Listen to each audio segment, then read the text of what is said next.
Wow, this is absolutely amazing. This is truly a phenomenal phenomenality of magnificence. And it is the official release party of a wonderful and amazing organization that is led and at the helm of a wonderful and phenomenal phenomenality of a human being. I don't know how long she's been on the planet, but I know since she came, it has been a divine and wonderful experience. And she's sharing her light with so many of us mere mortals, and we're so thankful for her. And we're also honored and privileged and pleasured to be a part of this wonderful experience, to shed so much light, so much positivity, so much good energy and good vibrations. I'm excited. I'm feeling elated. I'm so amazed because in all of this time of chaos and carnage and confusion, we have an opportunity to build, to bring healing, and to bring love, and to bring peace. And that word healing is a word that really stuck out to me because you have a system that's going to help us not only heal our body, which is so desperately in need of healing, not only our mind, but our spirit, which is able and capable to achieve and see and manifest all things if we tie into and tap into the divine, which we're one with, right? So I'm really honored. I'm truly excited. And this is an amazing experience because we have so many goddesses and true God that is with us tonight, that is bringing so much light. And I just want to say thank you, dear sister, for being you and being a wonderful example of what the design and the divine design offers and gives to us.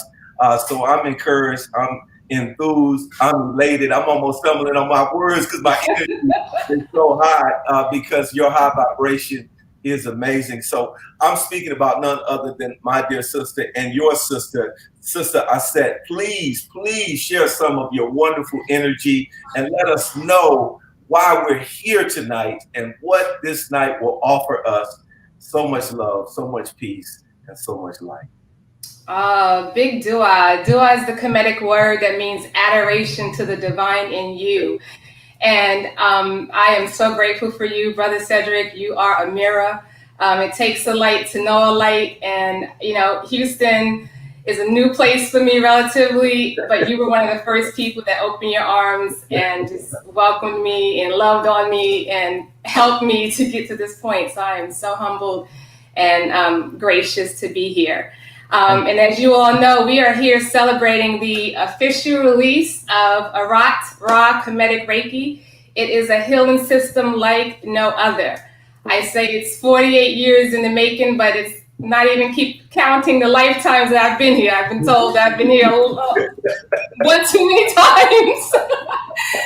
So hopefully I got things right this time. And with all of the trials and tribulations, I realized that our people, including myself, we needed a system that tapped into our ancient power that will assist us in resurrecting the divinity within us. And that is the greatest achievement in life. I mean, what else could there, it could be higher than that. Ashe, that is so beautiful. And I'm so happy you talked about these wonderful things that we're going to get into and get in depth and get even more understanding and exposure to. Because as we mentioned in the intro, this year, 2020, has been a year that we probably will never forget. And some of us can't wait till 2021, right? Yes. But the thing that's so beautiful about what you just mentioned is, in spite of all of the darkness that we've seen, there is a beautiful light that we're capable and able to not only experience, but reflect. And as you said, I'm just a mere reflection of you. I'm saying, sister, I hope to be a reflection of your love and your light. For you to think about something like this is extremely important because we know that there are some challenges ahead of us. There are some things that many of us are getting down. And this is National Suicide Month. So this is so apropos to get us to vibrate higher, for getting us to tap into not only the divine that lives within us, but the energy source which is able and capable to get us to heal. And I go back to that word heal because as I was looking up the etymology of it in preparation of our wonderful experience and conversation, the word is from an Old Nordic etymology or linguistic understanding and experience, and it simply meant to make whole, to Wow. heal. and to connect us back to our divine source. Yeah. So, dear sister, you are doing that, and you definitely are tapping us into the energy that's capable to make us whole, to cure us, and to help us to connect to that divine system that wants us to be at peace and wants us to express love. And I know that you got some amazing folk that are coming on this journey with us, this fantastic voyage, as I like to call it. And we're going to get into some libation. There was a brother that wanted to do it, but the Spirit has led you to manifest this to us.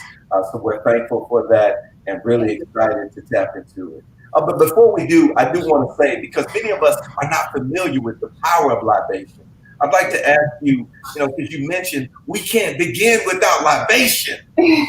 No. Libation is so important. And why is it so critical that before we begin something, we do this ancient practice and this wonderful and beautiful ritual? Oh, Dua, for opening the floor for me to explain that. And like you said, the brother that was scheduled to do this, he didn't make it on, and he was actually going to do it for us in the Medu Neter, in the Kemetic tongue and the English tongue. And I don't have it handy, but I'm going to jump in and just give you the good old English. But the libation is critical because it allows us to pause and honor those that have made the way for us. Those ancestors that came before us and gave their blood, their sweat, their tears, even the ones that didn't, the ones that just gave birth and kept it moving. We still want to honor them. In libation, we honor not only our ancestors, but we honor the creator. We honor the cosmic forces. We honor the elements. We pay homage to these things because we know that these things are a part of who we are. They are what makes life perpetual. And so we just don't start anything that has an African premise without doing the libation, because that is a part of who we are and our culture. Ashe, that is so beautiful. And I'm happy that you shared that with us, because that lets us know that what we're doing is extremely meaningful and it's connecting us back to our ancestral roots, our past, and also connecting us to the divine, which is going to give us a better understanding of our present and therefore moving into the future. So thank you for breaking that down, and thank you for embarking upon this so we can all experience the light, the healing, and the love that comes from calling upon our ancestors, which want to protect us, which want to guide us, which want to heal us, which want to strengthen us, which are begging and praying that we tap back into them, even though we've sometimes been misled from them, right?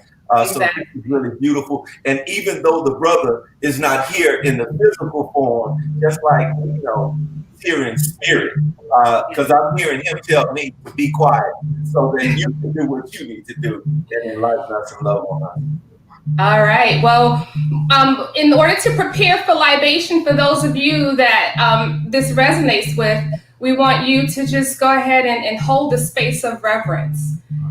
So in that space of reverence, we shift our focus to the words that I'm saying, but more importantly, the energy that the words will engender. And so I'm going to go ahead and move my chair back and get over here. Since I'm not outside, I'm going to pour the water into this plant, but normally we would do it outside and pour it right into the earth.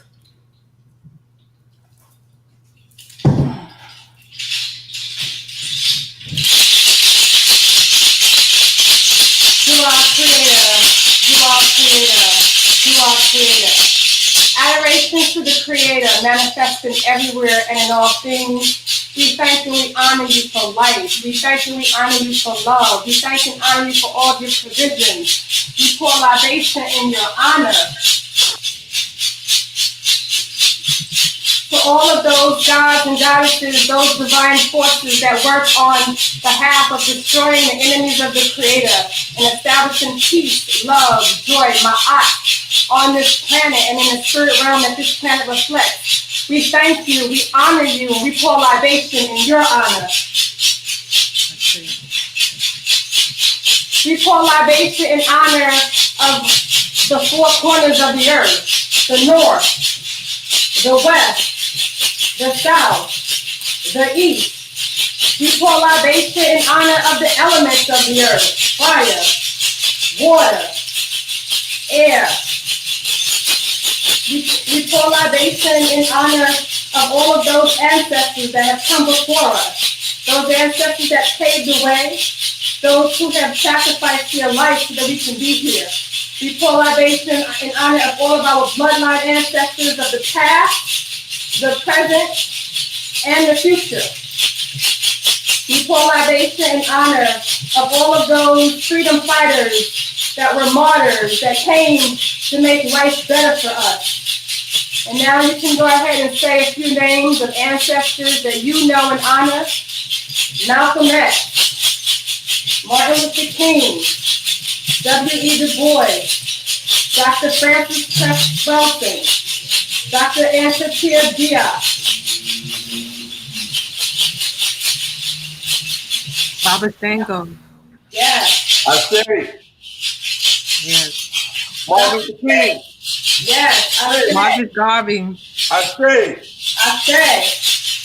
Mama Denver. I say.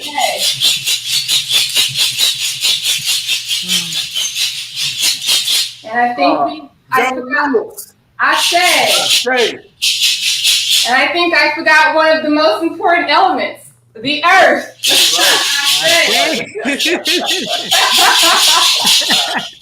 All right, Asheo. Dua, Hatep. Man, that's beautiful. Hey, let's put our hands together. Let's get some energy. Come on now. Let's get some energy. Woo. Man, that's powerful. I have to bring everybody in on this because we got to get out of being, all rigid and all tight and all mechanical. Being African is about being in tune and being tapped into the rhythm of the flow of life. Yes. And moving. We're in the land of the living. So that I don't worry about people looking at me saying he crazy. No, I'm alive. And being alive means that you're natural. You got a smile on your face because we're in the land of the living. And I know that we're suffering from a whole bunch of things and they got us so scared, we're so afraid. But one of the things that I know and understand is the only thing to fear is fear itself. Yes. Right? And I know that our people were not based on fear. They were based on understanding. And as we stand here or sit here, I know that we are surrounded by divine energy. And I'm so thankful that we were able to do that because I feel so much better. And, thank you. Thank you. I heard you Ashe, you feel it, And that's one of the things that we don't understand is they made sure that they took away this healing system from us. Yes. To where we weren't able to connect with each other. We weren't able to build with each other. We weren't able to love on each other. Yes. So now we all tight. We try to act like white folk. No. Yes. We are pulling down those walls. That's right. All those chains. Yes. Because we are a free people. Yes. And we are free to express ourselves. But we be so in our heads, so worried about somebody, what they're going to think about, what they're going to say about us, that we don't even realize that that's us thinking. That's other people thinking, right? So we are creating our own walls. We're creating our own prison. And I'm so happy that you're here to break us out of that prison so we can see a different paradigm. So that was beautiful, and I'm so happy and privileged, pleasure, sister, that you put that together. Do we have Baba Fana? I think he's up next with the ancestral drumming. And while we get that, Wi-Fi right, I would like someone to share their light on the wonderful experience of hearing drumming. I'll share with you mine. When I first heard Baba Fana, he took me to a whole nother zone. And I thought I was high, but I hadn't smoked nothing or drank nothing. But I knew that something was happening on the inside. Yes, that's the kind of high we want. That's the high we want. I felt something moving. I said, whoa. This is heavy right here. Because I said, man, this is, this ain't like the 808 that I hear on the radio. Right. This is something that captures your spirit and taps you into something that you not only hear, but you feel. And you feel differently because it's so real. So I don't know if it causes you the way it causes me to feel alive. But I'm just happy and excited that we get an opportunity. Hopefully, if the Wi-Fi cooperates. But either way, you know, it's great to know that somebody out there that's listening feels that same way about that drum and the ancestral pattern. So somebody else want to tap in and jump in on that right quick and talk about the power of the drum. Okay, as we the last time I heard Baba play was maybe about a month ago, and when he told me that different parts of the drum can hit different parts of your energy centers, I was taken aback because I was Western philosophy teaches that wow, I like that. just means that it only feeds the lower nature, which would be the lower energy centers. But he showed me how when he hit on the rim, it actually helps to activate the higher energy centers. And I was like, whoa, that's so powerful. Wow, that is powerful. That is powerful. Honey lady, we're getting ready to bring you in because I saw you shaking your head. What does the drum make you feel? I'm glad you tagged me in, Big Brother said. Because exactly what Sebati's saying, the drum is a mouthpiece, right? It speaks a language that is not confined by the spells or the words or the letters that we don't identify with anymore. It still helps us to tap into that DNA that we carry with us and we're going to continue carrying with us. We know our ancestors used the drum for far more than we understand, and the ability of the drum to still continuously unlock those things as it does today is probably what's holding us together. Powerful. Yeah. Yes. That is powerful. I love how you talked about holding us together. That connection is so important. And we all know that the drum was the first telephone, right? That was our first form of communicating for togetherness and creating that unity and that unification so that we can synergize. One of the things that Baba Fanai shared with me is the drum, we have to stop just looking at it as a musical instrument, but what it really is a scientific device. Because it's able to not only tap us into the rhythms and the syncopations and the melodious melodies that we all groove to and we all use, but as the dear sister just talked about, it's able to tap us into the wonderful dynamics at which we're able to heal ourselves with. There are certain notes that you need to listen to on certain days. There are certain things that as you listen to through your day, I know all of us have maybe had a bad day and we listened to a song and it made us feel good. Right. Like that. Sometimes you heard a song and you feel, oh my God, I got the blues, right? So music has that power, and that's why when that sister said, connect us, that's what music does. So when they took the drum from us, right, that wasn't just, oh, we ain't got nothing to play on Saturday. No, this is a way in which we connect to the divine and we connect to each other in space and time. So I hear something telling me to be quiet. Dear sister, we're going to go to the next phase. Baba Fanai, are you in with us? Okay, it looks like he's driving. Is he driving or? Yeah, I don't know how he's going to play the drum and he's driving. He's a bad man. He's going I know, right? We're going to stay safe now. If there's anybody that can do it, it's Baba Fanai. Right, you're all right. I definitely applaud and appreciate that good energy.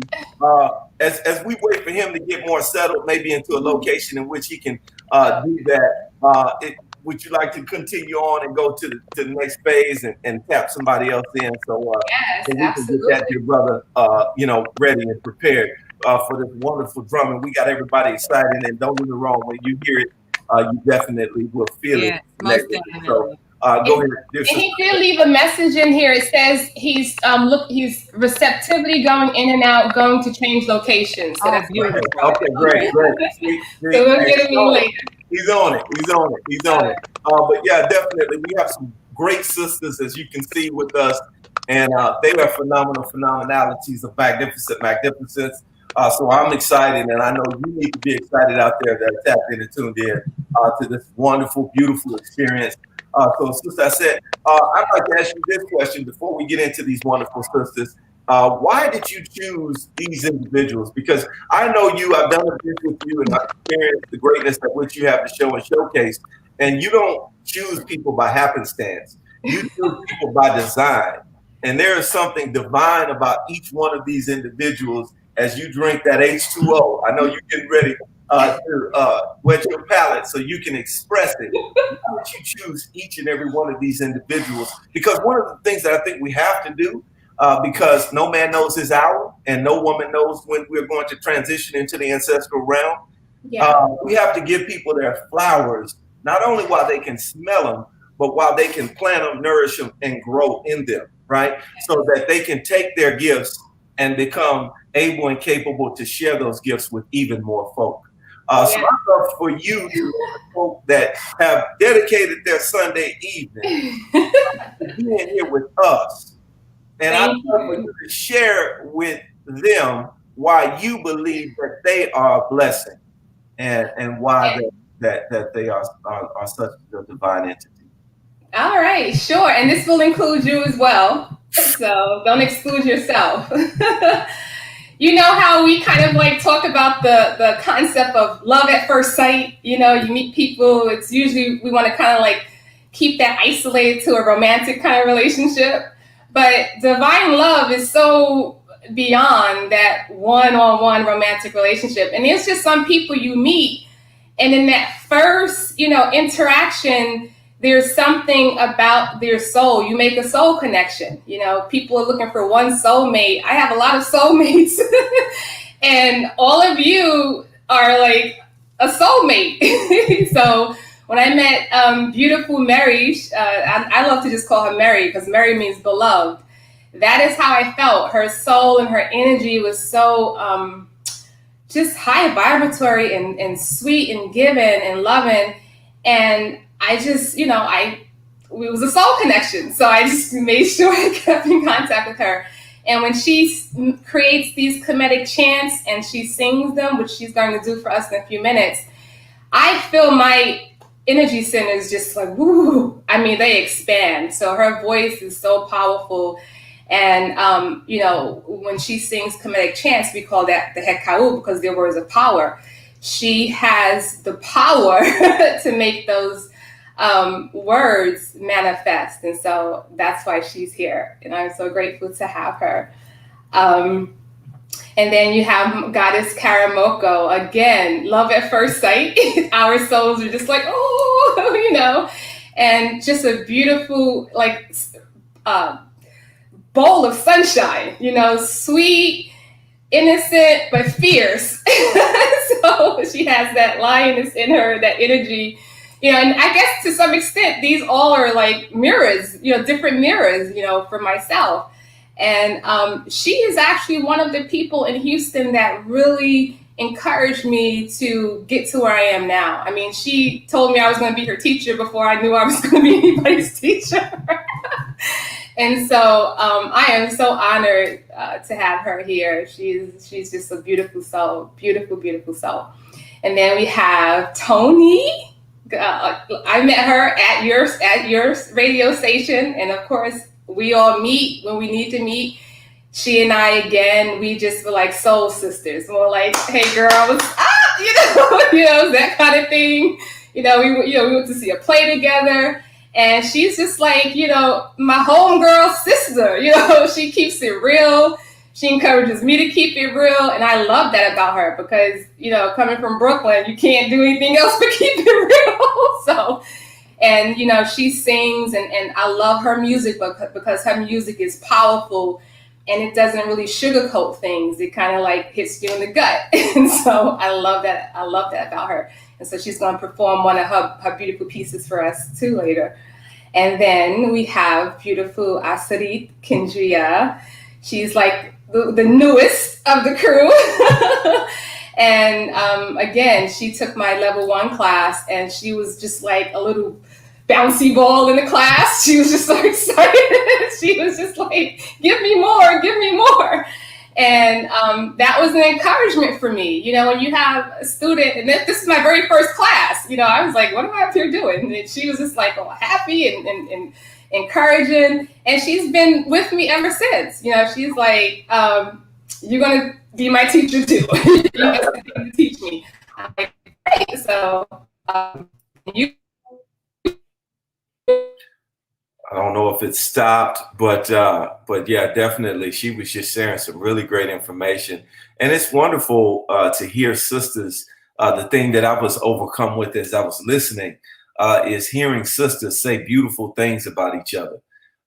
We see in the media, we see constantly on social media, we see women being catty, being combative, fighting with each other sometimes, and that gets a lot of attention. It definitely causes a lot of discussion.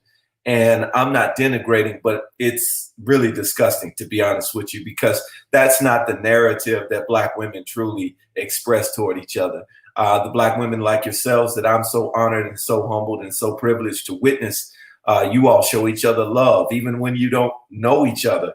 And Sister I said, you know, she said something in the introduction of giving the roses to each one of you. She said it was love at first sight. And I thought that that was really apropos and beautiful because it really is love at first sight. Because when you have that love, when you walk in that divine energy, you know, when you tap in with somebody, it's love. And we've made love so strange. If I love you, you know, I can't say I love you. Now I might get a lawsuit, right? But that's not the essence and nature of our people. We're loving people. We're caring and a nurturing people. If I had $1 for every time somebody tells me they're an empath, I'd be rich. I know I'm in a room full of empaths. You know, we're loving people. So when she said it was love at first sight, I'm like, we really need to coin that, hashtag that, and make that a part of our lexicon, because that's really what it is. When we see each other, we feel the love. We know, man, that's real. That hit different, right? But we'd be so scared to admit it because if I say I love you, now everything changes, right? But that's just the programming, and that's what we have to heal from. So I'm glad, sister, you came back right on time too. I don't know what it is. This is really fine because we're figuring out how to overcome the difficulties and the challenges and to do something that is really magnificent. So I didn't want to stop your flow, but you inspired me to say that because it is love at first sight. And I'm so happy that we're taking that out of the fantasy and bringing it to the reality, so we can understand how to better use it for our people and their moving forward. Yes, Dua. Well, with that, can we get some of that beautiful singing from let's get it. Yeah, I'm ready. Yes. Turn it on. Okay. I'm Mary Seong Sikim, and it is my honor to be in your presence this evening to offer praises to the divine and divinity within you.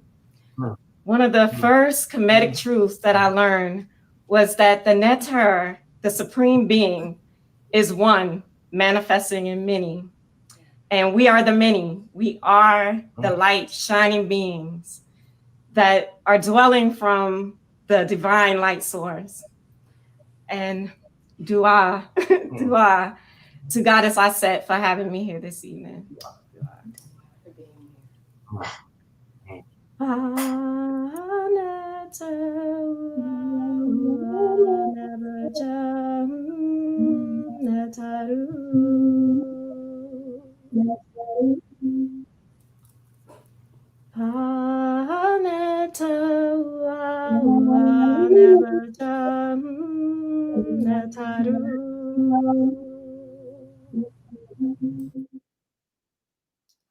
Om Amun Rapata.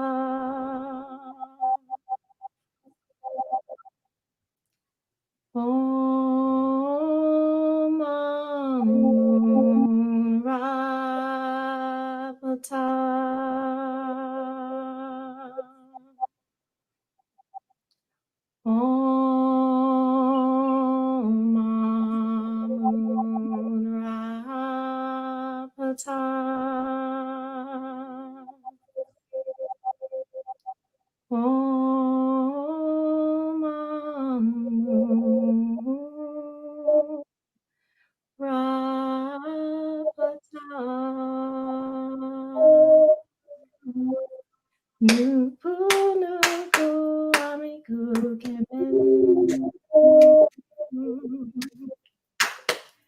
Kebaru menta heyo.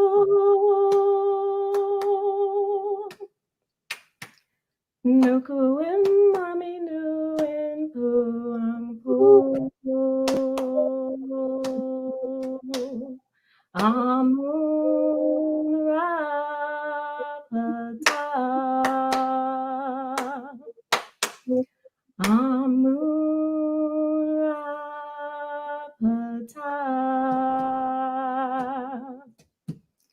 Nuku nuku amiku kemen kaparu meta heyu. Nuku mami nu en amun rapata. Amun rapata.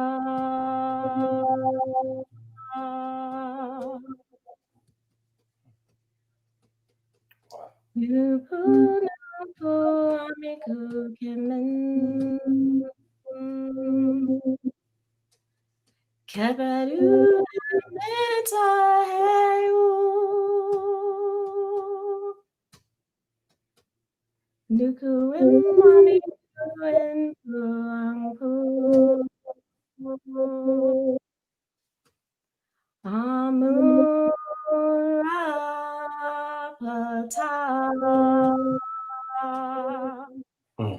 Nu nu. I am that I am.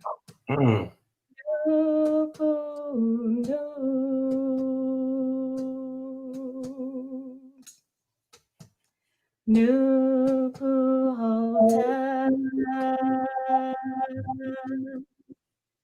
I am peace. Nuku hotel.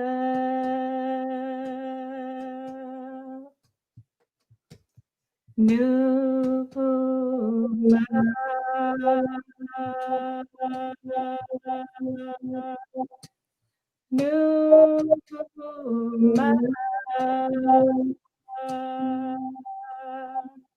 I am love.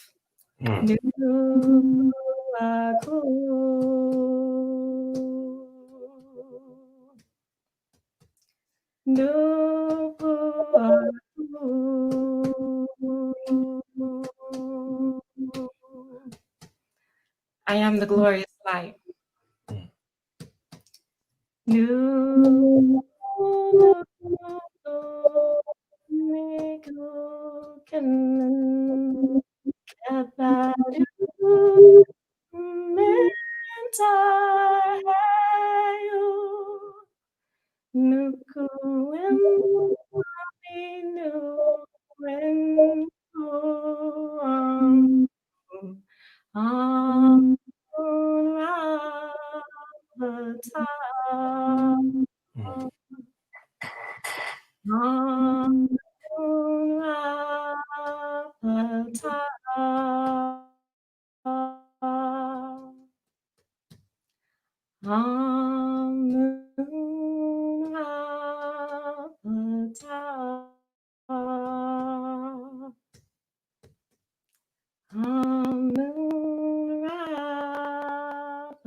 Dua.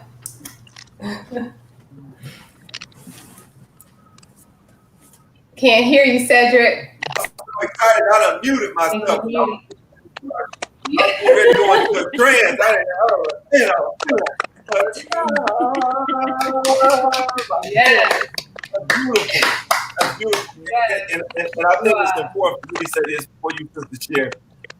Is that many times, we get so acclimated to being in the Western world and speaking English and hearing things from, the Western mind, that it seems unusual when we tap back into our ancestral root or to the things that the ancients would do. But if we open our mind and get out of our biases, oh my goodness, it just hits so different. And even though I didn't understand every word, I knew the peace that you were coming with, dear sister. And then when you said, I am love, I said, woo, woo. Man, that was it right there. And it's so beautiful to see sisters tapping into that and sharing that, because a lot of times people do it, but they don't want other people to see it. And you got people all over the world seeing this. So, you know what I'm saying? That's really beautiful. And thank you for sharing that. And, you know, I'm sorry I probably was tripping you out because it looked like I was meditating. I was like, Baba, you had me into a trance. I was in a trance for a second. You know what I'm saying? So I definitely just want to say thank you for sharing that. And that's really beautiful how you did that. Yes. Yes, big dua. That is my favorite. I can listen to that all day. Definitely. Sister, you got any words you want to share as you know, break that down. Let us know what that meant for those that might have not heard that for the first time, or maybe would like to hear your interpretation.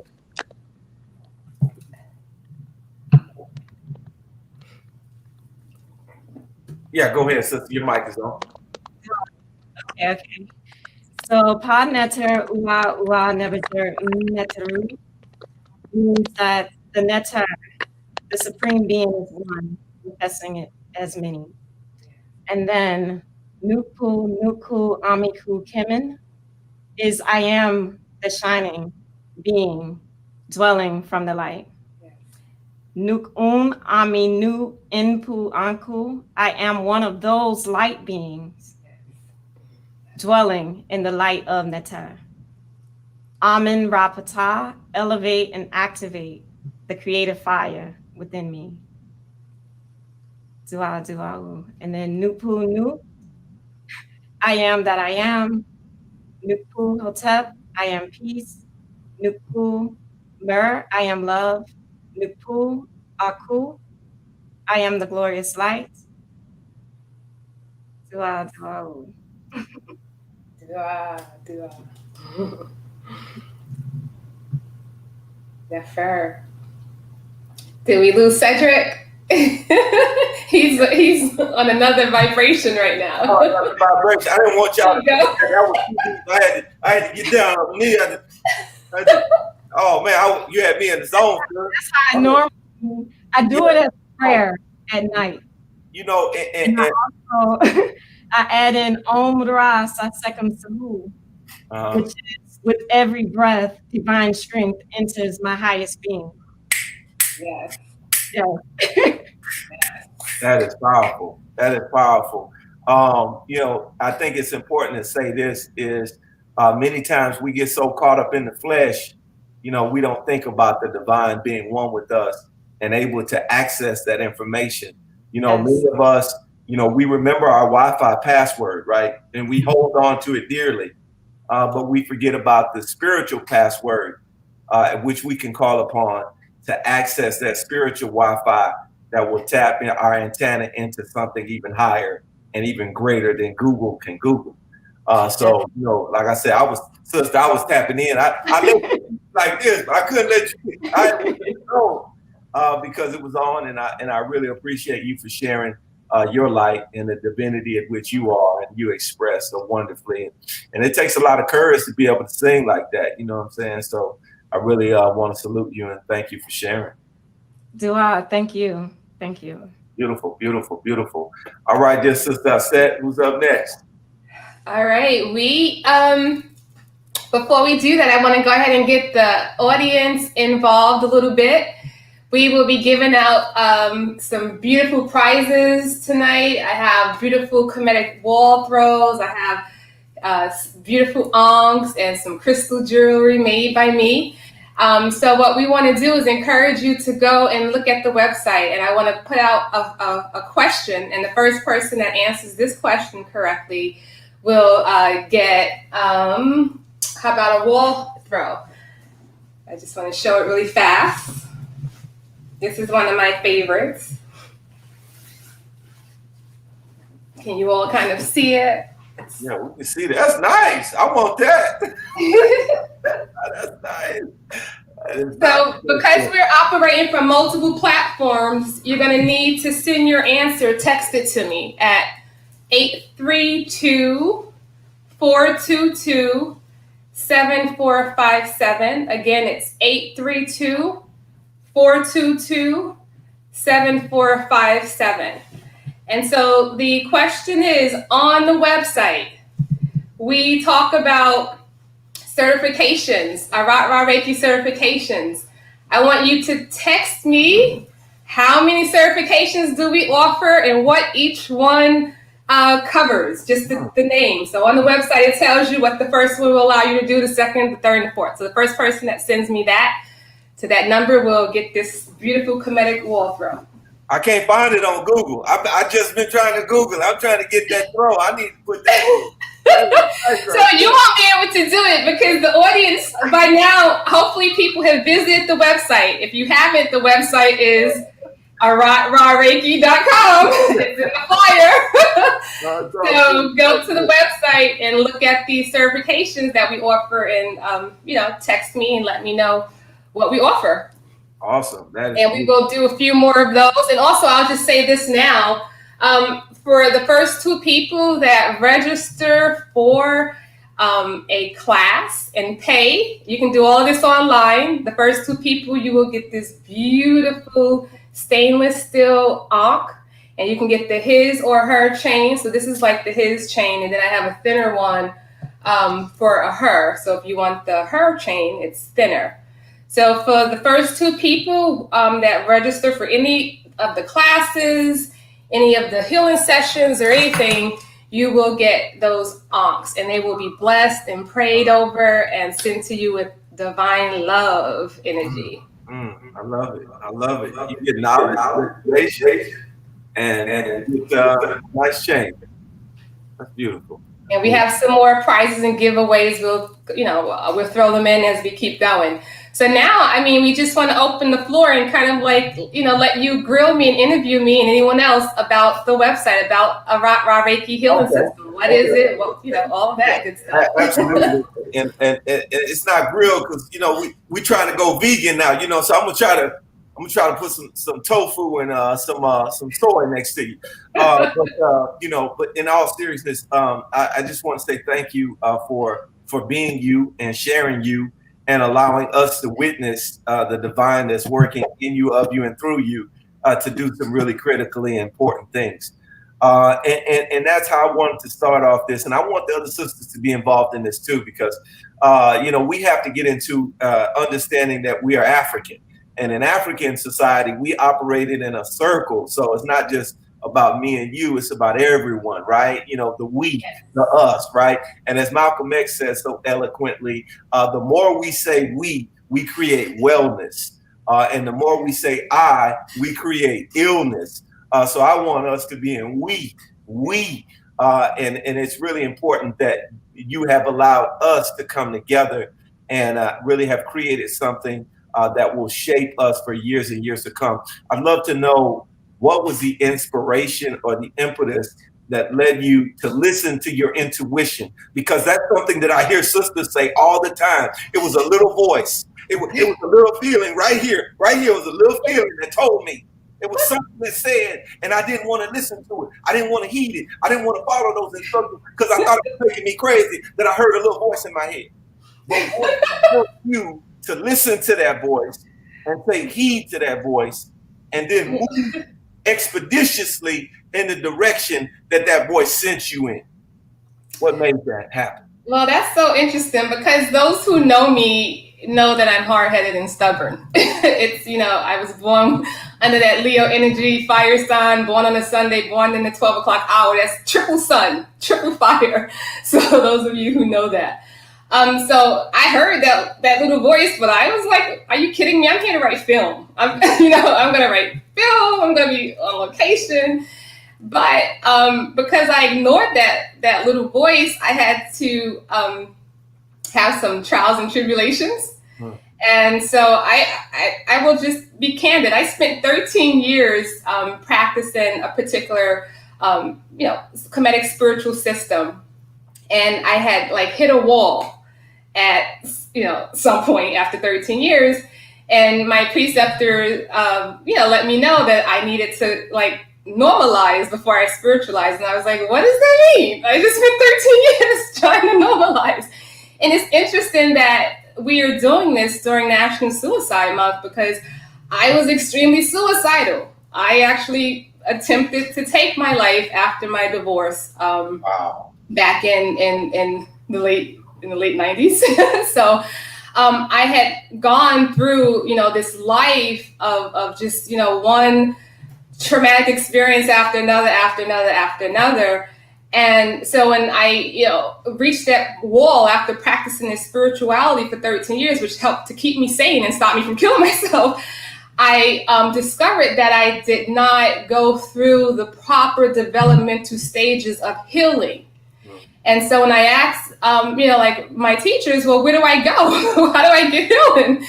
And, they kind of like directed me back to the world. And I was like, Western psychology is going to heal me.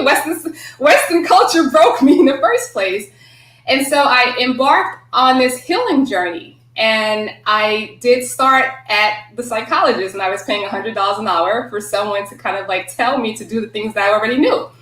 And so then I really started looking into the Kemetic spirituality, and that's where the Kemetic Reiki came in. And it actually was what augmented. I had all of this spiritual knowledge and wisdom. I could philosophize anything, right, from a Kemetic perspective. But I didn't have that healing component. And then the Reiki is what helped me to understand how and why I was stagnant, like what happened in the first 7 years of development that affected my root energy center, and how to go in there and deal with it and then work your way up. And so when I started implementing that system, everything that I had studied for 13 years helped me to kind of like propel really quickly. And then it helped me to like package this whole complete system. And I was like, well, we can't have people, constantly going from one pond to another pond trying to get healing. Let's package it into a system that works. How do I know it works? It worked for me. If it could work for me, it could work for anybody. And so I think, that's my answer in a lot of words. No, that's beautiful. That was much, much needed and very necessary to let us know that you're a human. A lot of us, don't want to show that humanity. They don't want to show that frailty, that vulnerability, because on some levels we've been programmed to believe that if we do, we're weak, and somehow we're soft, or we're not tough and strong like, mama, daddy, or whoever we want to emulate. And it's beautiful in this time and season that you shared that great weight that we've seen lifted off of you. And it's really interesting, and I guess that leads me into the next question. Hopefully the other sisters will interject as well, is that you are now helping others get to the point and position to where they can heal themselves. And that's so beautiful because, we're in a society that wants us to be as sick as we possibly can be. And it's beautiful to see that each one of you sisters is working in your work to help us to find a way to be better and to be brighter and to find ways in which that we can overcome the traumas that we've all experienced. I guarantee if we started, trauma swapping, so I have that one. Yeah, I did that. Yeah, that happened to me in that 96. Yeah, I did that. So we've been through some things, right? But it's beautiful to see how we're not allowing those things to take us down, but we're taking those things and using them as stepping stones to take us higher. So I really am inspired by that. And I want to know, how each one of these sisters that you're working with, how they've helped better to, organize your thoughts and your thinking and your actions to know that now is the time to do something like this. So I'll share that with you. I said first that, how have you found a way to bring other sisters and other like minds to help and heal the community? I think of myself as like a lighthouse. When you're out in the ocean and just imagine being out at sea in the dark ocean and you're trying to, get to shore. You need that lighthouse. And so if the light is not sincere, if the light is not shining in me, it's not going to reflect outward. It's not going to be seen.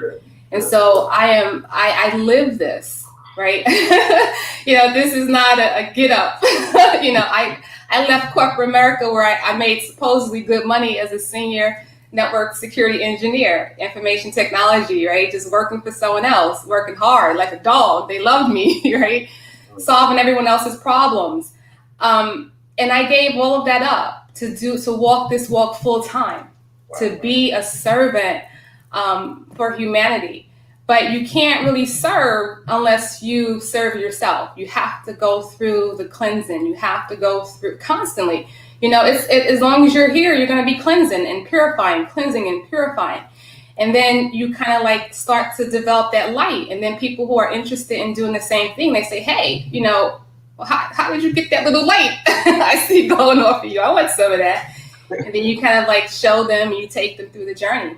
And that's why ARAT Reiki is so important, because it's packaged so neatly and so nicely.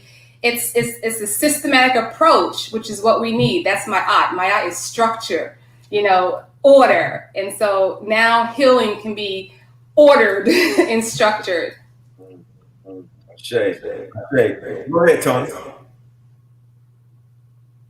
We can't hear you. Yeah, I know. I was unmuting myself. I have a story to share about her. Well, it's really two. I got my Reiki certification under ARAT a while ago. And, so sorry. They see you on Facebook. That's what they're saying. Okay. We'll call them back. So, anyway, I got my Reiki certification under her, my Reiki 1, and I've been certified like 3 times, but with her certification was like the most purest one I've had, because first of all, I really felt the activation that she did. It was so sincere, and I'm sure everybody in my class felt it. It was not just talk. She lives what she teaches. And that is the difference that I see with her as a teacher. And another thing I want to add is a lot of teachers can get confused. And this is not to take away from anybody, because I honor all my teachers, but many teachers can sometimes be overwhelmed by just wanting to rush students and put everything on them when they don't know the full capacity of the first thing that they learn. ARAT is not teaching you anything until you master the first thing. And when I saw that, I was like, wow, like I've taken meditation under her, and I have taken Reiki 1. And she's just like, okay, well, master this, and then we go on. But I'm not in it for the money. I am in it to make you become a master. Once I learned that, I'm like, all right, I'm here. What can I do? So, yeah. That is real. Thank you for sharing that. Thank you. Thank you. And, it's so hard sometimes, because everybody's in their space, and you all are superheroes. So it's hard for superheroes sometimes to acknowledge the superhero in someone else. But it's beautiful how, humble she is. And I've seen that, witnessed that, and, been amazed by it. I mean, literally having an entire group of Black folks from all different persuasions, all different demographics, all different everything, have us all in there like this, and I mean, silent and quiet, and everybody in the zone. And I just opened my eye, opened one eye. I was scared. I said, I don't want her to see me open this one eye, because I know she watching in the spirit. She can see me. I opened that one eye. My sisters, I opened that one eye, and every melanated person in that room was like this. And breathing. And do you know, it dawned on me. I said, Black people, we ain't breathing like 400 years. Yes. We ain't breathing so long. We don't even think about breathing. We just trying to survive. We just trying to make it to another day, pay another bill, and deal with another crazy person. Yeah. And she had everybody in that room Inhale, exhaling, releasing, embracing love, embracing peace, and beginning to heal. So that was real for me. You know what I'm saying? And I witnessed that courtesy of that sister. You know what I'm saying? And please forgive me, sister. I did have one eye open. I quick, but I did have one eye open. So I know you have some other sisters that want to share and definitely want to express some of their beautiful light with the people tonight as well. So I guess the next sister we'll get into, according to the schedule. If I look, and you know, Black people, we don't follow no schedule. We just go by spirit. Yeah, we just go by you know, but you know, from my understanding, the next sister on is the honey lady, and you know, she's got a wonderful, beautiful spirit. She shared some wonderful things before we start this conversation. So, sister, I said I would love for you to open up the portal for her to come in and share some of her life. Yes, this is one of my fairy god sisters. Just a ball of sunshine is what I think when I think about her. And actually, her family they have a honey farm out here, and that, you know, I thought was so amazing. You know, especially with everything that's happening with the bees. And so, I mean, think about that. And she reflects honey, just sweet and light and golden. And, you know, she's one of my students, but not only is she a student, she's one of my spiritual sisters. Ashe. So she has an experience and a testimony she'd like to share. Sister, would you mind? And you know, one of the things that I love about women, and one of the reasons why I was so honored that, you know, sister would allow me to be a part of this is that sisters are open and expressive enough to share when someone teaches them, or when someone helps them on the process of healing, or someone actually cares enough to nurture and love on them. And one of the reasons why I know we need to be doing this is because I know there's a brother watching that can say, you know what, it's okay for brothers to do that too. Or it's okay for brothers to be in a room amongst women and not want to lust after them. Yes. Or not be thinking about, oh, I can't wait to holler at her. No. We need to be able and capable to come together and be empathetic and to be connected to a higher frequency and vibration. And I'll say this and I'll close my mouth. I'm sorry, honey lady, but sister got me open. After sis got me in that song, I'm telling you, I was moving. She got me open. So I'm just saying that it would be a beautiful thing if the queens can be in a space and express that space that they're in without condemnation, without judgment, or without having to worry about their security and their protection because men are not acting like kings. Because we're not acting in a way in which behooves of the honor and responsibility we possess. So I'm just happy to be in this space and to be able and capable to witness this because this is love at first sight. And the love that hopefully is emanating, reverberating, and evolving in all of us, we can begin to duplicate and express in other phases and spheres of our lives. So go ahead, dear sister.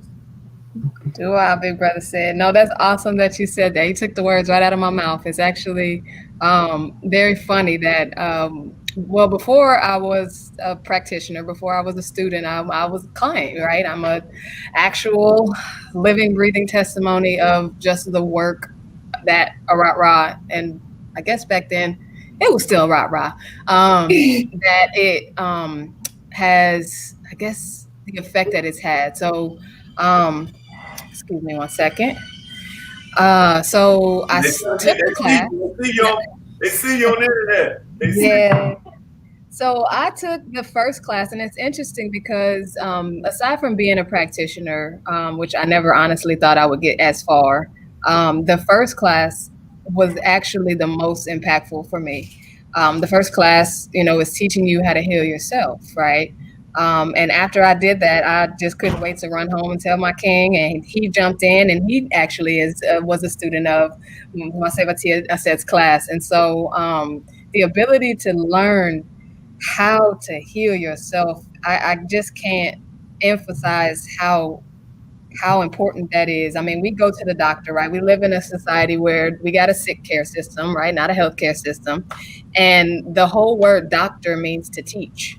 And so really all they're doing is they're teaching. They're supposed to be teaching you about yourself. And sitting through the classes, and let me start by saying that it's not just you start on this journey, you're not done. You that's one step in a marathon, because it took so a year of practice before we were even able to think about being a level 2 student. And so I hear a lot of Reiki practitioners that are 1, 2, and 3 all in one class, and I was like, how you do that? So this is real work, and I'm a wild child. I'm one that don't like rules. I realize rules are set up for people who don't know how to operate on their own. But in going through this system, right? Because a system is a set of things that work together. They're interconnected. You can't just take one without the other. So we had to sit through doing the first class, which required a whole bunch of cleaning out before we could even come to the class. We had to get our diet right. We had to get our mind right. We had to get our clothes right, outward and inward, right? Just clean outside of the cup. So that was class number 1. And then for a whole year, we worked on the breath. We worked on the mysteries. Y'all, when I tell you, I'm in a program right now in the corporate world that's hard, that they say is hard. The stuff that we learned with Sebati, I'm just now barely scratching the surface of the little understanding or the understanding of a lot of the mysteries that we were, uncovering. And I just want to say that as a practitioner now, I feel like I've been equipped with tools to help, my client bring about the necessary change in themselves. I'm not doing it. You're the one that's doing it.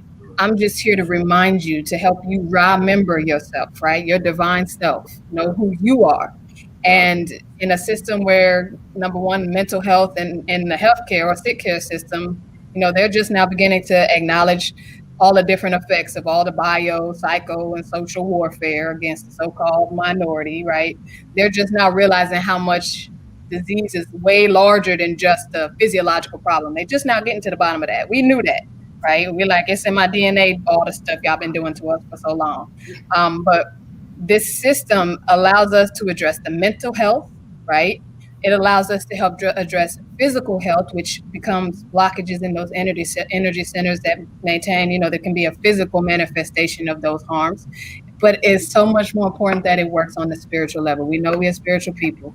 It's like having church and the doctor and him all wrapped up into one. So I'm just blessed to be one of the, first students to come through this system. And I hope that it's something that is going to continue for so much longer. So dua. Dua. And just, that's so beautiful. I want to say that next month I will be starting a talk show called Talks with Goddess Set, starting on November 15th. And the first class is Who Am I? And so, it's not even a class. I'm sorry. The first show, I'll be talking about. It's gonna be a class. You're gonna be teaching. You're gonna be teaching. That's the other thing. You're gonna be teaching. So yeah, you said it. Go ahead. So just, for everyone out in the audience, if you haven't gone to the website yet and perused it, go on there. We have a lot of beautiful stuff coming up. We have classes. We have Reiki sessions. We have healing sessions. It's a beautiful system. If you're listening to us tonight, do yourself a service and go through the website and look at everything that we're offering and figure out how to plug yourself in if you are serious about starting the transformation process. That is beautiful.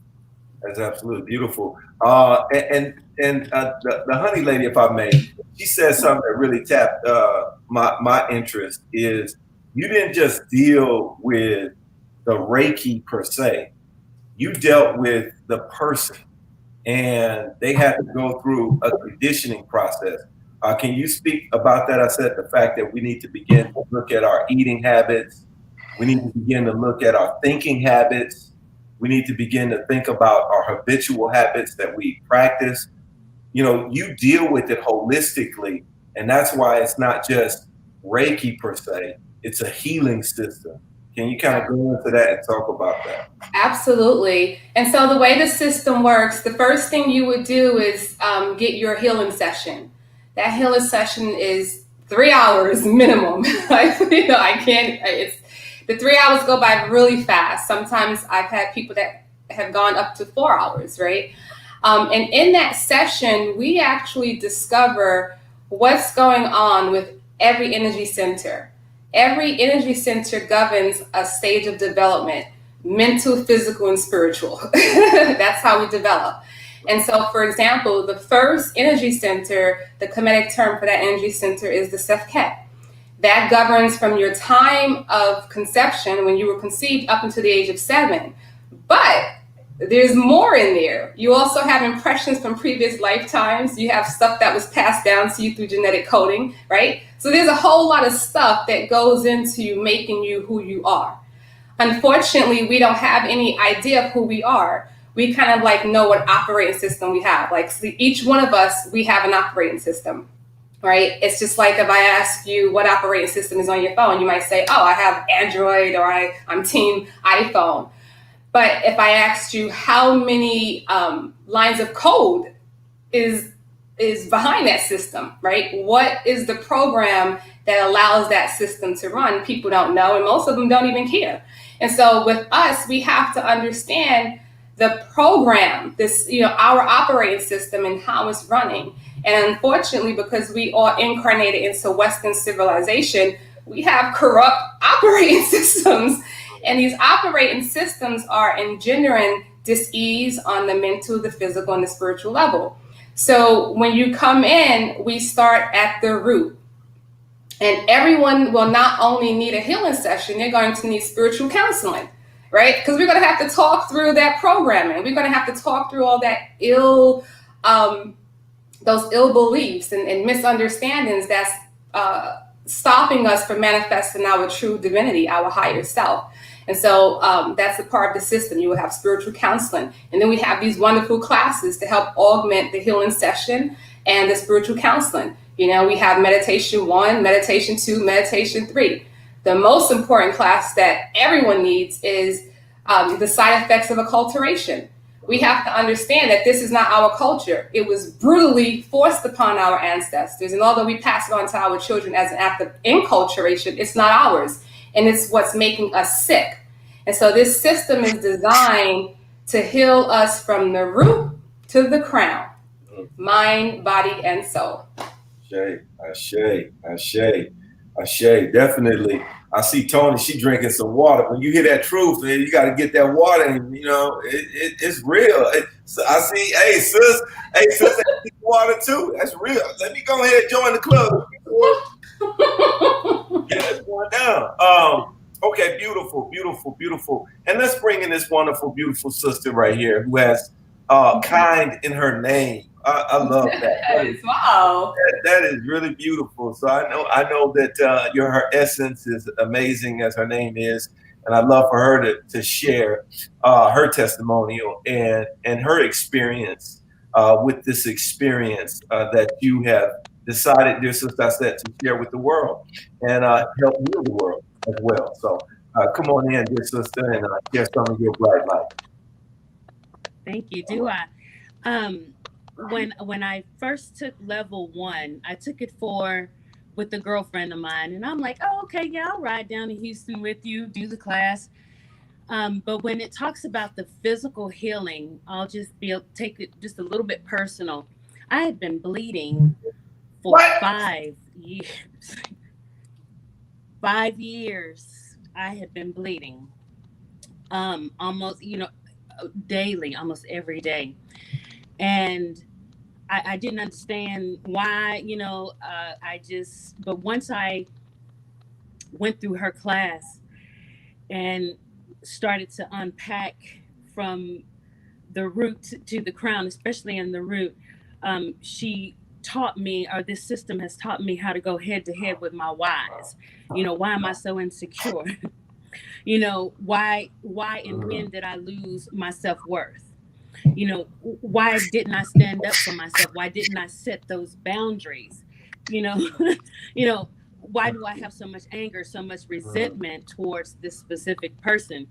And being able to help me identify the root cause, which a lot of that was, not all, a lot of it, all of it was tied to that bleeding that I did that I experienced for those 5 years. And when I had my first one-on-one healing session with her, when I tell you the healing is real, the physical healing is real. To this day, after that, I have normal, regular cycles. And like I said, for 5, I went to the doctor. My husband was like, "Oh, babe, you're not bleeding." And I'm like, "Oh yeah, oh my gosh!" But just understanding that trauma that I had just trapped in my body in the roots. Wow. and being taught how to move through that with level 1 was amazing. And level 2, oh my goodness. Level 2, like my sister said, I'm still scratching and unpacking all of that daily, because it's entering into this system is amazing. That's one of the things that I can say is amazing, and it's truly a life-changing experience. And if you're sick and tired of being sick and tired, then you definitely need to get in with one of those classes, because, and even with not only the level 1, but then after the level 1, and once you start that healing process, then it's like, okay, well, who am I? Well, what? And then in learning about the incarnation, like, oh, that's who I am. That's my purpose. What? So you have that meaning, because a lot of times, well, we don't know our purpose. We don't know why we're here. We forgot. So once you start going through this process and you start to remember, and then you get this incarnation of, oh, that's who I am. That's my purpose. Oh, okay. Well, give me the tools. Let's rock on. Wow. That is super deep. Said she was going to get personal. I'm thinking, she got personal. I'm like, whoa. And I thank you for that, because, like, I know that there's some individuals who are probably experiencing that. And, modern medicine, or what did you call it, sister? Illosophy? Illosophy. We got you thinking, that something is wrong with us, and it can't be fixed unless we, take a pill or go to some expensive seminar, or all that nonsense. And you're talking about something that was healing and helpful. So, sister, I said I have to ask you, what root did you put on the sister? What did you do to the sister that helped that sister get over that? Because I know, I see that smoke in her background. I know that you put something on it. You told her to do something. You said you did something that got that sister right. Because I know MD Anderson couldn't have done that. You know what I'm saying? So what was it? I was a conduit. The more, and they all know, as level 2 students, the more you purify and work on yourself and raise yourself, the more powerful of a healer you become. There's a lot of people out here certified in Reiki this, Reiki that, and I wouldn't let them touch me if I was dying because I would be worse off than I was, because they didn't do any self-cleansing and self-healing. And so what you do is you just keep the process going, keep the cleansing going, so that when you are working with someone, you are being a pure vessel, so that the healing energy can flow through you and help the person that the divine has sent before you to help. Wow, that's beautiful. And I guess that is your vision for this healing system. And that is the purpose behind it, is to do those things that you mentioned. I would like to ask, do you feel that this is something that can benefit not only women, but as the sisters have alluded to, it's helped their husbands? Can you talk about how important it is for us to realize that this is not just for the I, but this is to heal the we? Yes. And even as women, I've heard husbands have been happy that their wives are like, taking this healing session, and as Goddess Karamoko said, her husband showed up. He came in his weights, ready for level 1. He was like, I need some of this, and it was so powerful. It was wonderful. But I've done the healing sessions are for everyone. One of my posts on the website came from a man who said his healing session was better than any climax that he's ever had. I was like, okay. Wow. But that speaks volumes, because when you are in your divine space, right, and that's what I help people to experience, even if it's for that short period of time, what it feels like to be vibrating with every energy center open, what it feels like to be in divine consciousness for that little bit of time. There is no feeling of elation that can supersede that can, get higher than that. So, that brother, for him to say, whoa, this was better than a climax, that was powerful. But it's, it's to each his own. I've also worked on men who were looking at me with one eye open, wondering what I was doing with that smoke or whatever. And so if the person comes and they're really skeptical and they're negative, then they're not going to receive the healing in the way that someone who is open and receptive would. But men, they benefit from it just as well. And we actually have 2 level 2 male practitioners. They're on the website. Phenomenal brothers. They will heal. They're going to be doing some healing. Wow. And mentioning men, we have this sister who wrote this powerful book that, as I shared with you all, let me get my finger out of the way so y'all can see the name and the title and all that good stuff. This sister has done a very powerful piece of work that has helped so many men, so many families, so many individuals better understand how to deal with reality. So this sister has not only experienced your class, and she shared some of the wonderful insights and tidbits and best practices that she learned, but she's also a great performer. So I definitely want her to come on and share some of her light. I know she got some water in her now, so I know she's hydrated, and to help us elevate and tap into our greater self, so that we can definitely tap into her frequency of divinity. Yes, and get her book, please. It's a phenomenal book for yourself, the men in your life. Can you see it? Can we put it in the chat somewhere? Yeah, I'll type it in the chat and make sure everybody knows about it and how to tap into it as well. Phenomenal book. Okay. Thank you so much, y'all. And once again, I said, just thank you for inviting me. I have a confession. When you said come on, I was like, okay, I'm going to come on for the test. But then I didn't know we were going to go straight into actually filming. And then I thought I was going to be able to get off a camera. So I want to show y'all something, because I was like, oh, I'm going to put on my white tie. Aww. Right? I was like, oh, God. And then I came back. The top was looking all crazy. I said, you know what? I'm light and dark energy. So that's just how you have black. To receive that it, is. It's green. It's actually green, but it looks black. But it's okay. It's okay. But I want to say something also before I even start performing is another thing with Aset being my teacher, even for the meditation and the Reiki. I had 2 brain aneurysms and a stroke, for y'all who don't know. And so the doctors told my mom that I would never speak or walk again.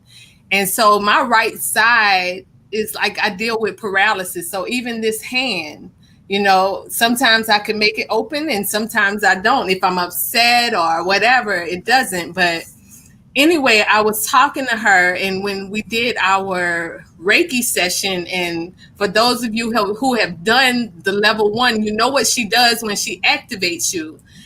And then after the class, she was like, well, did anything come to everybody? And yeah, something came to me, and I had to draw it out, because I was like, what the heck was that? I had no idea. and she helped me figure it out. She's also helped me understand how I need to work on my hand and work on myself so I can further myself being a healer, but also I have to work on myself first. So even my book, as her, I was a conduit. All of that was just channeled, and so I hope y'all receive it like everybody else when you do choose to do it. But right now I do rock and I do music, and so I'm about to rock for y'all right quick. Yay. And I think do we need to mute our phones so we don't get any interference? I think mute ourselves. That would be good. Okay. Yeah. And I'm gonna play it off my phone so it's not like super loud. Okay. Can y'all hear that? You don't have to change your ways for them to accept you, child. If you do, let it be for you. Make them respect you, child.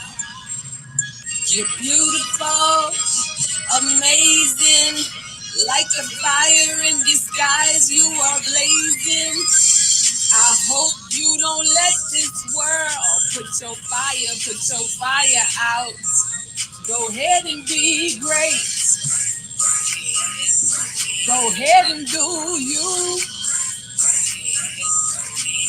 But no matter what you do, my love, please don't be a people pleaser. People pleaser.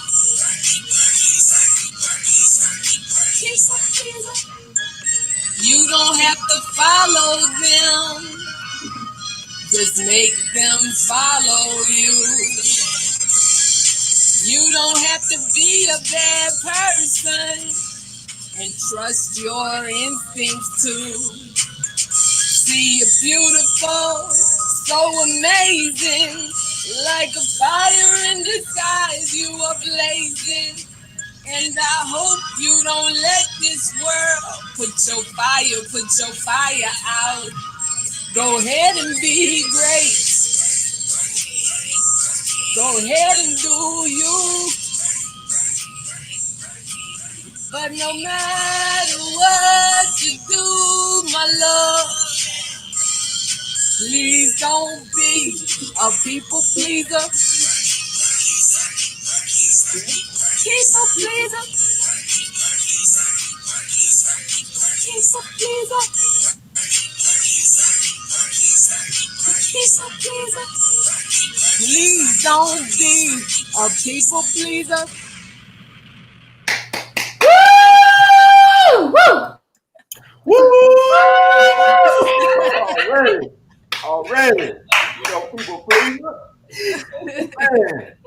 Man, I see Tony. Man, that else, man. She rocking on a cell phone. Man, we on a whole nother level, man. She did a concert on a cell phone. Yes. On a bed. On a bed with a black and white shirt on. Come on, man. 2020, baby. 2020. Nothing stop us. And we're just going to continue to keep doing what we do. And it's a beautiful thing to see all of this divine energy, feminine energy. And definitely it is all courtesy of our dear sister, Aset, who has created a wonderful and beautiful experience for us to experience. And I hope and pray that everyone feels the way I feel, because I'm telling you, this is a beautiful, beautiful thing. This is a beautiful, beautiful thing. And we're really excited and elated that, that you all are here. Dear sister, please share with us how they can tap in to everybody and how, of course, they can tap in with you as well. Okay, well, everyone hopefully knows where the website is and you've looked at it. If you haven't, please go to ARAT.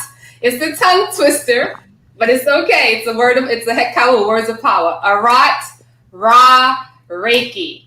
All right. And get in, sign up for the classes. Because this work is selfless service, we do offer hardship scholarships through the nonprofit Shem Surah. we take donations. You can go to the website and donate to Shem Surah to help pay for someone else's classes. Just, get on there, plug in, figure out, how to get yourself started. If you have questions, just send me, there's forms all over the website. Just send me your questions. What else? That's it. ARAT REIKI, ARAT.com. Look out for Talks with Goddess Set. They will be YouTube live starting November 15th. Absolutely free, of course. We also will be offering, we have a new location. We're opening up a physical brick and mortar building in Houston. So we will be having community classes. We're going to have healing group sessions that's free and open to the public. So again, just go online, and I'm going to put out one more prize. Oh, we get another prize. Oh, we winning tonight. I'm telling you. Yeah, I'm going to put out another one. This is beautiful. So one more question. So what I'll do is I'll tally up the answers at the end, and if you won, I will notify you. And this is another beautiful Kemetic throw. I don't know if you all can see it, but it's another. Got it upside down.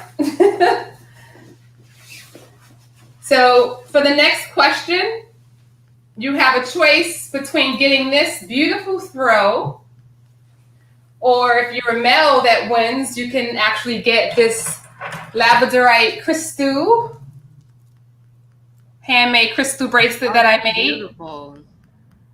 So you will be able to choose once I reach out to you and let you know. So on the website, we talk about ARAT Reiki's homegrown healing system. It's a 7-stage healing system. So the first person that texts me what that 7-stage healing system comprises of will get this throw or the choice of that labradorite beautiful handmade bracelet by myself. And just send your answer to 832-22-457. Hit tap. What's up? And there we go. Great. There we go. Okay. Great. Is there any way we can say the sisters' information so they can all, have people reach out to them? And please, all those who are tapped in, please reach out to these wonderful sisters. We had sisters singing. We had sisters bringing raps and rhymes. Yes. We had a sister that was smoking there. I don't know what it was. I don't know, but it was good vibes and vibrations. And, dear sisters giving away some amazing gifts. So please reach out to them. So let's get their information. Let's write it down, or whatever you got to do, screenshot it, whatever the case may be, so that we can tap into these wonderful and beautiful things. Let's go around. We can go around the table and let every goddess share their info. Great. Okay. Everybody's so shy. Don't be shy. Y'all singing and doing all your stuff. So I guess when you see your information on the screen, I guess you can say your thing. There you go. Perfect. All right. So that looks like Mary Saank. Yeah, go ahead, sister. Oh, is she frozen? Frozen. I thought she had a motivation. Here she is. Okay. I'm Mary. I am Mary, and yes, that's my information posted. Shanice.locks@gmail.com. I'm also on Facebook as Sean Mary, and then I'm also on Instagram. Awesome. Thank you so much. Thank you so much for tapping in. Really beautiful. really beautiful. Okay. All right. Go ahead, dear sister. Kendria Simpson, trichologist, Rekindle Hair Restoration Solutions.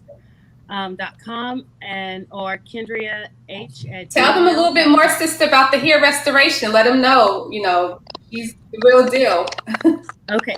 Well, I'm thank you. I appreciate that. Thank you, goddess. I'm a trichologist. So basically what that is I study scalp disorders that cause hair loss and thinning.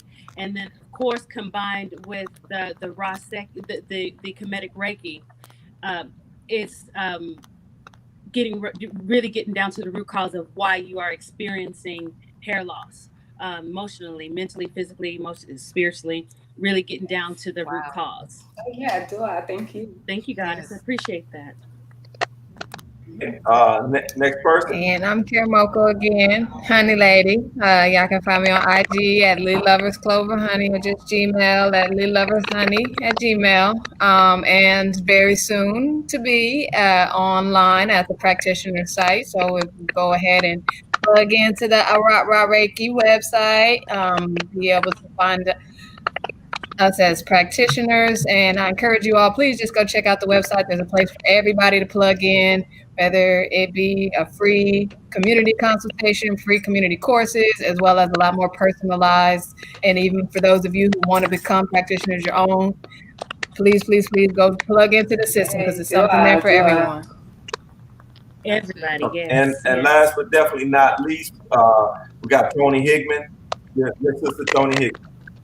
Yes, so thank you. And you can find me at The Real Tony Hickman on all social media. It's The Real Tony Hickman, except Twitter is just Tony Hickman. And my book is available on my website, which is tonyhickman.com, as well as all of my music. And yeah.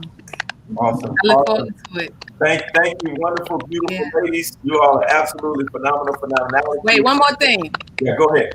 Thank you, Sid, for just starting this whole show. Because I stay tuned in. I'll be sharing it on my Tony Hickman page and everything. You know, much love, thank you for doing what you do to help us all get more awareness. Hey, it's all love. We strive to honor the people, and we thank you for everything you do as well. And I said too, yes, I said. Thank you. So yeah, I just wanted to get that love to y'all. Much love. And nice meeting you, ladies. Yes. And before we go, Brother Said, you got to do the same. Let the world know who you are and your book. Yes, exactly. Don't make me have to do it for you. I'm just a humble servant here to love, and it's a beautiful thing to see wonderful queens living out their divinity and the divine energy that's so feminine and so amazing. And such a beautiful energy, it motivates me, and it's honoring all of those queens that sacrifice for generations upon generations, dealing with crazy crackers and dealing with insane folk, that they loved us enough that they committed themselves to doing what needed to be done so that we could come to this point in this time in this season to edify and glorify the Most High. So I'm honored, I'm privileged and pleasured to be in your presence. And let's do this again, okay? Let's do this again, all right? Thank you. Please. Since I said I'm going to hold you on for a second because I want to introduce you to the king himself, and he's moving away from the screen. He's tapping in. This brother is amazing, and I just wanted to introduce you all because this sister, she's doing some phenomenal things in the city of Houston and really the world there beyond. So I just wanted you to vibe with her for a moment before we bring Jessica. Blessings. This doctor, I know I don't have to introduce him to you. I said this man is a living legend. He is the father of what they say is gourmet raw food, but I call it living fresh food, and it gives us what we need so that we can continue to achieve and conceive even greater things than can be imagined or believed. So this sister is a manifestation of that. So I just want her to share some of her divine energy so that we can get this conversation beautifully flowing. Go ahead. Thank you. And that's amazing. It's an honor to share time and space in this platform with you, Baba. It's my pleasure. Thank you. And Brother Said, you may not know this, but Raw Vegan is coming to the Shape Center starting the first Monday in November. Wow, that's a blessing. So you hosted our food tasting.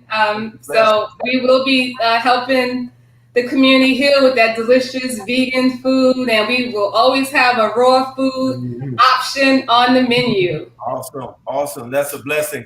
So I'm going to share y'all information. So definitely when you do your show, he can come on and enlighten people as he's been doing for eons. I don't know how old the brother is. They say he's 73, but I think he's 783. Phenomenality. So we love you, dear sister. I said we'll talk to you soon, okay? Thank you. My sister. All right. The one and only. I'm talking, man. I got to bring in my sister because she's been waiting all week to speak with you, brother. Oh, yes. And I'm talking about none other than Mr. Sun fired himself, and he is.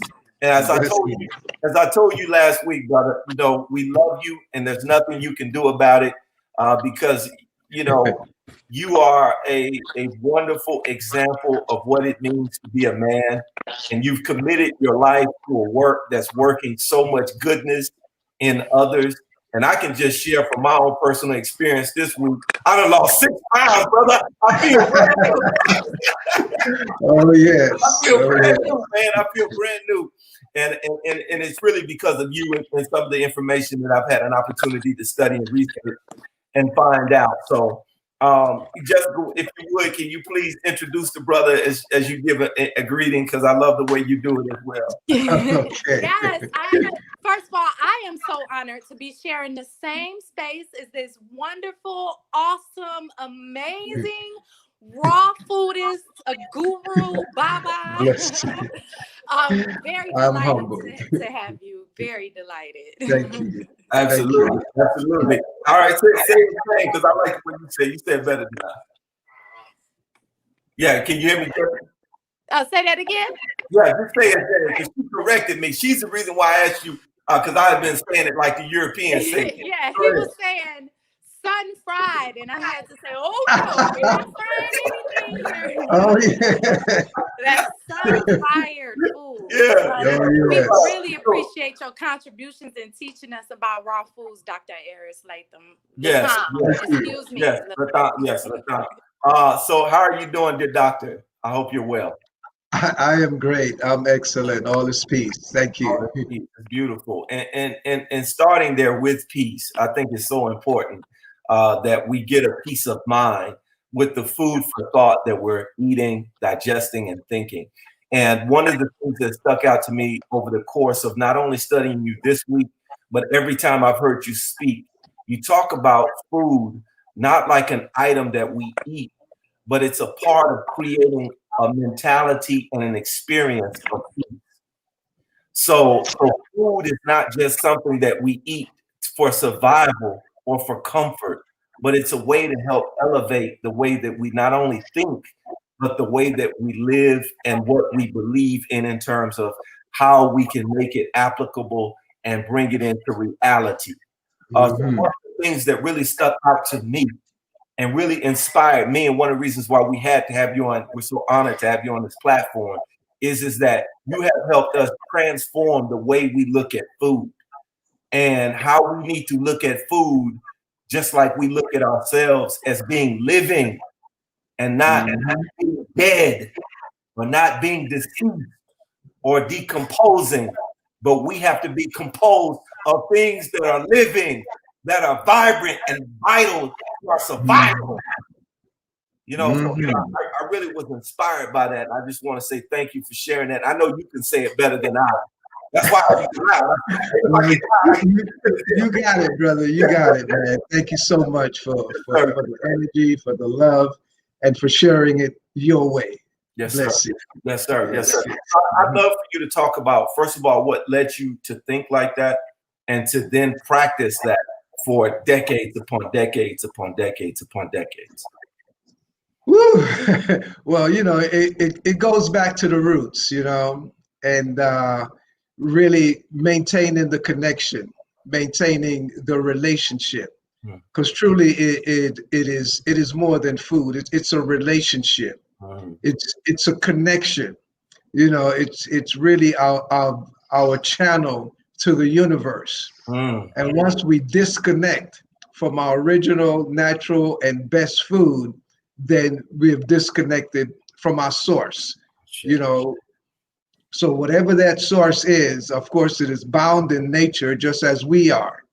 You know, And when you think of, the whole reproductive process, and the blending and fusing and sharing and recreating, this is where we are, and our primary relationship with the universe is actually through the plants. So if we're not eating plants and plant foods, then we're not connected. We're totally disconnected, as we can see how it is, and mind me, I always emphasize the word plant and plant food, which goes back to, reading a book back in the early 70s, From Plant to Planet, From Plant to Planet, by our beloved brother Hakeem Madhubuti, also known as Don L. Lee, a very famous poet back in the days of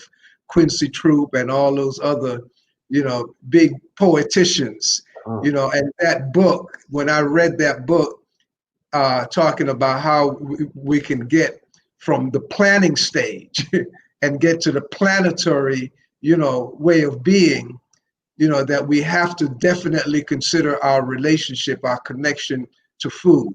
So I just went ahead and took that spark and went from plan to planet to planetary living, through plants. And that's what it's really been all about. And this is the way I've been able to maintain myself now for 50 years of eating exclusively plant foods. Wow. And mind, I'm not saying the word plant-based. That is not plant food. Plant-based is just using plant as a canvas to lace it with anything else, anything else, splice it with animal genes, you name it, whatever they do. So plant-based, I'm not there. I'm not there. And I'm not on the vegan tip either. I'm still a vegetarian. A vegetarian is a vegetarian, period.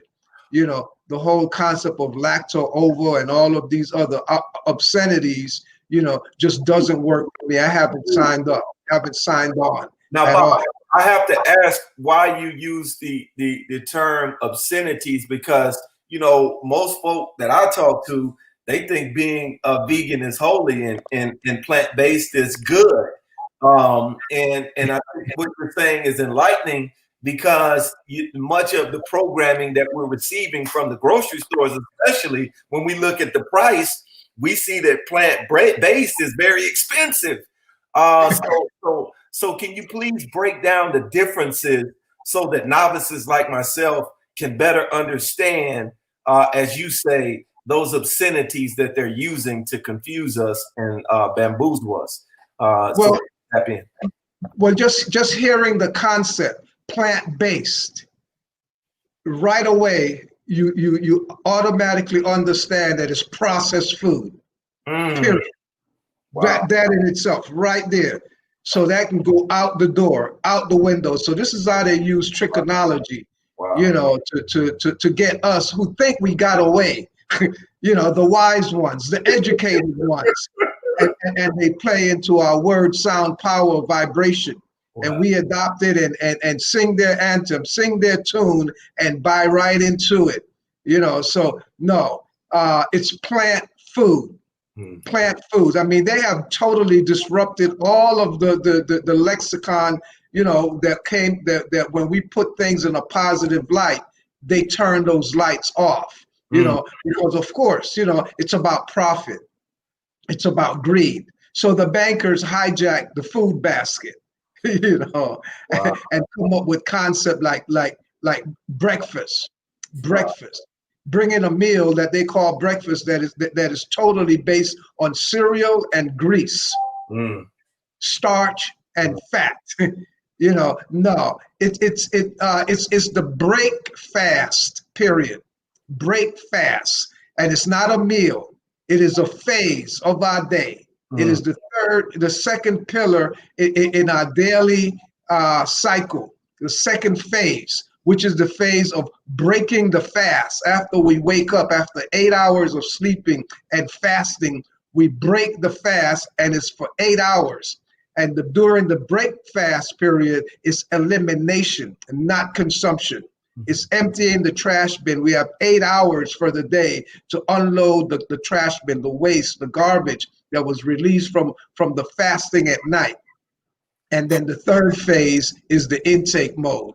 So, but the thing is, even the word vegan, of course, it was coined in 1942 by an Englishman to differentiate between vegetarians, that was strictly about health and well-being, as opposed to the ones who were about animal rights. Vegan is about animal rights, and that does not deal with human rights. We are animals too, and we are one of the most endangered species of animals on the planet by our own doing. So for us to be so preoccupied and concerned about saving the bald eagle and the zebra while we're slaughtering ourselves with food as a weapon, we need to check ourselves.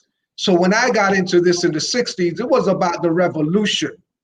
It was about the revolution. It was about Black power. It was about the hippie movement. It was about the anti-war movement. It was about defending and protecting our lives as revolutionaries, not as spiritual entities trying to meditate and do all these types of things, not as animal rights activists, not of people trying to save the planet. We were about saving our black bald heads, dreadlocks, and afros as well during those times. So as they say, a luta continua, the struggle continued, and now the revolution is being televised right now as we are on it in the present, and we need to say it loud and clear. It's about defending our lives, it's about protecting our being, protecting our space, taking ownership, being responsible. Then other animals in the kingdom won't have to worry about us. We're not going to try to eat them. We're not going to try to put them in our bed to sleep with us or anything like that. We're talking human rights, right? Not animal rights. You're talking about animal rights, and you're a vegan, and you're feeding your dogs some manufactured texturized vegetable protein out of a big sack, and you soak it in water and blow it up. That is not animal rights. Let the animal go. Let them be free. Let them go out and hunt their prey and do their thing. But to put them on this processed food, which you are doing yourself as well, and this whole thing with this not this plant-based is basically just legitimizing the texturized vegetable protein industry. The fake food, the what they call the meat analogs, meat analogs, the tofu that's tough for you, the chunks, the mince, and all of these vegetarian products that came out of California, out of Loma Linda, thanks to the Seventh-day Adventist food system over there. We see, and of course, China, you go to vegetarian paradise in Chinatown, that's all they're giving you. It's vegetarian dog food. And that's what it is. You look at a can of some of these texturized vegetable protein that are made for human beings, and you compare those with the ones that are made for animals. The only difference is that yours don't have meat solids. But all the other ingredients with the litany of chemicals, they're all the same. So most of what you're talking about plant-based is vegetarian dog food. We are not about that. We're about real food, high culture food, plant food, direct from the plant, with minimal processing. Fresh is best. We're talking just simple old mangoes and peaches and papayas and lettuce and tomatoes. We know that. There's no mystery. There's nothing new under the sun. It is food. It is real plant food that has been around for millennials. Of course, a lot of that has been perverted and corrupted, with man hybridizing and doing other unnatural things to food. But here we are in the present right now, and it's time for all of us to just step up and take ownership, defend and protect your life. Yes, and I love what you just said, take ownership. And Jessica, I want you to jump in after I ask this question. because one of the things that's on your website, and I want people to go to, not Sun Fried, but Sun Fired, okay? Sun Fired. And one of the things that's on there, and I love this model, and I really want you to break this down, because our people have been so indoctrinated and so conditioned to eating junk, to eating garbage, to eating things that are filled with death and filled with destruction. And it's no wonder that we are at the top of hypertension, at the top of obesity, at the top of diabetes, and at the top of every dysfunction that you can imagine in terms of health and well-being, in terms of dysfunction and deficiency. But you say, and this is a beautiful model that I really want you to break down and explain so our people can understand, is that it is not the food in your life, but the life in your food that nourishes you. Can you please expound on the science of that so our people can understand that we need to change the way we're looking at the things that we are putting in our mouth? Well, it's just all logics. This is no big rocket science or anything like that. It's human sense. You know, I mean, look, we are living beings. We are living entity. We are not going to derive life from death. So to eat a dead chicken, a dead cow, no, there's no value in that. All you're going to do is put yourself on the chain, on the link, on the line, because you're going to end up not only, as they say, you are what you eat, but you actually eat what you are. Okay, so you eat animals, you become animals. Wow. You know, on that level, you know, you give up your rights, you know, and deal with, you know, you're not dealing with the higher levels of consciousness, especially that of being a soul being, a spirit. And this body is just an animal, it's just a flesh, it's just a vehicle, it's just a temple. And we want to make sure that it's in proper order so that we can now relax and meditate and do our thing, instead of having the animal that we sleep in be sneezing and farting and coughing and carrying on while we're trying to be still, trying to meditate, trying to connect, you know, with our higher heights. So the life in your food, when you cook food, you kill it. We know, based on all science, that when it comes to temperature, heat, that any temperature above the highest recorded solar temperature ever on the planet, 134.6 degrees Fahrenheit, any temperature above that kills all life, humans, animals, plants. So we know where that was recorded. Death Valley, California. Wow. Yeah, and they name it accordingly. Wow. Okay. You might be able to survive there for a few hours, for a day or two, but you cannot live there and sustain your life at optimal level. So once you apply heat to food above that temperature, you're going to kill it. You're going to destroy the life in the food. And when you're eating food, you're looking to do a transfer of the life force from that food into your body. And the primary life force you're looking to transfer is the force of the sun, the energy of the sun. We know the sun, you know, as our ancestors used to honor the sun as God. You know, even today, it is realistically the only tangible godlike energy that absolutely affects every single human being living on the planet today. The sun cooks our food.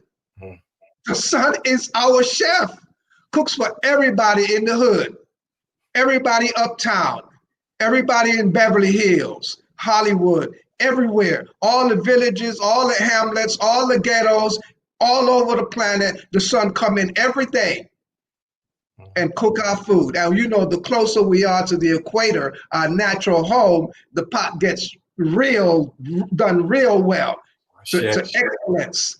But the further away you are from the equator, there's no sun cooking your food up there.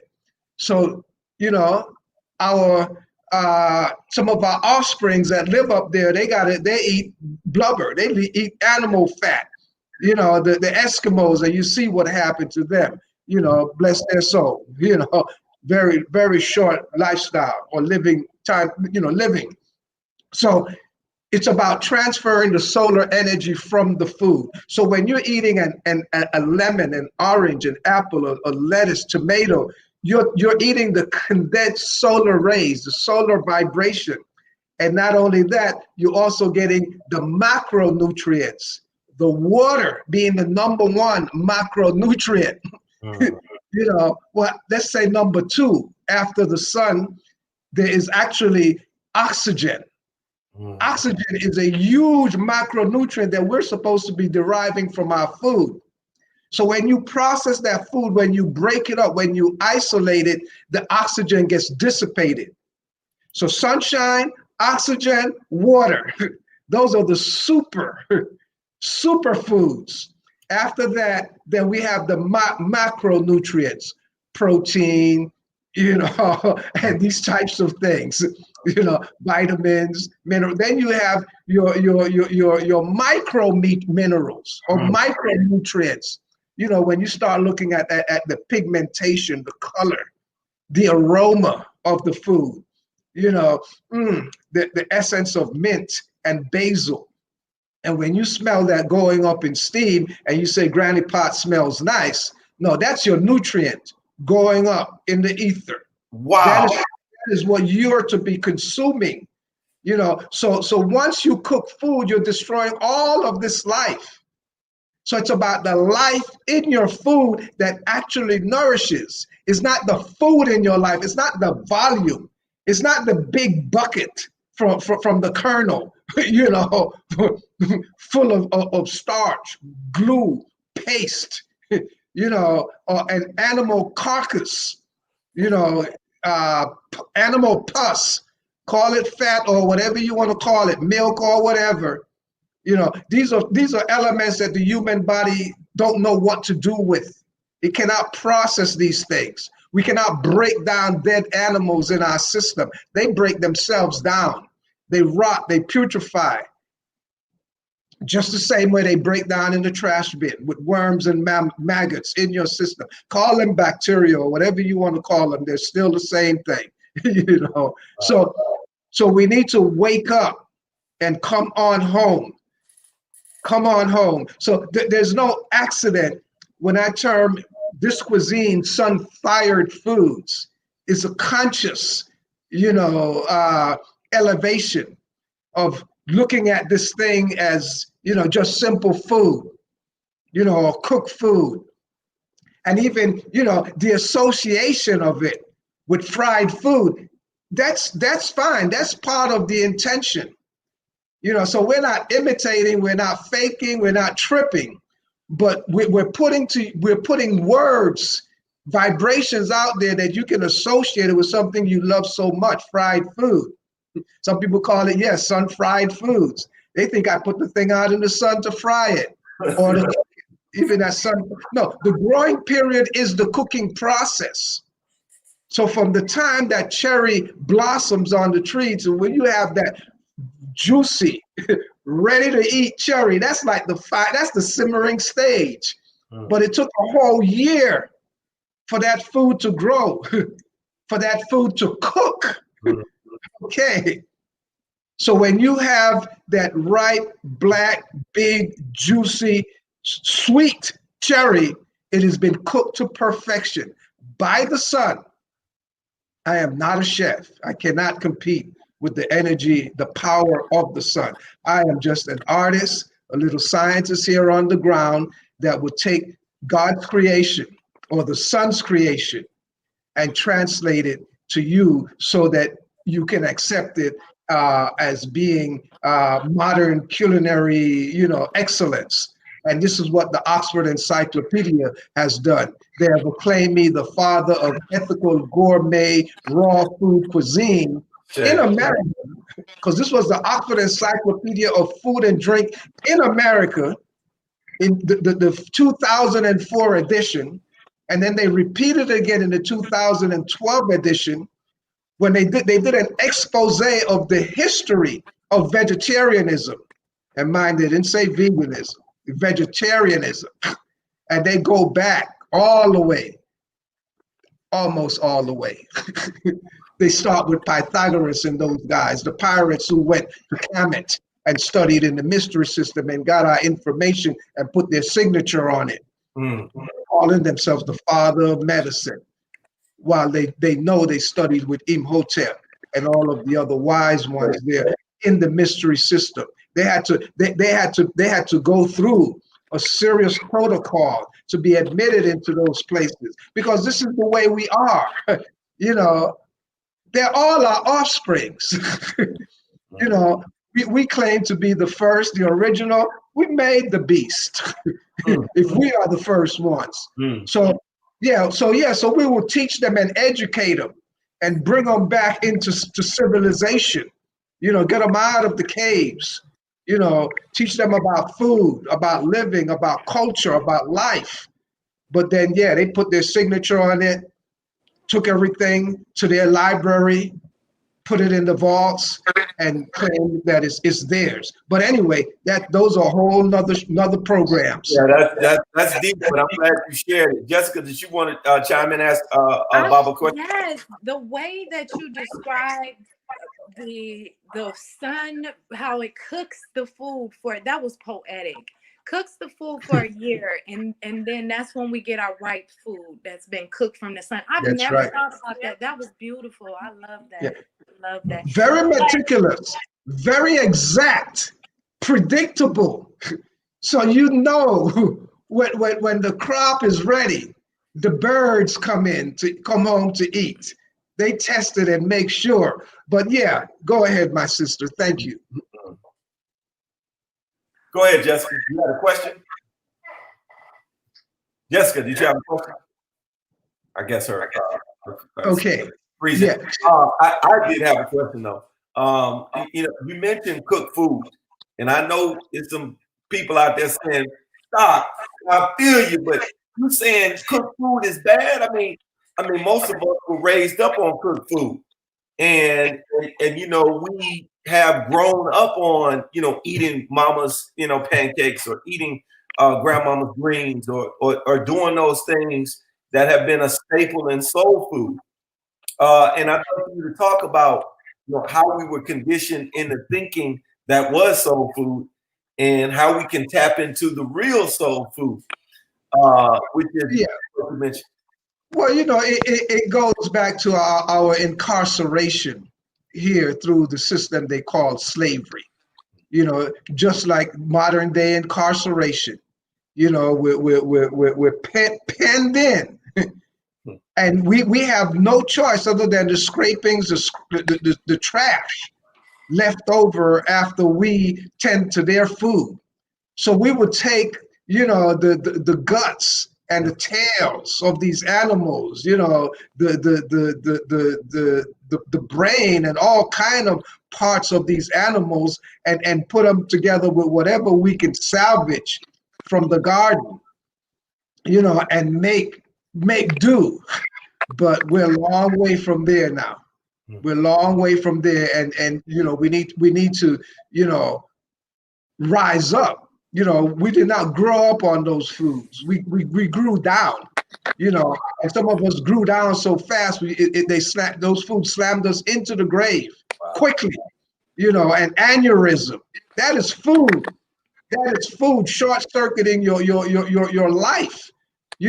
Because your plumbing got backed up with garbage, with filth that the body was not eliminating anymore. One of those arteries burst and strike your brain, and that's it.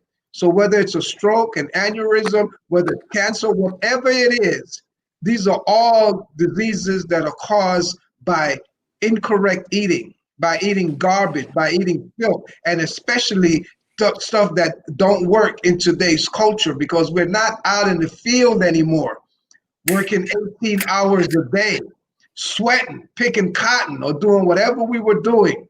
So we bust in a sweat, and we in the sunshine, just like the cows, You see them out there grazing in the grass all day, you know, eating that chlorophyll and eating that grass and generating chlorophyll and B12 and all. We don't do that no more. We're indoors. We're living in these modern caves, you know, call them apartment or condos or whatever they are, you know.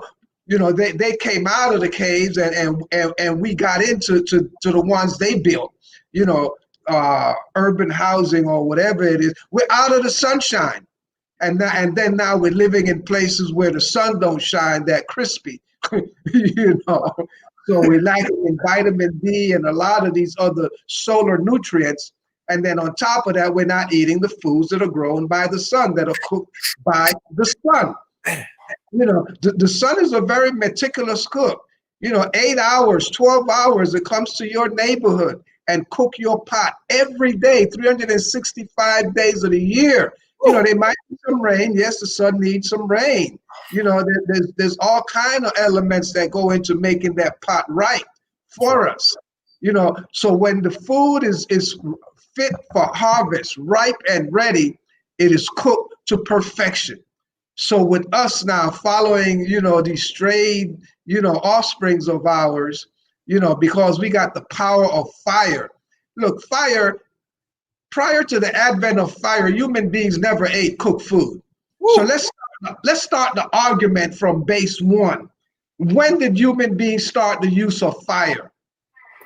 And what's the age? What's the dating of the age of the remnants of our oldest ancestor?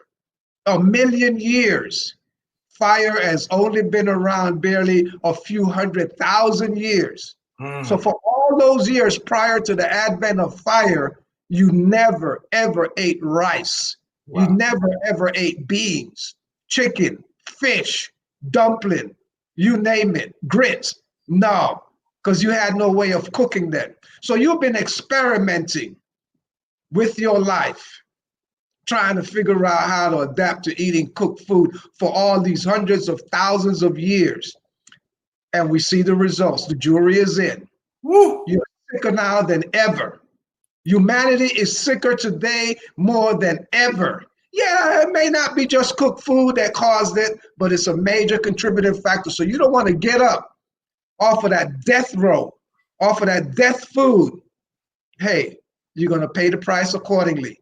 Woo. You know, so unfortunately, actually, the death of that chicken, that goat, that lamb that you caused,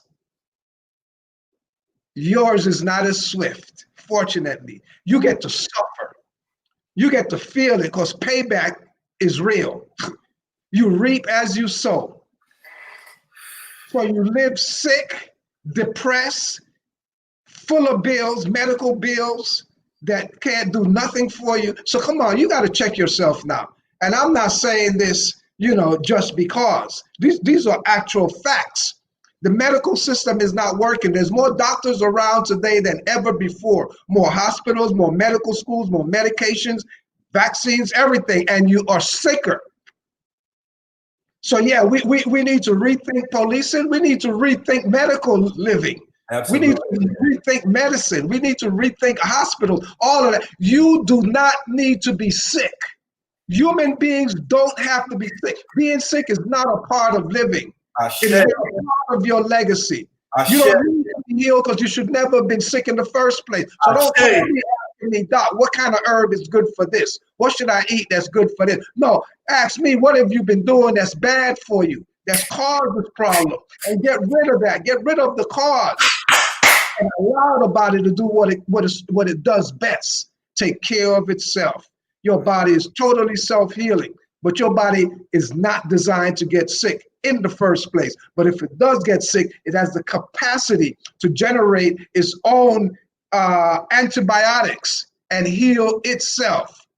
The body is totally, herbs and these things that remove obstruction, they empty the trash bin and all these kind of things create the passageway. So oxygen and moisture and sunshine and vitamins and minerals can be absorbed into the system. But you see, most of us are just eating just to defecate. And some of us don't even get to do that. And then we end up smothering in our own filth. That's what cancer is, living in your poop. So let's get it straight. Let's talk direct. Let's talk. Let's talk Ebonics. Forget Black English or standard American English. We're talking Ebonics right now. We're bringing it home. That's right. This is grandma style. That's right. That's Okay? right. You don't have to be sick. Wake up. We need it. Thank you, Doc. And I know you're linguistics. You're a linguist. So I know you know how to break it down and give it to us straight and put it in a vernacular we can understand. I put these on the screen because you were talking about it, and it was so apropos and right on time. U.S. adult obesity rates. Obesity. And they're the highest that have ever been recorded in the history of this country. Now surpassing 42%. And guess what? Ding, ding, ding, ding. Black women are the most obese demographic in the entire United States. Big mama, auntie, sis, and the like are closest to heart disease, closest to diabetes, and all of these other ailments that are destroying our people. And many have said that we need to have a transformation and a change in the kitchen. And what you're talking about is it's not just adding a little bit less salt or eating a low-fat diet. You're talking about changing and transforming the very way we look at food and focusing on the life in food and then enriching our lives courtesy of that. I'm talking about no salt, period. No. Let's stop the hypocrisy. No salt and no processed fat, period. No cooked fat. Even coconut oil. Come on. Fire is the issue.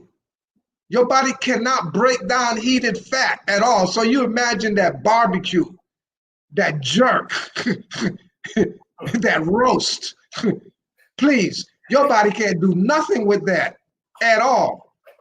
It chokes the system off. It doesn't break down, period.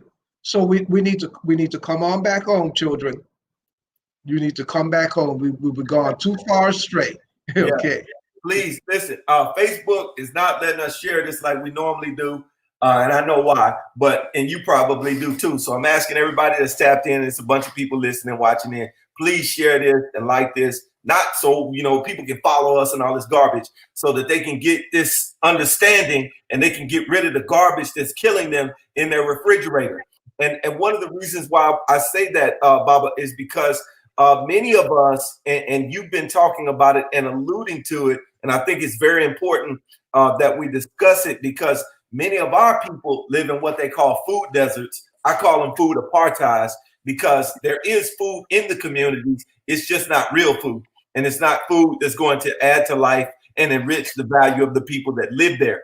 But 23 million, to be exact, 23.5 million people in the United States live in what's called food deserts. And it's truly a food apartheid.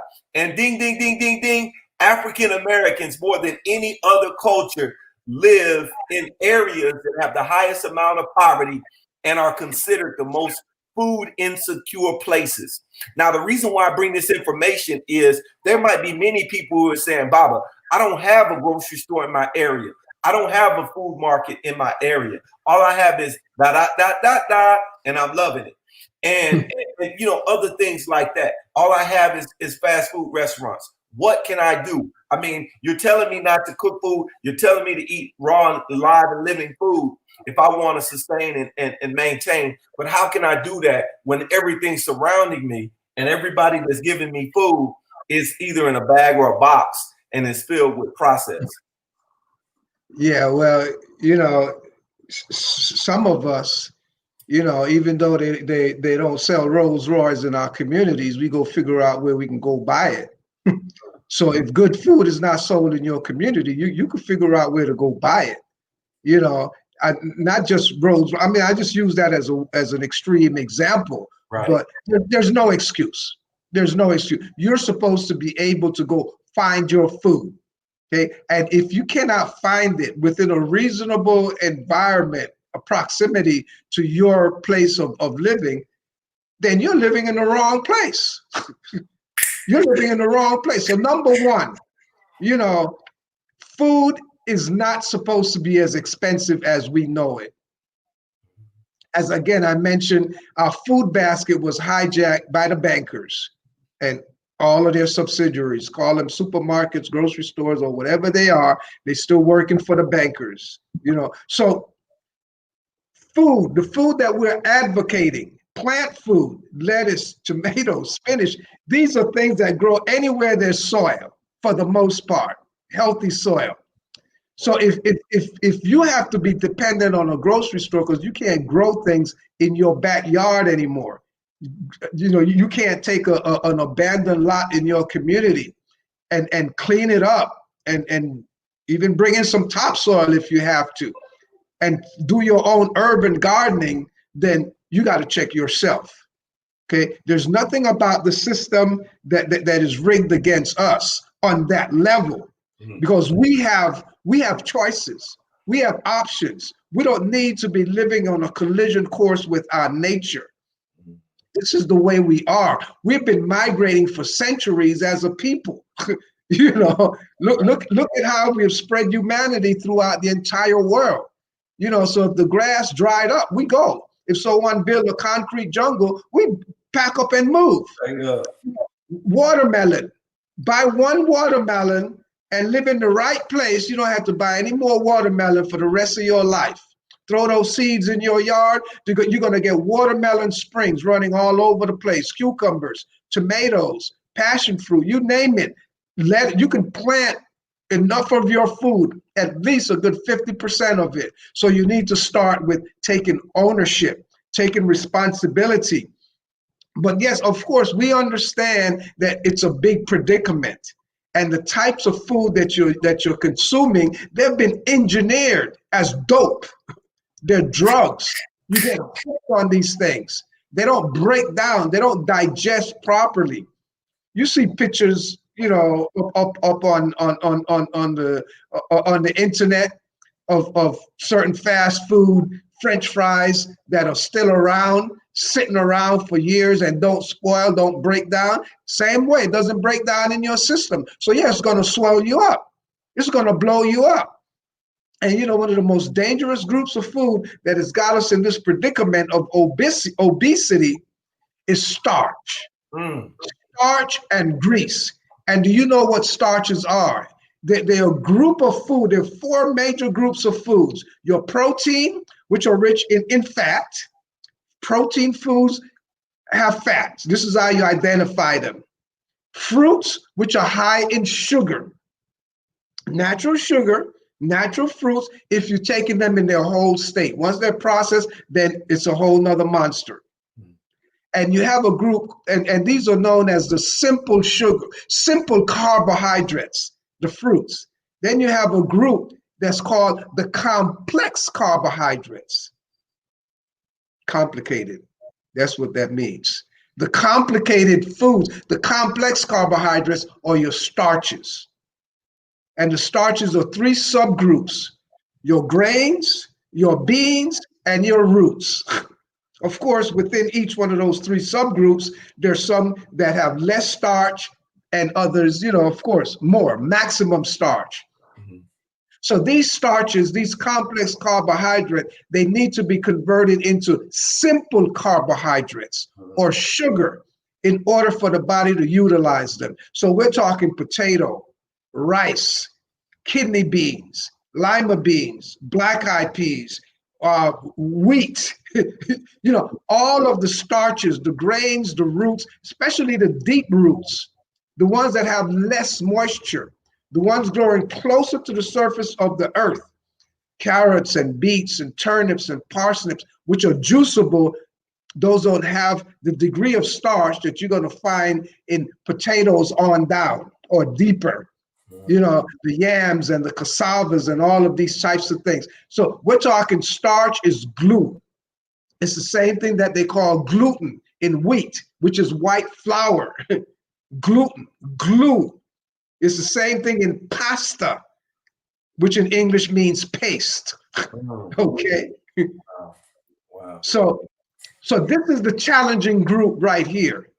When you're talking about obesity, and look at them, all of those foods in those three subgroups, you seldomly eat them without fat, without greasing them, without butter, mayonnaise, lard, oil.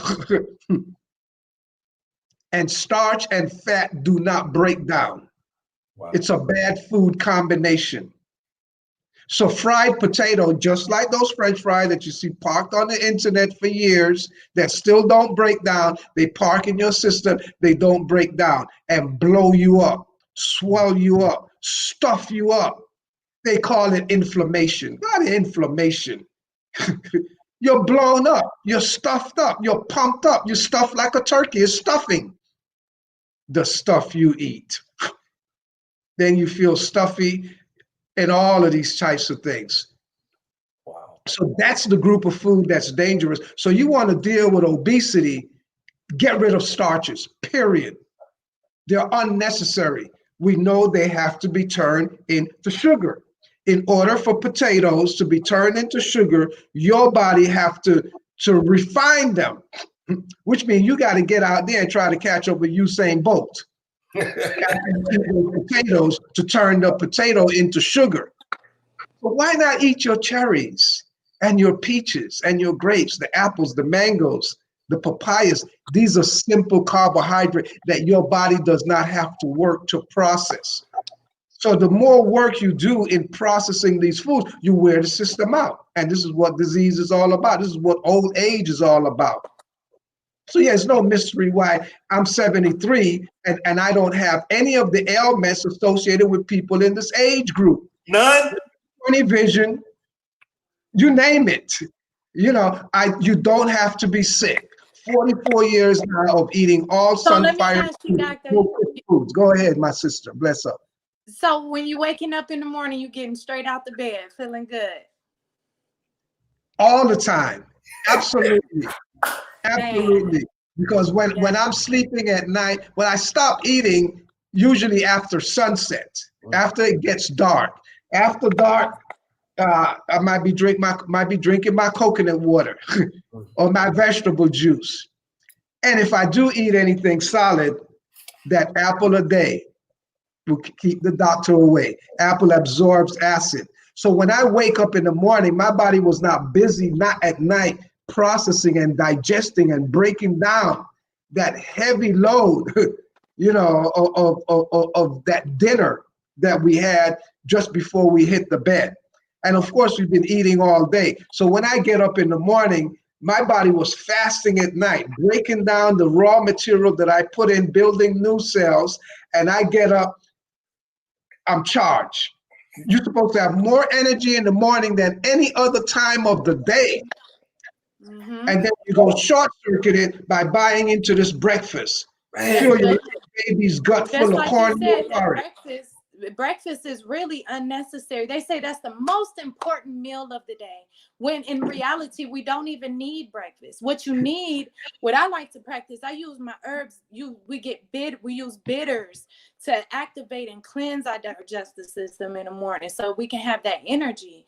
Right. Definitely, when you break fast, like you say, you have to be careful and mindful of what you're breaking fast with, not with eggs and sausage and this grease and everything. Like, no, people have it all wrong. Yeah, I mean, the doctor is right when they say that breakfast is the most important meal. Big up. I get them a hands up to that. That's why you need to be careful how you break your fast. It is the most important meal. It's the trigger. Your stomach, which is the size of your fist, this is the normal size of your stomach when you wake up in the morning. Put your fist where you think your stomach is, and you will know that's the normal size of your stomach. Especially when you wake up in the morning, it empties out and it comes as close to a clenched fist as possible. When you open that bag in the morning, wide open, and stuff it with grits, cornmeal porridge, hash brown, you name it, eggs, bacon, tofu, organic granola, whatever it is, that bag is not going to close again till you go back to sleep. Wow. And you got to keep it filled for the rest of the day. So you want to open that bag gradually. As Jessica, my sister, just said, you want to first clean that system out. Clean your digestive system out. Your digestive system, look, it is not even a part of your body. It is a passageway.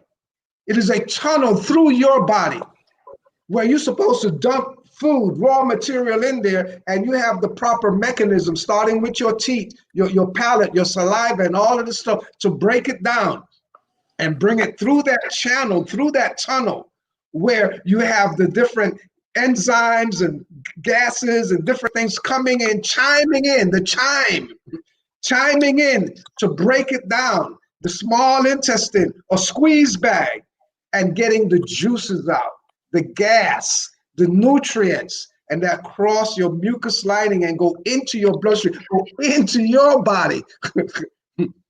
Yes. And So let's tell the audience. Let's tell the audience what are some good things that we could start the day with.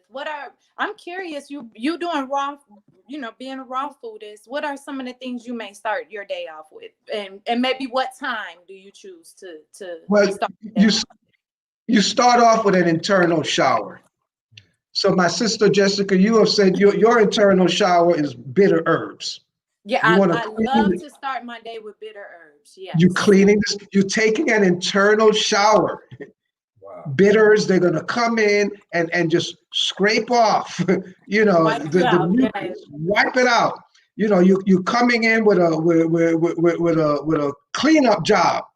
As our sister say, Betty Wright, bless her soul. The cleanup woman. And some of the bitters, just so some of the people can know, some good bitters to use. We have wormwood. I like cascara. We could do yellow dock. Those are some of the herbs that I like to start my day with. Also, we have chaparral. That's another good herb. And these are all, like you say, bitter. They're like a tonic, cleaning your system out. And then actually, sometimes I find an appetite will come after I'm cleaned out. Then it's like, okay, feed me the minerals, give me the nutrients. Oh, yes. So the way my day works, definitely I follow the daylight eating system. So generally from 6 a.m. to 6 p.m. is when I consume. Now you got some people today talking about what they call intermittent fasting. What the heck is intermittent fasting? Come on, get away with that marketing stuff. When you're sleeping at night, you're fasting. So if you're gonna, and 8 hours of fasting, the body's breaking down the dead cell, building the new ones. That's the repair job. That's the reparation mode. So you're actually going into the body shop at night, every time you go to bed. And the body is breaking down, retooling, breaking down those cells and building new ones. So you might want to extend that fast from 8 hours to 10 hours to 12 hours to 14 hours. So it's an extended fast. It's not an intermittent fasting. It's an extension of your fast. So I do 12 hours from 6 p.m. to 6 a.m. But because the natural time to be sleeping, to be in bed, if you're living in nature the way I'm living here in the tropics, you're talking, close to the equator, and that, the sun rises generally around 6 a.m. and sets around 6 p.m. So 2 hours before the rising of the sun, you feel the vibration of the sun on your horizon. And this is why you hear the rooster crowing at 4 a.m. Wake the town and tell the people the sun is coming. Okay. Then from 8 p.m., 2 hours before sunset, or 2 hours after sunset, this is the natural time to be sleeping, because before Columbus and those pirates came and turned on the light, we live here, well, as we said over there, we work from can see to can't see. And I mean, if there was nightlight during those times, those beasts would have probably have us slaving the farm even at night, 24 hours a day. So when you go into can't see, that's the time you go to sleep. And you wake up when can see. So 8 p.m. to 4 a.m. is the natural time to be sleeping. So I generally would break my fast again at around 6 a.m. But when I'm breaking the fast, because the classical definition of the word to fast, it means to hold fast. Nothing goes past your lips at all. No liquid, no solid. And this is why our ancestors back in the days, they would say so-and-so fasted for 40 nights and 40 days. Because we fast every night. That's a given. We are pros at fasting. So when we are doing that seasonal fast once a year, which, when they put the thing in books and call it religion, supposed to be that Lent period, after Carnival, after Mardi Gras, when you get all your stuff off, fornicate and eat all the garbage, then you're supposed to be going into Lent for 40 days, and you break it down in the Easter time. But it was 40 days and 40 nights. But we left all of that stuff behind. We've gotten so far away from nature. Yeah, So no, it's not about the fasting. It's about the bacchanal. It's about the pervertedness of living this high energy and just freaking out. But anyway, so when I start drinking, you're actually breaking your fast. Mm-hmm. But we know now languages evolve. And based on linguistics, we have accepted today that you may be drinking liquids, but you're still fasting. Mm. So the definition of the to fast now, it's more of not activating the digestive system. So no fiber, no rich food, no dense food, no thick shakes, no smoothies or anything like that. Filtered liquids. So because that doesn't activate the digestive system. Your bitter herbs steeped in water. So what I do, I break my fast with the coconut water. This is me right here. This is my internal shower. Actually, I'm not breaking the fast now because, modern day, now I'm not activating the digestive system. So I start off with coconut water. This is my internal shower right here. And I may take something to complement this that's now going to be an inner body cleanser. So Jessica uses the herbs, the bitters. I would use lemon. I would use, noni juice. I use a fruit juice. I use a spice. I would use allspice. I may use mint or an herb as well. But you see, the thing is, because I am not healed, we know the herbs are for the healing of the nation. That's right. Oh, damn, someday the nation better get well and get off the herbs. But we're gonna be perpetually insight. I like that. Yeah, we're gonna be perpetually. That's why it really gets to me when I hear certain brothers and sisters, torching herbs, burning it. About herb is for the healing of the nation. Fire kills the nation. Mm. As much herbs we have torched in a lot of our neighborhoods, as much herbal teas we have drank, why we ain't healed yet? Is that herb really working? I should say that because we are always talking about healing. At one point, we have to say we are healed. We are period. Healed. Yeah, and let's get on with living. We're gonna get to that point. We will have to get to that point where absolutely. We have to get to that. There's a question about dear brother Ray Hightower that asked a great question. He asked, and thank you for the donation, dear brother. Much love and respect to you. And he says, so tofu and soy, is it dangerous for the body? So what's the deal with tofu and what's the deal with soy? Well, let's stick with linguistics. Tofu is tough for you, and soy is sorry. Okay? Look, go back to the 60s and look at the movie Soylent Green. You're talking the 60s, and there's a movie that by the name it's still available. Soylent Green, the late 60s, when they say food ran out on the planet, the whole planet became a food desert, and we had nothing to eat, and human beings started grinding up each other and making this green powder. So all of a sudden now we're in 2020, and everybody's in, soy is the biggest selling food on the planet. commercially, soy. Mm-hmm.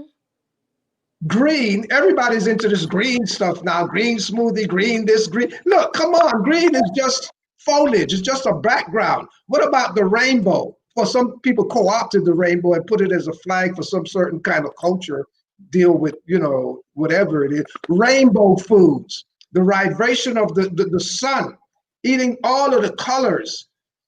Damn. If it's about green, why do we have all these reds and yellows and golds and oranges and purples and black food and white food and all of this stuff? And now we're going to get hung up with the green. So Soylent Green and its relevancy today. And the word in between, Lent. Soylent Green. So we better be careful. What are we consuming now? So no, soybean is no good for human consumption. It is not food for human consumption. It is the worst bean you could put into your body. The body And when cannot, you say linguistics, process it at all. and It when you cannot speak process. about linguistics, that is so important. You mentioned earlier about being set apart from vegan, set apart from plant-based. Like those terms, like it's so important to pay attention to those terminologies, because like you say, those foods are included in the soy. That just because it's vegan, that does not mean it's healthy at all. And you see those foods with the soy and tofu. But if we even go to the history of how soy even came about to be, you will even know that this is not even meant to go inside your body. George Carver, I believe, he was commissioned to create a product, and he used soy, and that was supposed to be used for the industrial, for the industrial industry. It wasn't even meant to be. And then they discovered along the line that, we can make fake meat out of this, or we can make fake foods from this soy, but it wasn't even meant to be used for human consumption in the first place. Well, I mean, just going back, as I mentioned before, like beans are not natural food for humans, period. So yeah, your black eyed peas and all of that, it's only been 10,000 years that humans have been consuming beans. Yes. There are mutants. Yes. They're all hybrid. Grains also 10,000 years maximum since we've been eating rice, corn, and all of this stuff on the entire planet. Wow. We're not grain eaters by nature, and eating those deep roots, those tubers, that yam and cassava and all, that is not food for human consumption. These are just pure starch. Starch has no nutritional value. The only value it has is when it's converted into simple carbohydrate, into sugar. But when you eat it with fat, with grease, and when you don't work hard and you don't sweat it, you're not going to turn it into sugar, and it sits on your butt just like that. A lot of that big butt that we see is just pus, bread and butter. Wow. Literally. I have to ask this because you bring up starch. There are many people who are taught by the dairy industry and the American food pyramid that we need our starch, that we need our protein, that we need our dairy. What do you say to those that say that we need to follow that pyramid and that natural food chain and eat those foods on the pyramid and the chain that exists? Well, I say our people that are still riding on that pyramid, they need to come up to date. Thanks to our beloved sister Michelle Obama, who got rid of the pyramid and came up with the My Plate concept for the USDA nutritional guideline. So the pyramid been out of style since Michelle Obama got out of the house. And the My Plate, on My Plate, she says it, you're going to design your own personal plate.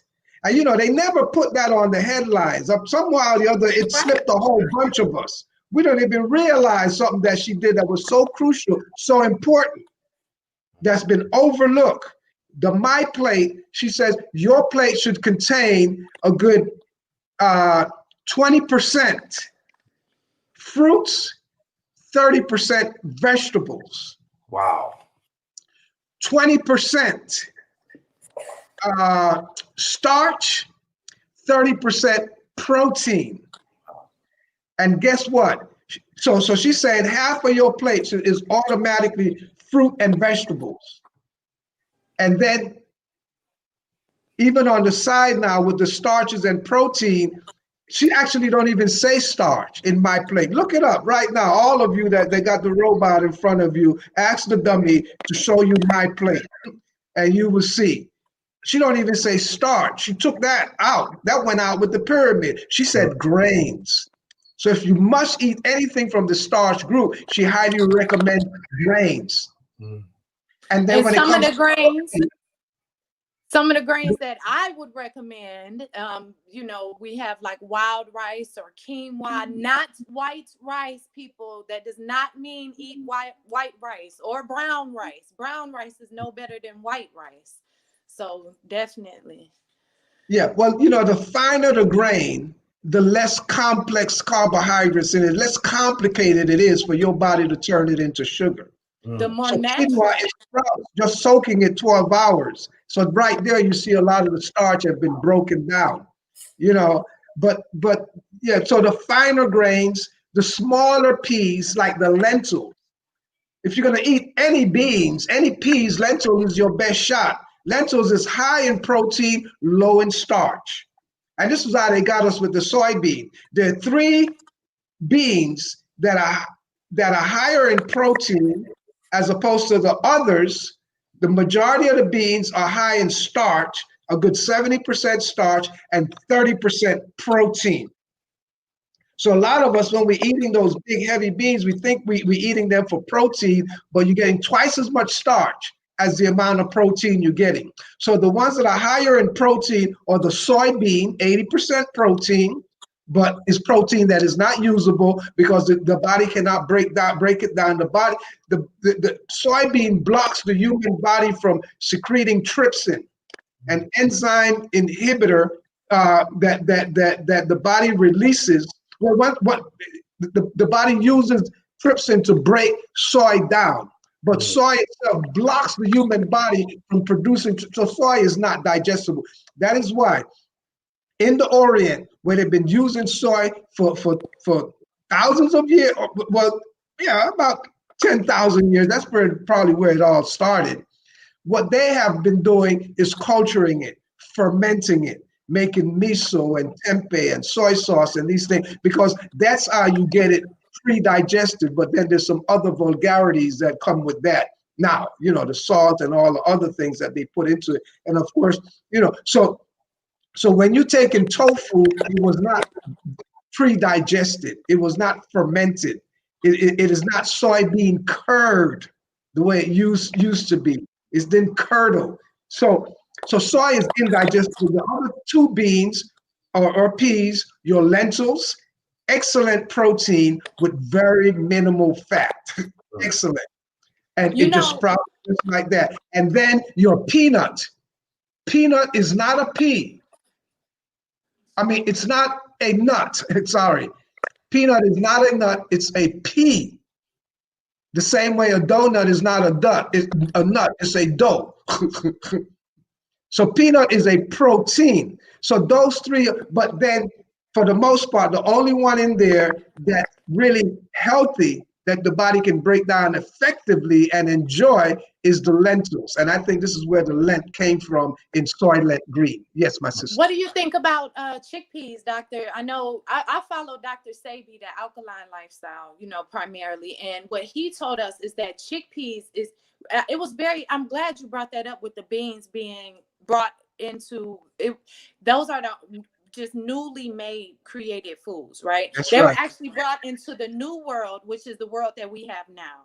And we're actually getting ready to go into another new world. But anyway, he said that chickpea is the only true bean that we have today, existing before you know, the kidney beans, even lentils and black eyed peas and all of that. What do you think about chickpeas?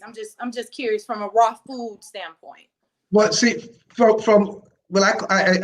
use the word raw food, not raw, because it's not raw. It's cooked by the sun. So it's raw, R-A, sun food. So from a raw food standpoint, chickpeas, and let's look at lentils while we're talking about chickpeas. The only way to consume those things raw, obviously, or raw, is by not cooking them. So if you're not going to cook them, now you need to do what? You need to sprout them. So you need to You need sprout. to do what?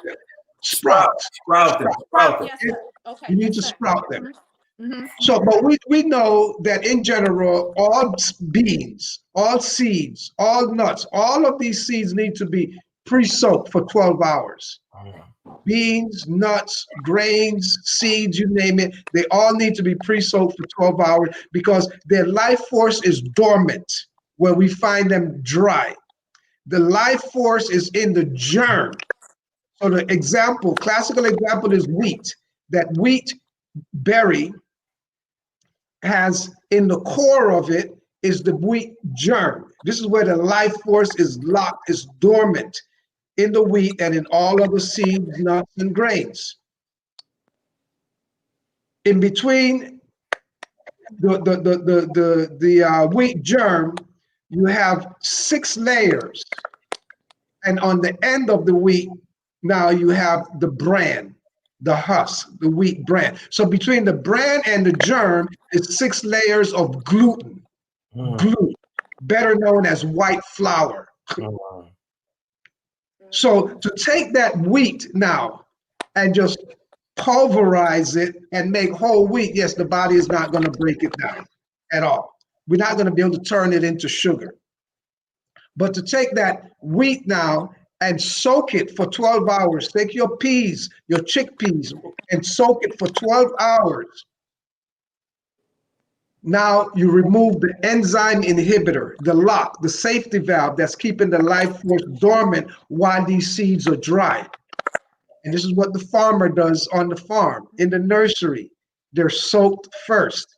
Even if you down in the bayou and you see a pecan tree, you know, you see the pecans fall off at a certain point of the year, and then they dry out.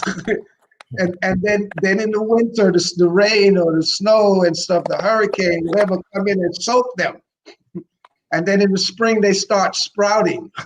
So this is the process we're to do at home with these things. So you sprout that chickpea, you sprout the lentil. After soaking them for 12 hours, get rid of the water, drain it, rinse it, and let it sprout for 2, 3, 4 days. So you leave it in a colander, in a basket, in some porous, let the water keep draining out, and rinse it twice a day because now it's a living food. It's been activated. So it's releasing toxins. So you need to rinse it twice a day, give it a bath, but then also it is absorbing water every time you rinse it. So in absorbing the water, now it begins to sprout.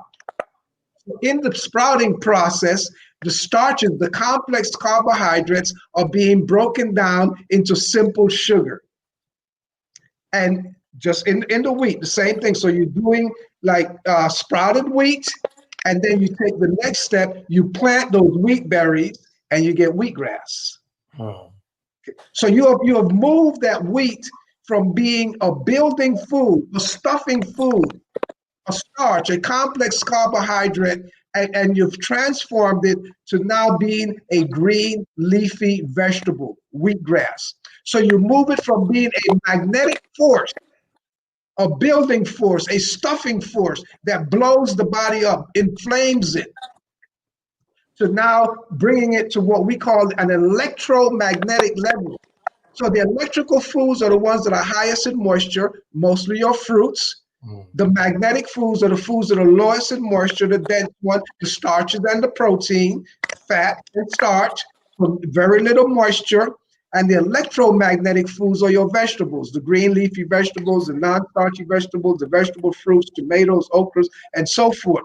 So bring the wheat from a magnetic food, from a dense, building, blowing up food, to an electromagnetic level, bringing it into a green leafy vegetable by turning it into a wheatgrass after you planted those sprouted seeds and let it grow into a wheatgrass. Now you take that wheatgrass and you run it through a juice extractor and you get wheatgrass juice. What is wheatgrass juice? It is no longer a magnetic food, a building food. Then it's no longer a green leafy vegetable, so you ran it through a juice extractor, and now you got wheatgrass juice.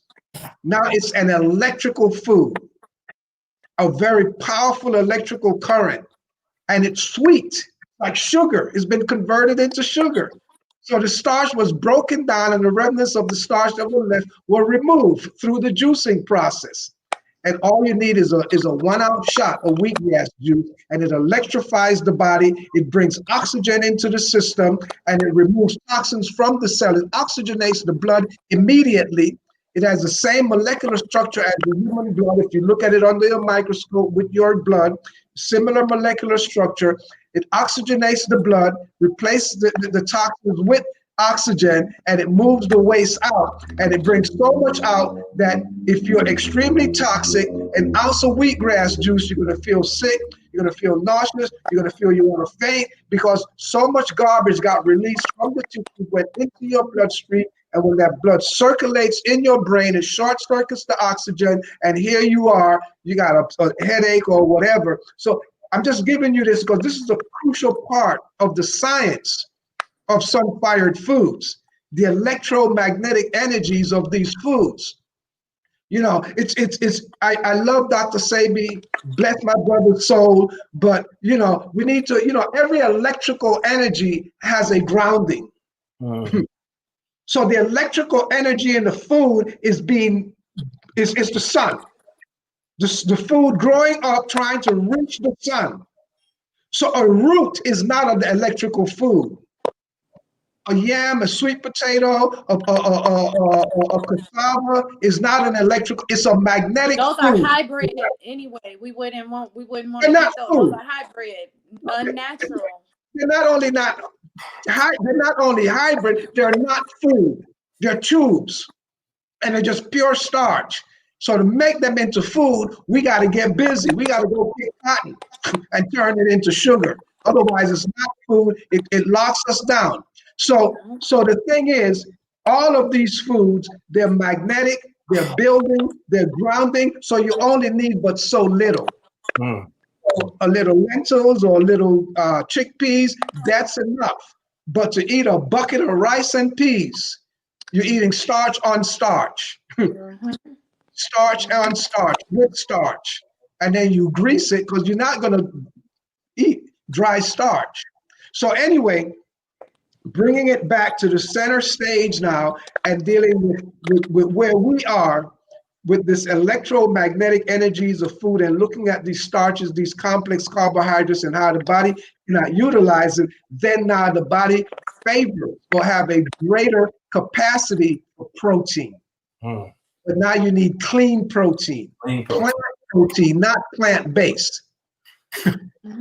But your plant protein, we're talking seeds and nuts, sunflower seeds, foods that have fat that the body can process effectively. Yes, avocados and coconuts and things of these nature. So we need protein, but we don't need the rich, heavy processed protein that the body cannot handle, and we should not ever be combining it with starch. That's why even beans within themselves are a bad food combination. That's why they gas you up, you're full of wind, because they don't digest. They're a combination of starch and protein. So beans are not recommended at all. So to take the point further, when you sprout the lentil, when you sprout the soybean, and you know, rinse it in water 2-3 times a day, and you do that for 4-6 days, those soybeans, well, let's forget the soybean, the lentils, which is normally a good 70% protein, the protein count in the lentils decreased because you sprouted them, because you added water to them. So the proteins, now a lot of it has now been broken down into simple amino acid, which is a simplified form. That's all that protein is. That's all that protein is amino acids. And as that's all it is. Protein is not even a real concept anyway, as we have learned. That's what Sebi offered us. Protein is a made-up concept. It's the minerals, the nutrients, the nutrients from our food is what we need to be concerned about. The foods that are highest in minerals are your vegetables. The foods that are highest in vitamins are your fruit. So the fruits and vegetables are the cornerstone. But the starches and the protein, they're building foods, but the protein is a better quality building food because it stacks muscles. But starch blows you up. So we do need some protein, but not as much as we consume, and especially once we've reached an age, because after 20, after maturity, there's nothing else to build. You don't need the brick loads of protein. And then, of course, you're not processing it. You're not out there moving on a certain level. So some light nuts and seeds, making nut milks and nut cheese and yogurts and these things, like you got to pre-soak them 12 hours. You got to break them down as smooth as possible. Make nut milks and these types of things so that the body doesn't have to work. The challenge is we overwork the body. And this is what we experience after we eat those heavy cooked food. We get a form of itis that we all know so well. We go to sleep. Wow. And that's not natural, people. That is not normal. That is not normal. Not natural. Baba, I just looked at the clock and the time has moved so fast. I can't believe it. I want the people to get more information about what you're doing. And please, will you commit to coming back? Can we have you back? Because we ran out of time. I'd love to have you back. And you let me know when you can come back because we got to finish this conversation. There's so much more we got to get into. You blew our minds. I mean, minds are blown right now. I definitely learned a couple things speaking with you. I really love the concept of how our foods are ripened, cooked by the sun. I love that. Oh yeah, yes. So I'm holding you to it. When you come back, Oh yes, I would love to come back. Just give me a minute, because I'm here. You know, I've been in the Cayman Islands here. You know, I've been here for a year, and you know, so I had a nice COVID vacation here. You know, it was nice, and but now it's like borderline incarceration. You know, because it ain't nothing happen here. All they do is make money here. This is a money machine, and but now I'm about to step soon, within the month of October. So I'm going to greener pasture for the moment, you know, of course, you know, it's how we migrate, you know, we got to get up and move. So anyway, so give me a minute. Let me run this transition. Because next time I come back, I want to be in a place where you can come and you know, the family can come and study with me. Because right now, this place, the airport is not going to open here till December, you know, officially open. So I can get an escape flight, you know, an evacuation flight out of here. But so I'm going to take advantage of that, and I'm going to someplace where, you know, the pasture would be a whole lot greener. And then once I come on, I'll be doing the program from there. And then I want to invite the family to come down and study in person, because that's where it's really at. You know, I have a very strong relationship with Shape. I heard it mentioned earlier with the Sisters Shape Community Center there in Houston. Right. You know, I mean, look, Shape, Sunshine, you know, Brother Sunshine. Yes, sir. Well, you know, when Sunshine first, he's one of my A students. So when he first opened up Sunshine, it was actually known as Sunfire was the name of it. It wasn't Sunshine. So he moved it to Sunshine eventually. But I used to come to Shape and do workshops there. You know, we've done big feasts there with Dr. Das and Sunshine and all of that, you know, with the whole family there. So I look forward to coming sometime. I don't know. I'm not committing to come to the U.S. though. Yeah. You know, I can't, you know, I'm not into that right now. But yeah, I'll be back on the show, man. But you know, let's take a minute.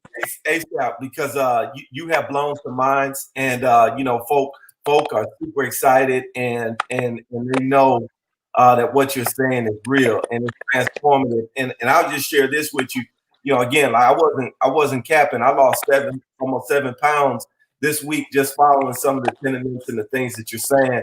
And I didn't realize this, but so many of our people are overweight and obese, and we have to begin to deal with that. And that's why we had Sister Jessica on, because she's got a great story. And I want Jessica to quickly share your story and let people know that it works. Real quick. Yes, real quick. I was probably almost 200 pounds, not looking sloppy and fat. I was thick. I was thinking, but I was not happy with the way I felt. Early 30s, waking up. That's why I asked you, Doc, how you feel when you wake up? I'm early 30s, waking out the bed, had to stretch my limbs and walk my joints out and things. And I knew something was wrong. And I just had a calling. It first started with no meat. Then I, of course, I told you I learned about Dr. Sebi and definitely aspired to be more like you, eating more raw, having more raw. Excuse me, sir. Raw. But completely changed my life. Definitely. And even with my children, my daughter, I had the doctor told me, wrote out to take her to the lab to get tested for diabetes. After changing our lifestyles, I don't even have any concerns of those type of things anymore. Wow. So definitely completely life changing. That's amazing. Yes. That's amazing. All right, Baba, I'm going to reach out to you very, very soon. I love you. Thank you so very much for all that you do. I can't believe this time went by so fast.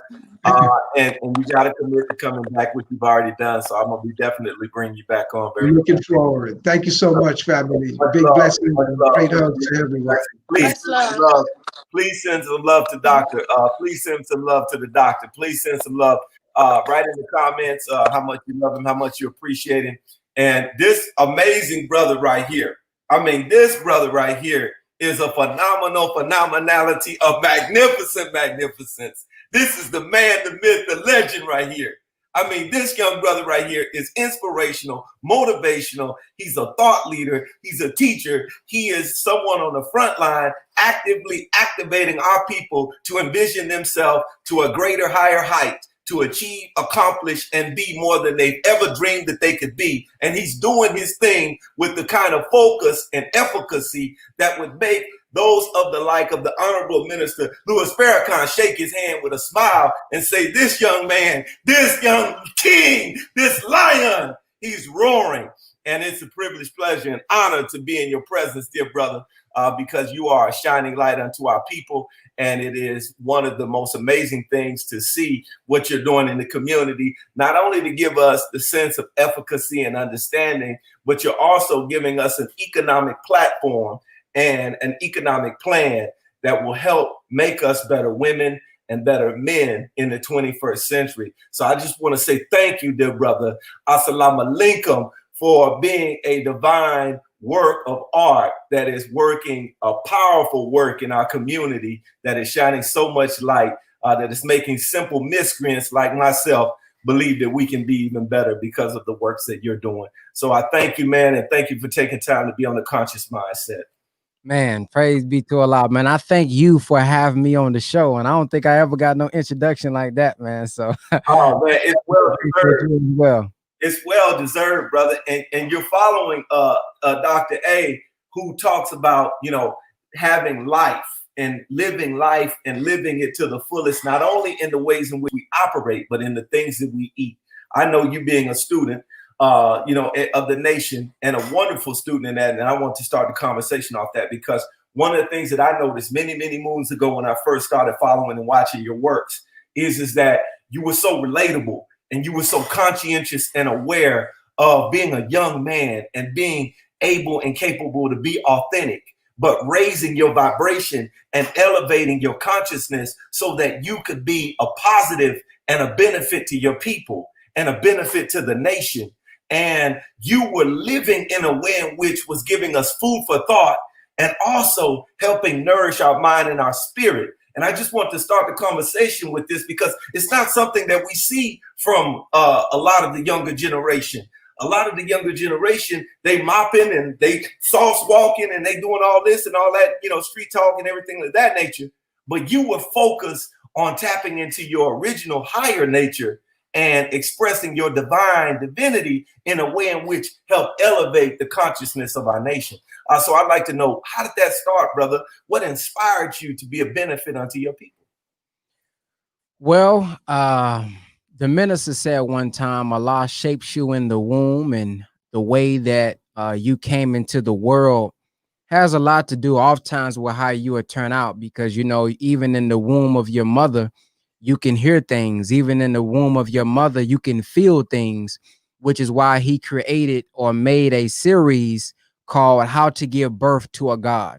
And he talked about how women think, who they are around, how they're feeling, what they're watching, all while they are pregnant. Well, for me, I was actually born in prison. The first time I ever seen my biological father was in his casket. I recall seeing my biological mother maybe one time, maybe around the age of 5, and she said I cried a lot, so that didn't last too long.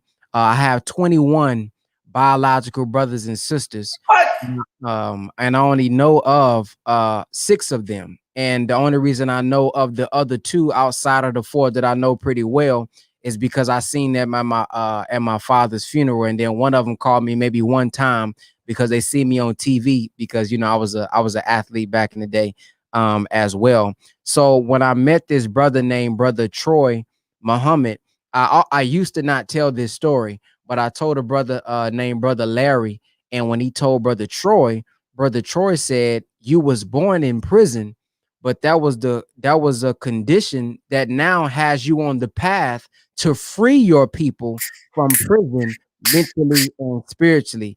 And even when I was in college, or not college, in high school, before I found the teachings of the Honorable Elijah Muhammad, I started a series called Wise Wednesdays. Now, this is back in the day, I didn't really have a lot of knowledge itself. So on Wise Wednesdays, I would say things like, "Oh, we just got to pray about it, just stay positive." And it was general things. So I didn't have anything really specific and really powerful to say until I came into the teachings. And then even as a young child, I just always wanted to help. Always wanted to help people, like get their word out there, or change their life, or get whatever help that they needed, because I guess I was just born and made for this, man. I wanted to have a website one time that was just about advice. I'm talking about at the age of like 15, 16. I just wanted to make a website where people can come and just get advice and give advice. And then now that I think about it, like literally right now, I've developed that platform where people can hit me and DM and get advice, check out advice from the videos. And then we have something called the ABS Tribe, where weekly, every Tuesdays and Thursdays, now Tuesday, Wednesdays, and Thursdays and Fridays, people are on getting advice, literally changing their lives, literally talking about, I was thinking about committing suicide. Now, man, I have new life again. So to see that, and to even think about that right now, is crazy. But really just seeing, for me, seeing how much the Honorable Minister Louis Farrakhan has sacrificed for us, no matter if you are inside of the Nation of Islam or not, hearing stories of brothers who was in prison, who found their spiritual father in the minister, hearing stories about the minister going to alleyways, talking to people who was on crack, talking to people who had swollen hands, kissing them, showing them how worthy they are. So for me, when I seen that, and seeing the brothers in the FOI going door to door to the worst neighborhoods, not judging the brother because his pants was sagging, not judging the brother because he had tattoos on his face. They said, "This is the brother that I want to raise up," because if God is a mighty God, why would we only go to those who are already saved? I'm going to go to those who we say are being rejected. I'm going to go to those who they say are being in last place. And when I saw that, and then I started to study Muhammad Ali when he was in the nation, because he had a personality, because he was an athlete, but also stood on truth, that attracted me. And I just want to be an example, man, that we don't have to go to prison. We don't have to shoot nobody and rob nobody to be successful, because I have a best friend that's in college. I mean, that's in jail doing life right now. And I feel, I don't want to say it's my fault, but he wrote me one time and he says that when he was around me, he stayed out of trouble because I was the positive influence. He always played basketball and things of that nature. And when I was playing basketball, I transferred to Dallas to play basketball, leaving him in Fort Worth. And literally maybe less than 2 years, he ended up getting in trouble. Did some stuff, man, and doing life in prison right now. And I feel like, honestly, if I was still there amongst him, he probably wouldn't have made that decision. So and he wrote me saying, "This is not a place for no soul." And this brother could fight and do all that. And he said, "This is not a place for anybody." So I just want to be an example, man, that you ain't got to risk your life going into prison to be successful. So I hope that answered the question. No, it did a great job of answering the question. And it also brought to my mind the fact that you and your experience is an answer to deal with so many cancers that our people are inflicted with. You were born or you were incubated in a prison cell. And it brought to mind Tupac and how Tupac had that same experience, and he channeled that energy, all of that negativity, to create some of the most beautiful art that we still revel at and honor and respect today. And one of the quotes that Tupac said that I'll say right now is, he said, if you think I'm deep, watch the mind that I spark. Watch the next one after me. And I'm thinking about, dear brother, all of the things that you've been through, all of the things that you've mentioned, all of the tests that you've overcome, and the testimony that which you have now shows that you have stood the test of time. And yeah, you know, I'm glad that you mentioned about the pain of going through and having a brother that you care for and you love, and you acknowledge and you respect, and they acknowledge the connection that they have with you. I'm glad that you admitted that and acknowledged that, because I think a lot of brothers hide that vulnerability and don't want to express that truth about how painful it is and how we sometimes carry guilt, even though we didn't do it. Someone that we love did it, right? And they're experiencing it. And we feel somehow like we should have done something. But I think that you're doing something now, brother. And you're doing something now that will not only change his life, but it will change lives to come, because it's changing lives right now. And I talk to those lives, and they say how powerful not only you are, but what you are doing. So I thank you for committing yourself and making that conscientious decision to go play basketball. And I've seen you hoop, man. You go a little bit, man. You know what I'm saying? For a little guy, you go. And I wanted to ask this question because I think it correlates with everything I've said, and also talks about, you know, your athletic experience. Is it seems like, man, you would not allow yourself to be defeated. It seems like you would not allow the circumstances or the fact that sometimes you were given a bad hand or a difficult job, but you found a way to be the all-star. You found a way to win. You found a way to be the MVP. Where do you think that emanates from, brother? Where do you think that comes from? Because the reason why I'm bringing that up is because I know it's a lot of young brothers, especially now with COVID and everything going on, that they're in a tough spot. And they feel like, man, there's no way out. There's nobody helping me. There's nobody in my corner. I don't have the things that I need to have to be able to be what I know I'm capable of being. But you were in that same situation. And not only did you let it motivate you and inspire you to be greater and better, but now you're doing that same thing for others. So what led you to that? And then how have you been able to help others to doing that as well? I'm gonna take a guess at it. I don't know exactly where it stemmed from, but I will comment and say this. I don't know if have you ever seen my documentary on basketball? I have not. I've watched some of your films on hooping, but I haven't seen the documentary. I gotta check it out. It's funny you say that then, because when I was in high school when I was in freshman and sophomore in college going into the D1, I actually this is college. I actually made a documentary called Beyond Every No. And it was because I was a star on almost every team that I had, but I am small and I didn't like going to the weight room like that. So I wasn't going to be no swole brother either. But I always could compete, you know? And so they would come and they would pick people who was taller or bigger per se, and they would be getting the scholarships. So they'd be getting the letters. So I said to myself, beyond every no that I receive, I'm going to eventually make it to D1. I'm going to eventually overcome all these obstacles and still make it. So what I did was I started literally putting out episodes before I made it. Wow. So that means if I didn't make it, that would have been the end of the documentary. He didn't make it, but I had so much faith in myself that I'm going to put the documentary series out now, and then I'm going to show y'all what's going to happen later. So the first year, it didn't happen. And then one of my coaches said I ain't gonna make it to the NBA or something like that. So I got kind of mad. I cried that night out of anger. And then that following year, I became an All-American basketball player in college. I was, dropping 40, averaging 27 points per game as a point guard. And then even for those who said I was a ball hog, I also led the nation in assists as well. I was top 15 in the nation, and I eventually made it to D1. But I think I had started to want to prove people wrong so bad that once I actually made it, I actually fell out of love with the game. So I was falling out of love with it as soon as I had got into teaching. But I think in my mind, I just always had in my mindset that if you say I can't do something, I'm gonna prove to you that I could do it. And I think I just always had that, just maybe short man syndrome. I don't know what it is. Even when they said I couldn't dunk, I worked my way up into learning how to dunk. So I just always had a mind to be determined because I was the only child. Although I had so many biological brothers and sisters, I grew up in a house where I was the only child.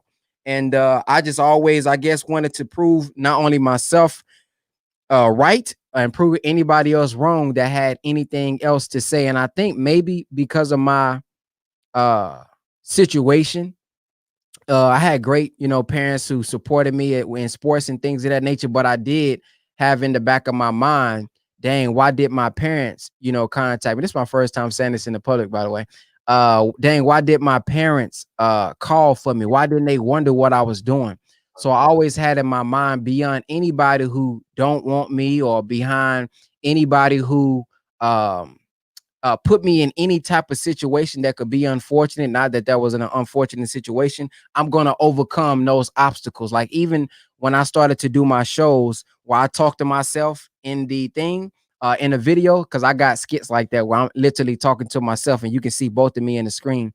That stem from me wanting a brother or a little brother to talk to or somebody to just like mentor me or somebody to just that I can play with. So I learned how to play with myself. And then when I came into the Nation of Islam, I learned something from the minister that I think gave me the answer. He says that he said adversity is the mother of creativity. And when I read that and I heard that, I said, man, this is where it came from. I just made the best out of my situations. And I knew, especially once I came into the teachings, that the reality of God is that God is within and that I have the power to say be and it is too. I have the power to have a thought in my mind and then summon the forces of my own being and other people that I collaborate with and bring it into existence. So much so this microphone that I'm talking to was first in somebody's mind. This computer that I'm using was first in somebody's mind. These lights that's shining on me was first in somebody's mind, but they had to take it out of their mind as an idea and bring it into manifestation with the material that was already here. So once I started to learn that from the minister and the teachings, I mean, nothing can hold me back after that. But I think what really got me before I joined the teachings was my basketball spirit, the competition that I had. I just was always a winner. Always play up. I never wanted to play with people that was my age. I always played against the older guys, even in 25. If they bigger than me, I'm gonna wait till they get the ball. I'm gonna go behind them and steal it. So I always had that. I don't know. I just always had that determination that it don't matter how old you are, how big you are, man, I got a shot at it. And that's right. Because I think in this time, in this season, that's the spirit that we all have to embody or embrace. Because of the difficulties and the challenges in which we face, not only economically, but socially. I mean, we're in a pandemic and our people have been beset by that pandemic more than anyone else.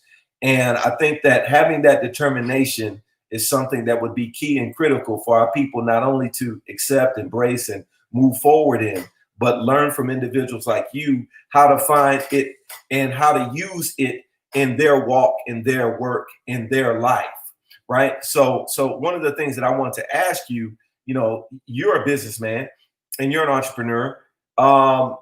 Many people talk about doing that. Many people say that, that's the thing to do. But what led you to have the faith to trust and bet on yourself and to go into that when I know people told you that, hey, Ben, it ain't gonna work, man. It's gonna be too tough, man. You ain't gonna be able to be successful doing digital, nothing. You know what I'm saying? Let alone, creating something that is seminal to what I believe is the change and transformation in our society, and really one of the gatekeepers or one of the gate keys to changing our situation and transitioning us into prosperity as a people. So I'd like to know, what led you into galvanizing your abilities and your determination to developing something that's going to change and transform our society? I've always had a mindset that whatever I do and I give my all to, I could perfect it.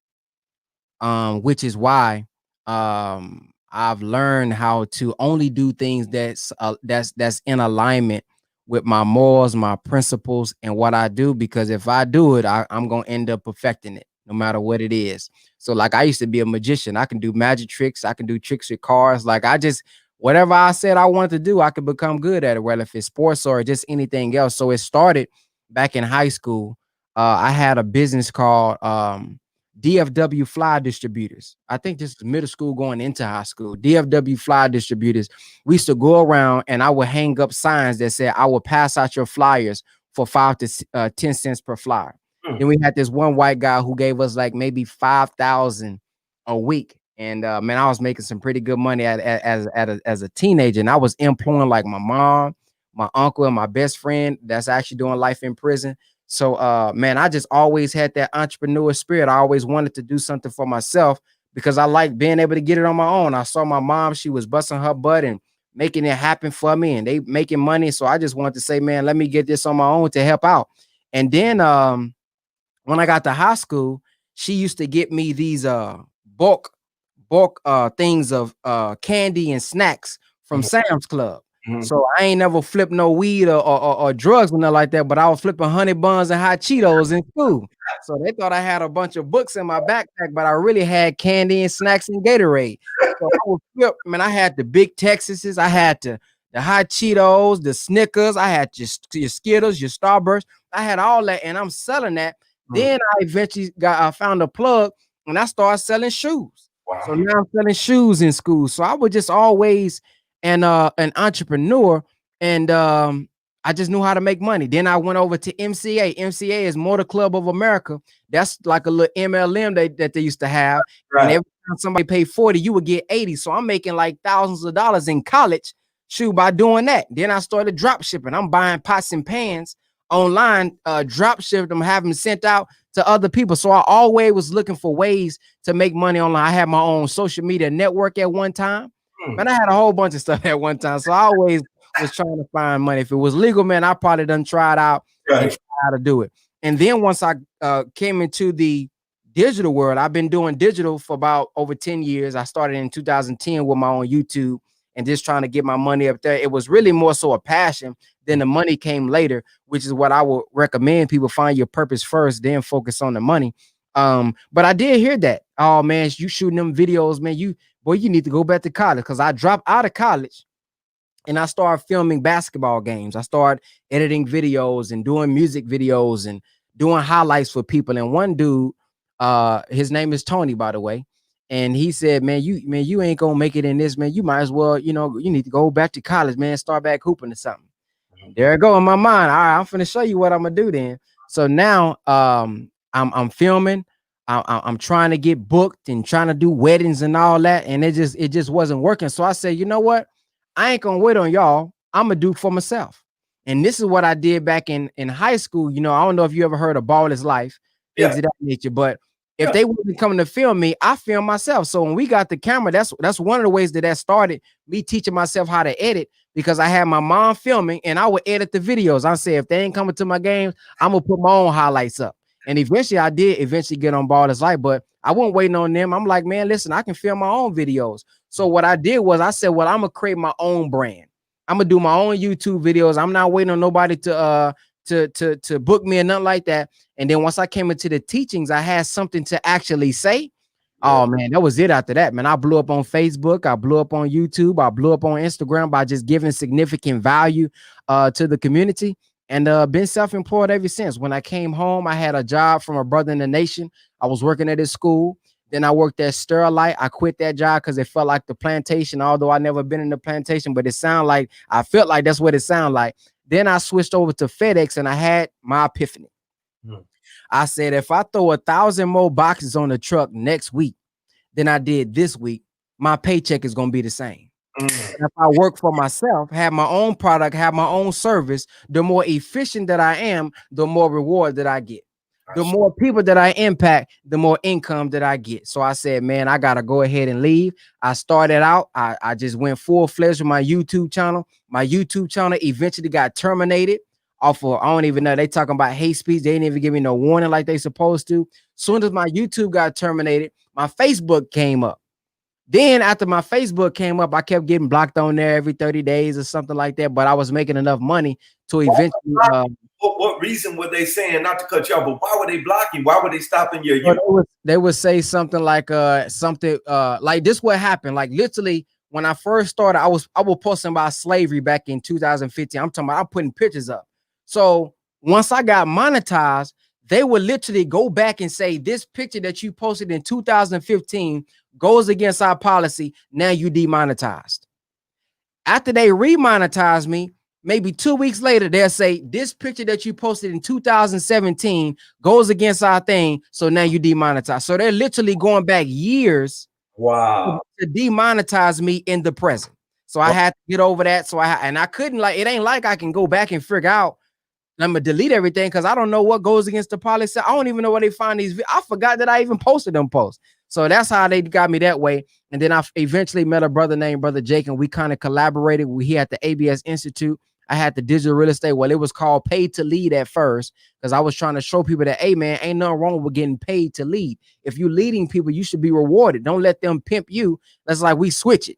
You know, back in the day, they used to say that the preachers and teachers was pimping the audience. I think now the audience trying to pimp the teachers and make them seem like they got to give everything for free and they shouldn't be compensated. So I said, let's do something called Paid to Lead. Then we switched it to digital real estate. And man, I mean, my life changed while changing other people's life. My mom used to tell me, here go an application, get you a job. And yeah, that social media stuff and all that stuff. I'm here because they don't understand it. They don't understand how you can get paid. Now, shoot, you know, I done changed some lives while changing mine. Yeah, you have. And I'm glad you bring that up because this is a new experience. And us old heads, we really don't understand it completely. Can you break down what this social media game is? And I'm not asking for specific numbers, but I mean, can you break it down so we understand the landscape? And when you say you can make your life better and others' lives better, what do you mean by that when you're talking about or referring to the social media and then also the digital real estate? So I break it down like this. Back in the day, for those who are older and don't understand, you had a lot of business cards. Everybody had a business card. Here you go. Here go my number. Here go this. You got signs outside. You hoping people come into your building at your actual physical place. But now I don't need no business card. I can post a video and reach 1,000 people. And they can visit my place, my property, which is my profile, my land, which is Instagram, Facebook, or YouTube, or my own website. I can have 1,000 people, 10,000 people, 100,000 people visit my place every day. So to simplify how you can make the money, let me ask you a question. What does your cell phone, insurance bill, Wi-Fi bill, and car note all have in common? They take money away from me. They take money away. How often? Every month. Every month. Now, the reason we pay for these things every month is because it's valuable to us. Right. Which is why I don't teach chase the money. I teach chase the God within. Chase the skill and talent within, and money will chase you.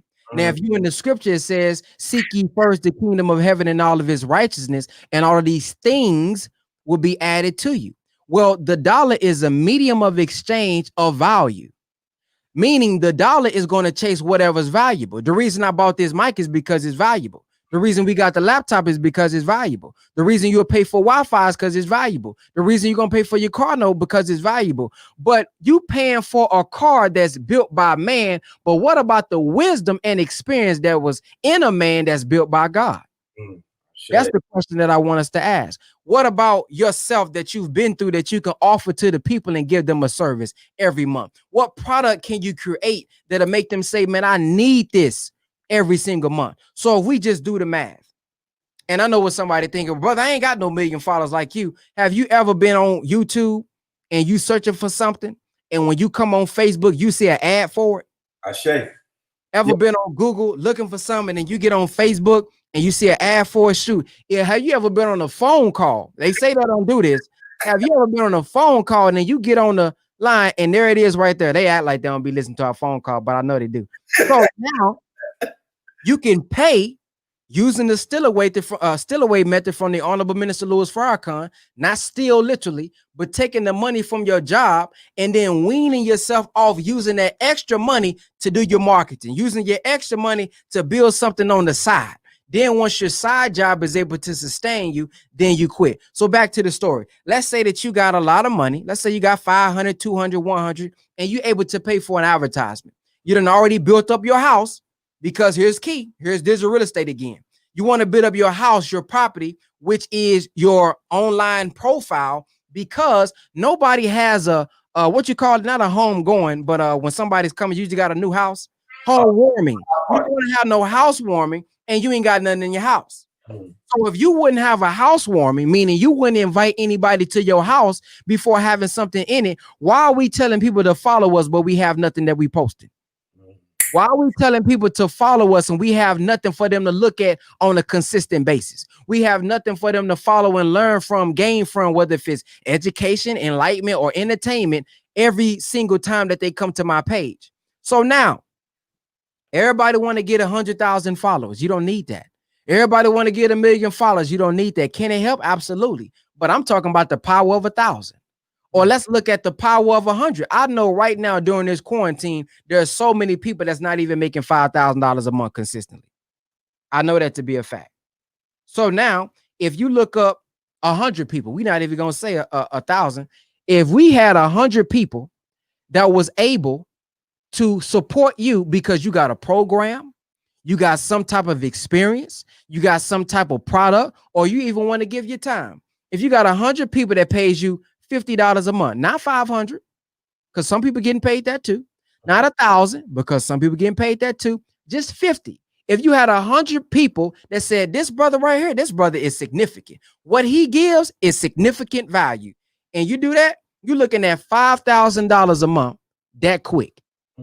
So if you are able to produce a digital product, and see, with a digital product, you ain't got to worry about shipping. With a digital product, you ain't got to worry about handling. You literally can make money in your sleep. When they come to your website and buy it, the digital download going straight to their cell phone, to their email. The website that you have, soon as they sign up, you don't have to manually enroll them. You can have a system on the back end that automatically enrolls them in. So now all you're doing is focusing on passive impact. So what I teach my students is focus on passive impact, not passive income, because the more people you impact, the more income will come. Now you just focusing on bringing more game to the community, giving more value to the community. And those who value it will say, you know what, I want to support him, whether if it's a donation or they want to actually get inside of my program so they can have one-on-one access. So that's how you can, sum it up and make money online. That's powerful. And you mentioned have access. Is that one of the keys in this 21st century modality? Access, having either access to information, having access to networks, having access to net worth and capital. That word access really rang and resonated with me, because it seems like in your program, you're giving people access to enlightenment, education, and then you're giving them entertainment, as well as a network and an organization at which they can use as a framework to develop themselves and develop their platform and go forth and do bigger and greater things. So I really want you to break that down in terms of what you offer in the program and how important that word access is and what you provide to the community. Yeah, access is very key, because if you're not accessible, you're going to get left behind. Because we're in an information age. You can Google almost anything. You can YouTube almost anything. So if you're not accessible, if you're not present, if nobody can see you, you almost don't really exist. Now, of course, you got some millionaires out there who not present on social media, but somebody is. They got a team or something. Somebody is doing some type of marketing in order for them to be seen. So with our ABS tribe, that's our weekly coaching. Why I believe we thrive is because we give them access, not only to me and Brother Jake, who's doing it as well, showing you guys the process as we grow in income, as we grow in influence online. We sharing with them the steps on how we do it. So we giving them access to that. We giving them access to other millionaires and other six-figure earners, because we got a relationship that we done already built. I got people that I done already built a relationship with. They coming and teaching for free, and they gonna give game, not that old webinar seminar where you just give them some half stuff and then talk about my product. I'm talking about they actually giving them game for 4 hours at a time. Sometimes we don't went 5 to 6 hours, giving them access to not only the information that they would have to pay thousands of dollars for, but access to people that they would have to pay thousands of dollars for to even talk to and have in the room, let alone answer any business question that you have. Then we give them access, private access, exclusive access to our private Facebook group. Inside of our private Facebook group, we got over 1,000 members in that group where now they can inspire each other. They can collaborate, which they have. They found people that they can hire because they all coming through our programs. Now you finding people who know how to edit. You finding people that know how to make videos. You finding people that know marketing because they're learning it in our program. But then you can go into the private Facebook group and actually collaborate. And it's a no judgment zone. Nobody's being judged. People have, like I said earlier, opened up about suicide, opened up about not having family, opened up, crying about, they just open up and they can trust that tribe because we don't just focus on money. We focus on spirituality, mentality, because we suffering from much more than a financial problem.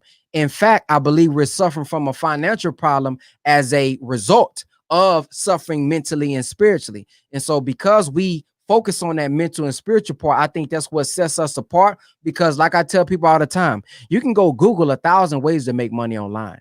You can go Google 100 ways to make money online. But when you get in front of some people who gonna love you and teach you how to get over those limiting beliefs that you have, build your self-esteem, build your confidence, and focusing on you, finding your purpose, not you living out mine, man, that'll take your finances to a whole nother level. Wow, that is beautiful.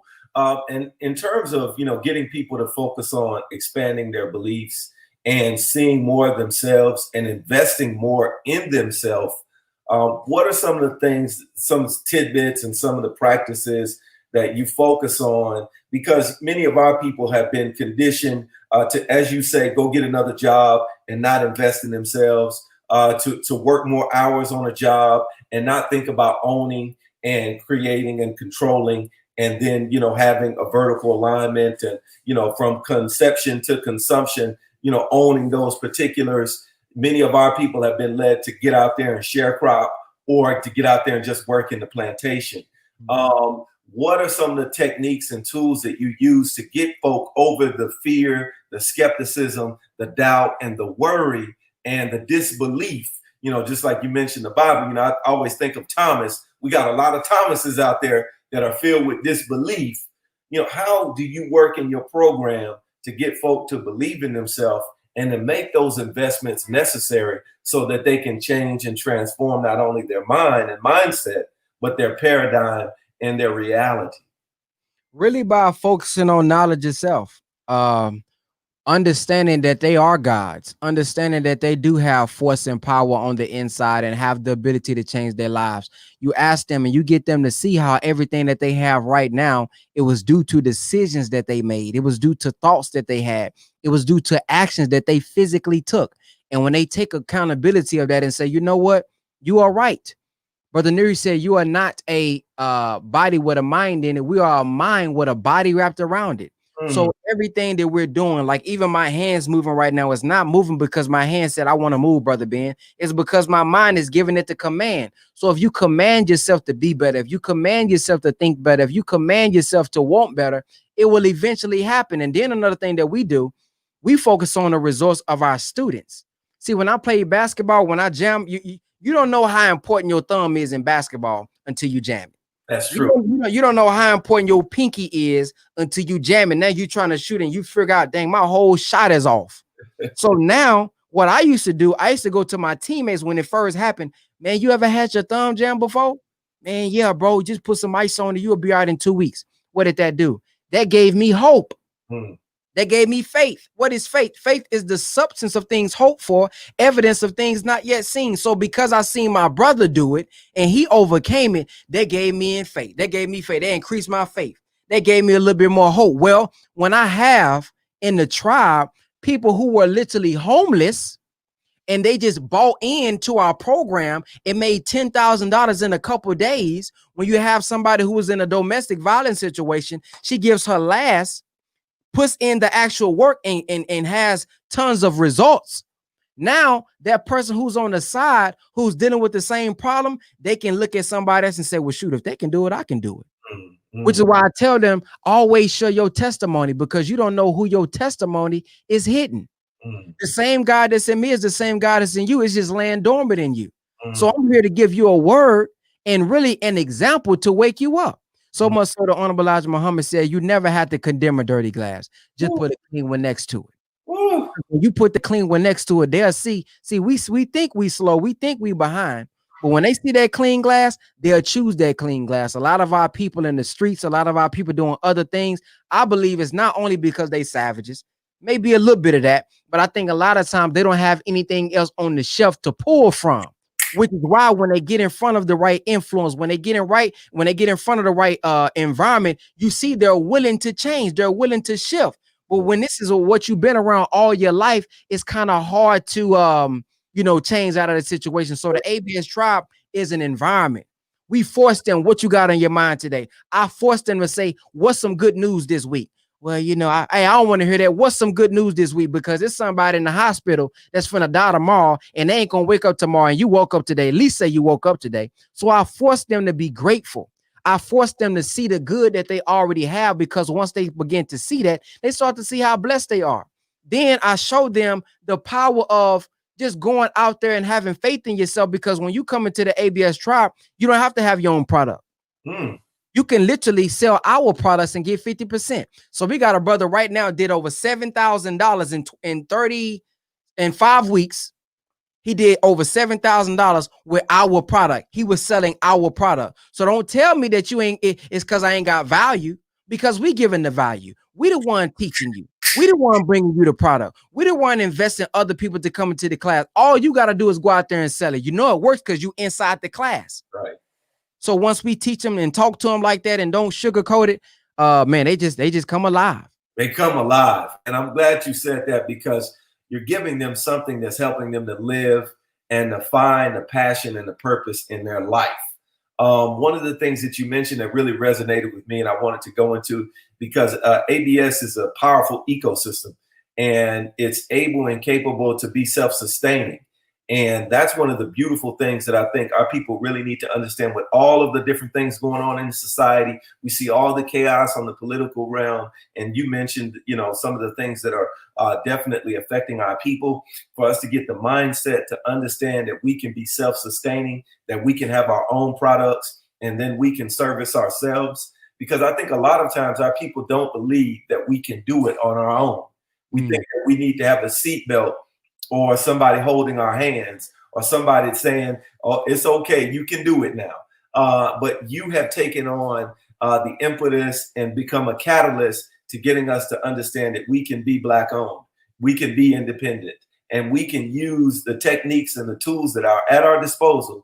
Because according to Dr. George Frazier, Black folks spend in the area of 10 to 11 hours connected, looking at or scrolling on a screen. And we can use those things to better benefit ourselves and our families. So I'd love for you to talk about how this company is generating itself to be self-sustaining, and then creating generational wealth, real generational wealth, which is impacting people in some of the programs that you just mentioned. And hopefully you will get into a little bit in depth how it's transforming lives. Because I know it's somebody right now that's saying, woo, I can't wait till the first I get some money, or whatever the case may be. I can't wait till tomorrow because I get a check. And they're trying to find ways in which to double up and to triple up without getting in the trap house, or without going into the jail system and the penal code and all that kind of stuff. They want to find legal ways to benefit their money and make their money work for them. And you've been talking about your ecosystem, ABS, and then digital real estate, how it's been transforming lives and also getting people to take ownership so that they can own their own and produce something that's self-sustaining and adding value to them and generations to come. Well, I'll give 3 ways that you can make money just online. Like, let's say YouTube, for example. If you have a personality, you can grow online and get paid by views. So the same way you look at Martin, you look at Fresh Prince, when it goes to commercial, that network is getting paid. If you become the network by creating your channel, you will be that network that's getting paid by advertisers putting their advertisement on your video. Facebook can do the same thing. You can get paid from Facebook the same way. So you can blow up by collaborating, paying for promotion, paying for influencer marketing, which is finding an influencer that has your target audience, your niche audience, paying them to post you, paying them to do an interview with you so they can see you, get to know who you are, and then they can start to follow you with the value that you bring on a consistent basis. So that's number one. Number two, let's say you don't have your own product. You can do what's called affiliate marketing.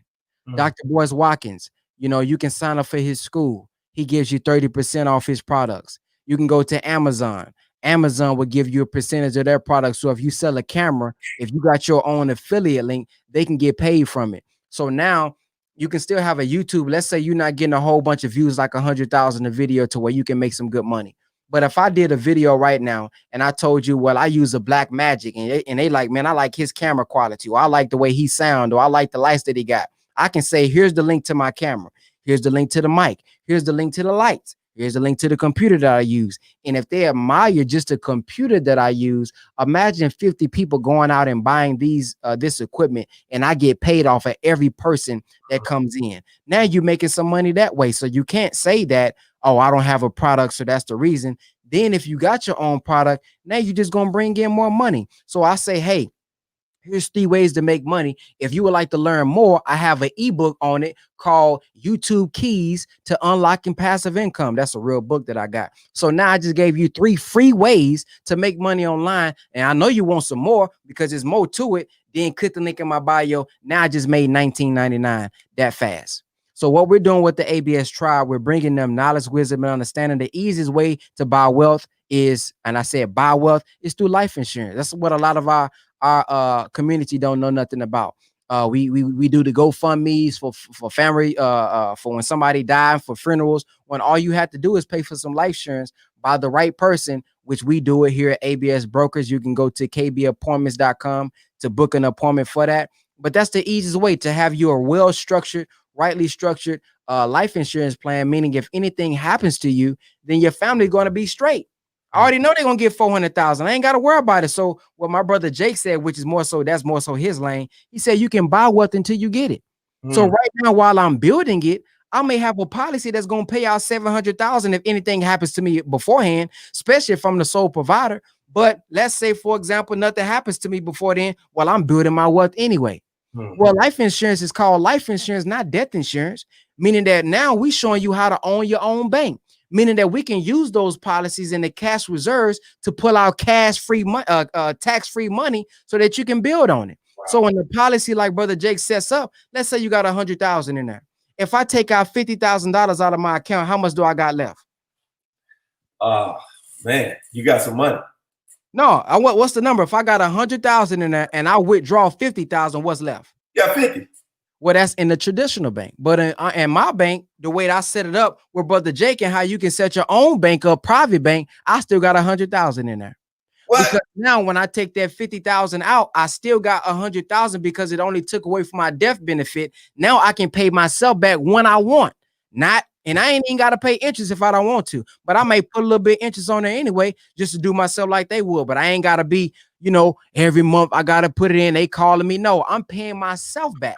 Then I can use that as an investment, have it in your own business name. You can get a lot of stuff tax-free. Brother Jake will go into that, but that's how that works. So the easy way for them to get generational wealth, if that's really what it's about, is get you a good life insurance policy. And then what we're doing for ABS, making it its own ecosystem. No, put brotherbeinglinks.com right there. Okay.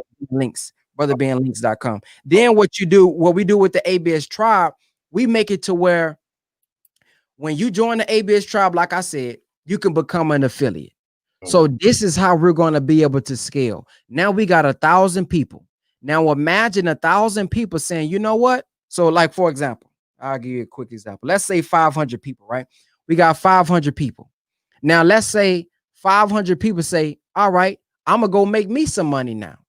Now they go out and they go make their money. Let's say out of those 500 people, all of them go get 2 people. So now we're looking at what, 1,000? I think that's 1,000 people.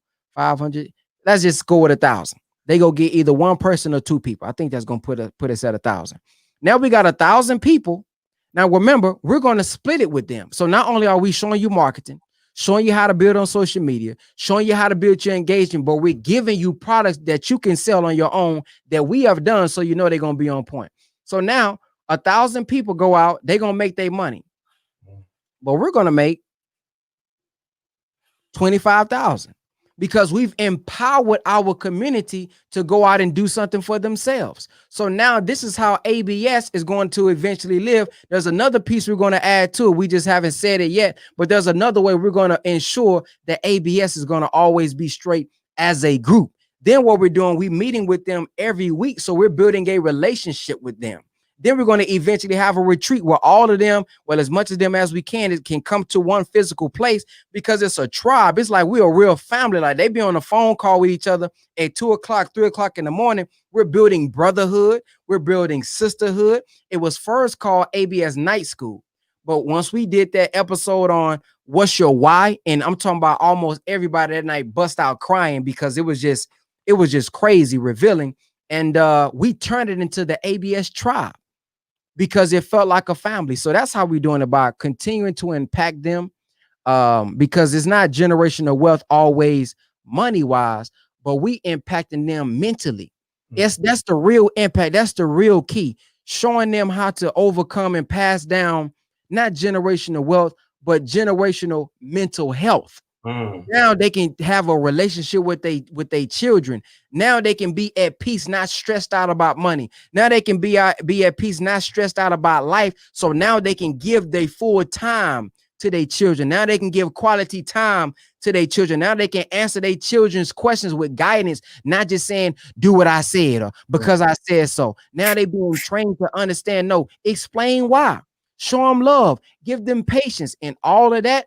That is what's going to allow us to be different than anybody else and pass down generational wealth. Because again, money to me is a byproduct. So as long as we loving them, giving them game mentally and spiritually, we'll always get the dollar in the end. And that is beautiful. And creating a tribe is exactly what we need right now, because again, there's so much fragmentation and definitely isolation, being the fact that, you know, we have to socially distance. And it's a beautiful thing to be able to see melanated people come together and be a resource to each other, as well as help each other get resources.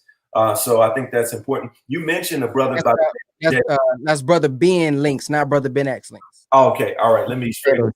Hey, my bad. I'm gonna get it right eventually. But you mentioned a brother that is instrumental in your team and helping you do your thing, brother Jake. I think that's what you had said. And I wanted to ask this question. You being a leader and you being someone who is very, very, very, very, very, very visionary. And I say all those varies because I mean it. And being around individuals who help support you, how critical is that? And what do you look for when you're searching for a team, or when you're building a network, or when you are adding to your tribe? What kinds of characteristics, what kinds of personalities, and what kinds of personality traits do you look for when you're building this successful team that you've built? And it is successful, and you definitely help people tonight give information and get information and glean how to create a better team. But I'd like to know directly, what about your team makes them so successful and so essential and important to you? And then what should others do to build that kind of team? Well, first, the reason I believe it's critical, it's very critical, because the Honorable Elijah Muhammad said, our unity is more powerful than an atomic bomb. And it's do for self, but not by yourself. He said, get with 6 to 8 like-minded individuals, come together, do something for yourself. He always was talking about the benefit of unity. The Honorable Minister Louis Farrakhan said that he said, every time I meet someone, I'm meeting my superior. As genius as the minister is, as much work as the minister has put in, he says, every time I meet someone, I'm meeting my superior. And what he meant by that was God has put something in you. He's showing you something, giving you some type of wisdom that maybe is not in me. There's something that you've been through. There's something that you know about that I don't know about. So finding someone who has what I need, that he has a strength in, or she has a strength in that may be my weakness, that's one of the things that I look for. If they have something that they're passionate about, something that is beneficial, and something to where I don't have to do it, but I know it's beneficial, that's one of the main things that I look for, because I'm a big fan of delegation now. You know, I don't like documents. I don't like admin stuff. I mean, it just irks my nerves. All them emails and stuff like that. But I'm more of an action person. I want to get that action. I want to post that content. I want to do the work and things of that nature. But that back end administration, that's not me. So teaming up with somebody who has a strength where you have a weakness, and I have a strength where they have a weakness, and they have a foundation of God. Because, and we talked about this on how to build a millionaire team. For me, it's very important for you to have a spiritual foundation, because if it's all about money, you will leave once you get the money. Because you got a lot of groups, rap groups, things of that nature, who got together. They was doing very well when they was building. But once they got the money, became successful, now they started to beef, because now you finally got money. So if you don't have a deeper mission than money, then I know it's probably not going to work. Because when it comes to our people, you're not going to be patient. When it comes to our people, you're not going to strive to seek solutions like I'm going to seek solutions. You're not going to pivot like I want to pivot. So then it's going to cause friction between me and you. And another thing is having principles, having something that you stand on, again, that's a lot deeper than money. With Jake, I saw off the top that he was into the scripture. He was always referring back to the scripture, referring back to God, showing how God was connected into his business, showing that he used the scripture literally to build his business and take our principles to help build the business. That was big for me, because I know if you standing on that, man, shoot, if we standing on the same thing. When I told him that my mission is to give life to the dead, so he said, well, that's the simplest way to do it. That's my mission too, to give life to the dead, because he's a kingdom ambassador. That's what he calls himself. And as a Muslim, I'm one who submits their will to do the will of God. So when you get down to the root knowledge, not the branch knowledge, we really one and the same. Wow. So finding somebody who, he always talks about Exodus 18, where he was talking about Moses, and he was telling him, find capable men, find people who are not easily bribed. They won't do all kind of anything because of money. Because if you'll do that, that means that'll include me. You'll dish me for money. He always talks about, shoot, if you're a bribe, if you can be bought, then shoot, that means you got a price on you. That means if somebody offer you a little bit more money than I'm giving you, then you will leave me then. So those are the things that I look for in building the team. And one thing that I'm really keen on is effort, man. Effort. I mean, that thing irks my nerves if you don't put in effort, because that's the easiest things you can do. If you may not be learned, you may not be the most skillful, but you can put some effort in. Like my coach used to tell me back in the day with basketball, hey man, if you're gonna mess up going hard. I don't know how many of y'all coaches said that, but they used to tell us, if you're gonna turn the ball over going hard. That's right. So that's my thing. Go hard, man. Like for me, I'm up at 2:00 in the morning working. I'm, if I got to be, I'm up at 4:00 work. I'm talking about I'm crashing on my dream, meaning that I don't go to sleep unless I crash. And I don't need no alarm clock to wake me up. If I got to, I'll get up because of my purpose is calling me back up, because I got a new idea. I'm waking up out my sleep. I'm dreaming about ideas in my sleep. So effort, man, is very important to me, because I'm going to put the work in. I'm not one of those guys who at the top, and I'm just telling you to do something, but I'm not willing to put in work. Matter of fact, if I ask you to do something and you take too long, I'll tell you I'll do it. That's just how I am. And I gotta grow out of that, because I'm finally getting team, but I wasn't used to having a team. I was used to doing everything on my own for 10 years, shooting my own footage. I'm talking about shooting my own skits. I gotta go make sure it's focused. I gotta come sit down, make sure I'm in focus, right? I gotta go put a book right here to make sure it's in focus, go back. So I'm not used to having a team. So if you take too long, all right, never mind, I'll do it. And I'll figure out how to do it. And that's the type of person I'm gonna put some effort in. I may mess up, but I'm gonna put some effort in. So that's key for me. Say to those that were, and we definitely want to talk about the program, because you got something great going on that people need to get inspired and motivated and get engaged in, because the next 2 days are absolutely phenomenal. I mean, what's going on is magnificent. But you mentioned to those who were listening, you said, listen, this will work, but you have to do the work. Yeah. Don't expect that this is just going to be some magical, mythical, amazing thing. No, it's going to require some sweat equity, but it does bring real results. And I thought that that was so important because we live in a generation of microwave thought and activity. So people want it now, and they want it as fast as they can get it. And they want the gratification to be instant and immediate. And what you're saying to people is, no, that's not the philosophy and the mindset to be an entrepreneur and to be a successful entrepreneur, because it's going to take work, it's going to take sowing seeds, and it's going to take developing those seeds to nourish and blossom and bloom effectively. So I really want you to talk about that, and then also the wonderful program and the great opportunity. I'm talking great opportunity people have, and they need to take advantage of it, because this is really a once in a lifetime opportunity. Well, first of all, digital real estate is closing down October 1st to the public. You have to be in Purpose to Profit after October 1st to get it. So if y'all want to get in, these last 2 days is the best time to get in. And I would join our 50K challenge, because just to give y'all a hint, we're going to maybe do a discount. If y'all go to brotherbenlinks.com, y'all will see the 50K challenge that we're doing. But I think it's two things that we should hit when coming to the this patience thing. Hopefully it's not about to go off live when it's in here 4 hours. Okay, we good. Okay, so there's two things I think people are doing. Number one, you have to realize you wasn't even created in 2 weeks. It took you 9 months to develop. We are the glory of God. We have the highest level of intelligence. There's other beings, but we literally have the capability of taking something in our mind that was an imagination and bringing it into existence. We literally have that power. So it took you 9 months as a human being to develop. Why are you expecting your business to grow and be making $1 million, $100,000 a month in 9 weeks?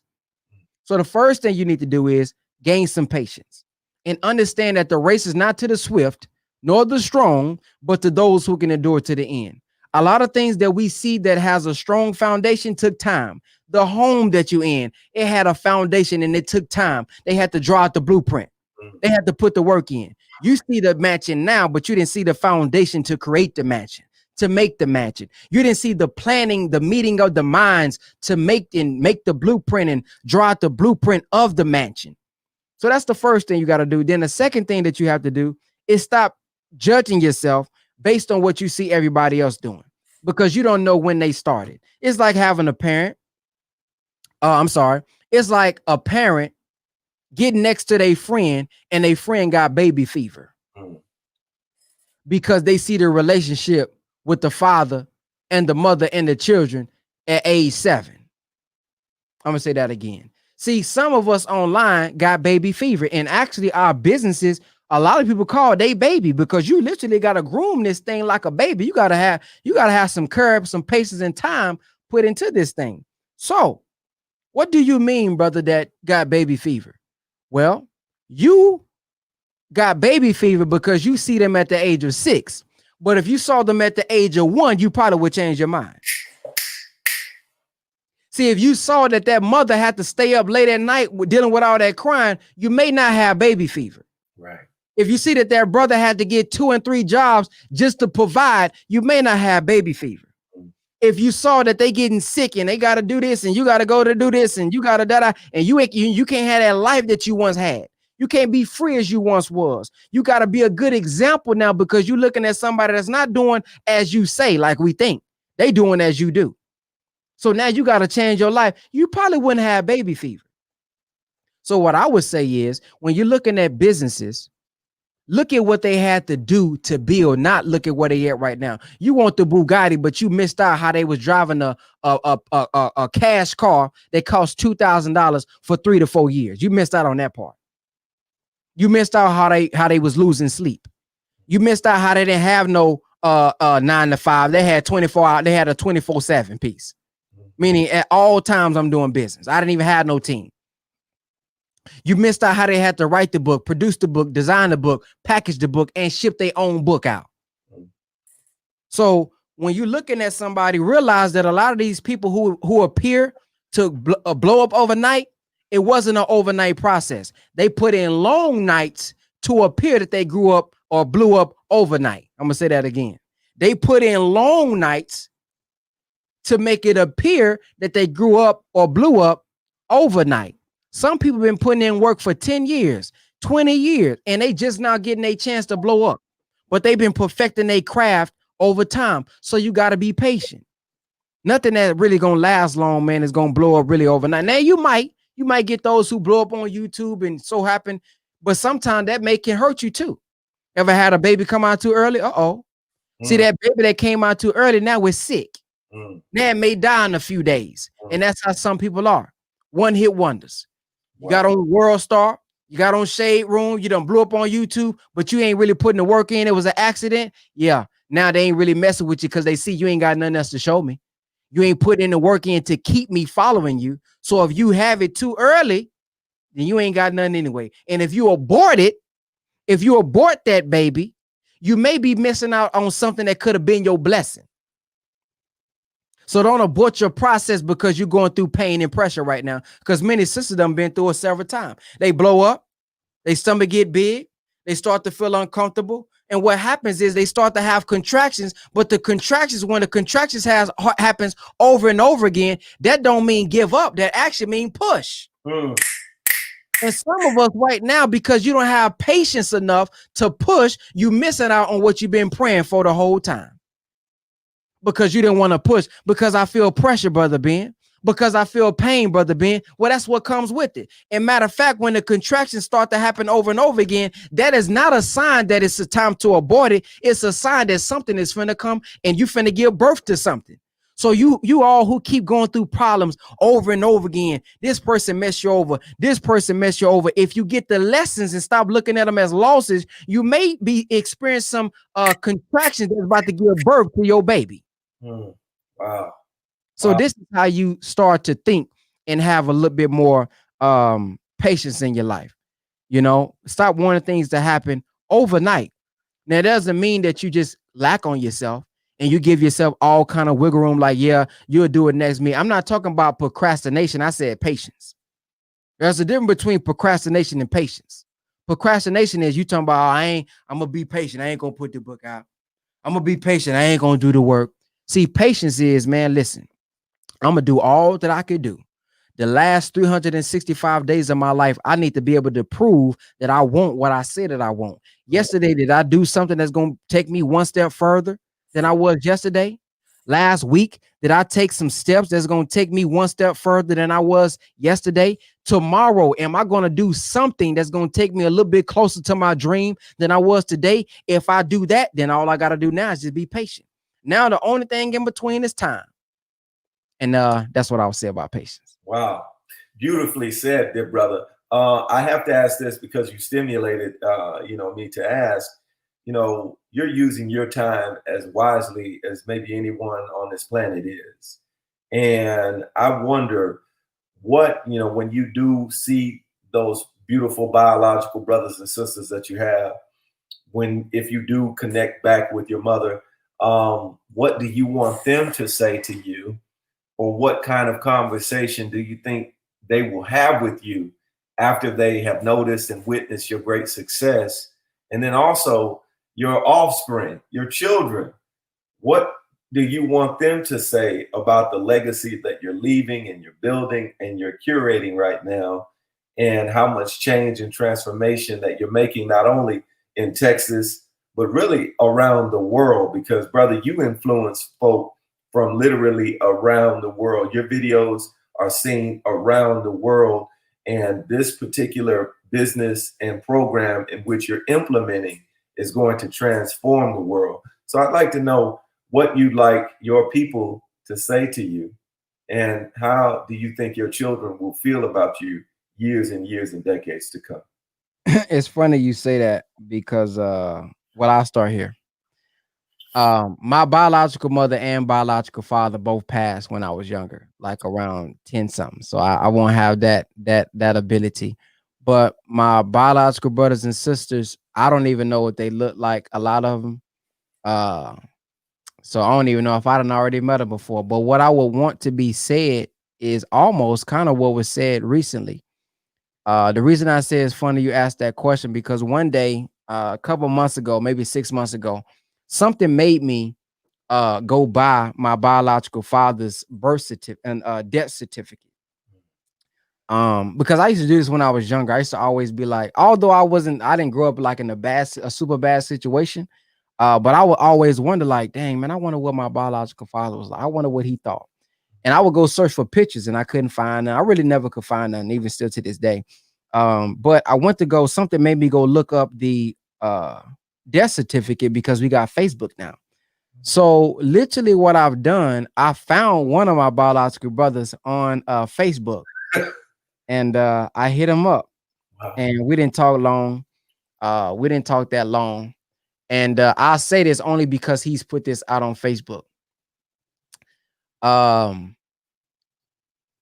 saw him on Facebook and we talked for a little bit. Then I really didn't pay attention to his page. Because honestly, subconsciously maybe, I also said in my mind, because somebody had asked me before, do I want to look for them? I told them no. Because subconsciously in my mind, I felt I don't know what the word is, but I felt the type where I felt like they were supposed to come look for me too. And they didn't. That's how I felt. So I didn't care. At one point I got numb. So I found him on Facebook, I hit him. And recently he talked about being homeless. Talked about he had a job and some white guy called him a monkey or something. So he got fired from that job and he lost some things when he went to jail. He builds homes and things of this nature, and he got books that he want to put out. And I'm sitting there and I hit him and I said, "What is your plan to get out of your condition?" And he was, when you're in that condition, it's kind of hard for you to see your future. So I noticed he kept saying, man, man, I just need a room, bro. All I need is just a room. I said, okay, but what's your plan, three-month plan to get out of this condition? And he was very short. I was trying to get him to think and come up with a detailed plan to get out of his situation. He would just say, well, I'm gonna get a job. Okay, I'm gonna go to school. And I was trying to get him to see, like, no, go deeper than that, go deeper than that.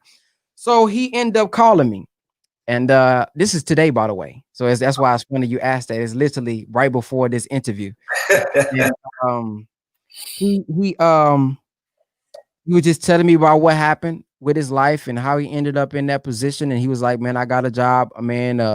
My money coming on the second, I'll pay you back. I was like, you ain't gotta pay me back. And he was like, man, my money coming on the second, man. I gotta just pay off these loans. And once I pay off the loans, I'll be able to, move forward with this degree because he's going to be a child psychologist and he wants to have children. So I said, okay, so that's your passion. Okay, let's go into that. So he was coming to the office, so I couldn't speak to him long. And so he was saying, man, and after the conversation, he went back to, man, I just need $20, man. Can you, help me out? Because he's been asking for money on social media. So that's what made me hit him. And I said, I'll send you something when I get to the office. And I said, he said, man, my loans is $800. And man, I just need a room, man. My room, $80, man. Just, he was like, man, you ain't even got to send it to me. Cause we don't really know each other. So he don't know if I trust him or not. He like, man, you can buy the hotel yourself, man. You ain't got to send me the cash.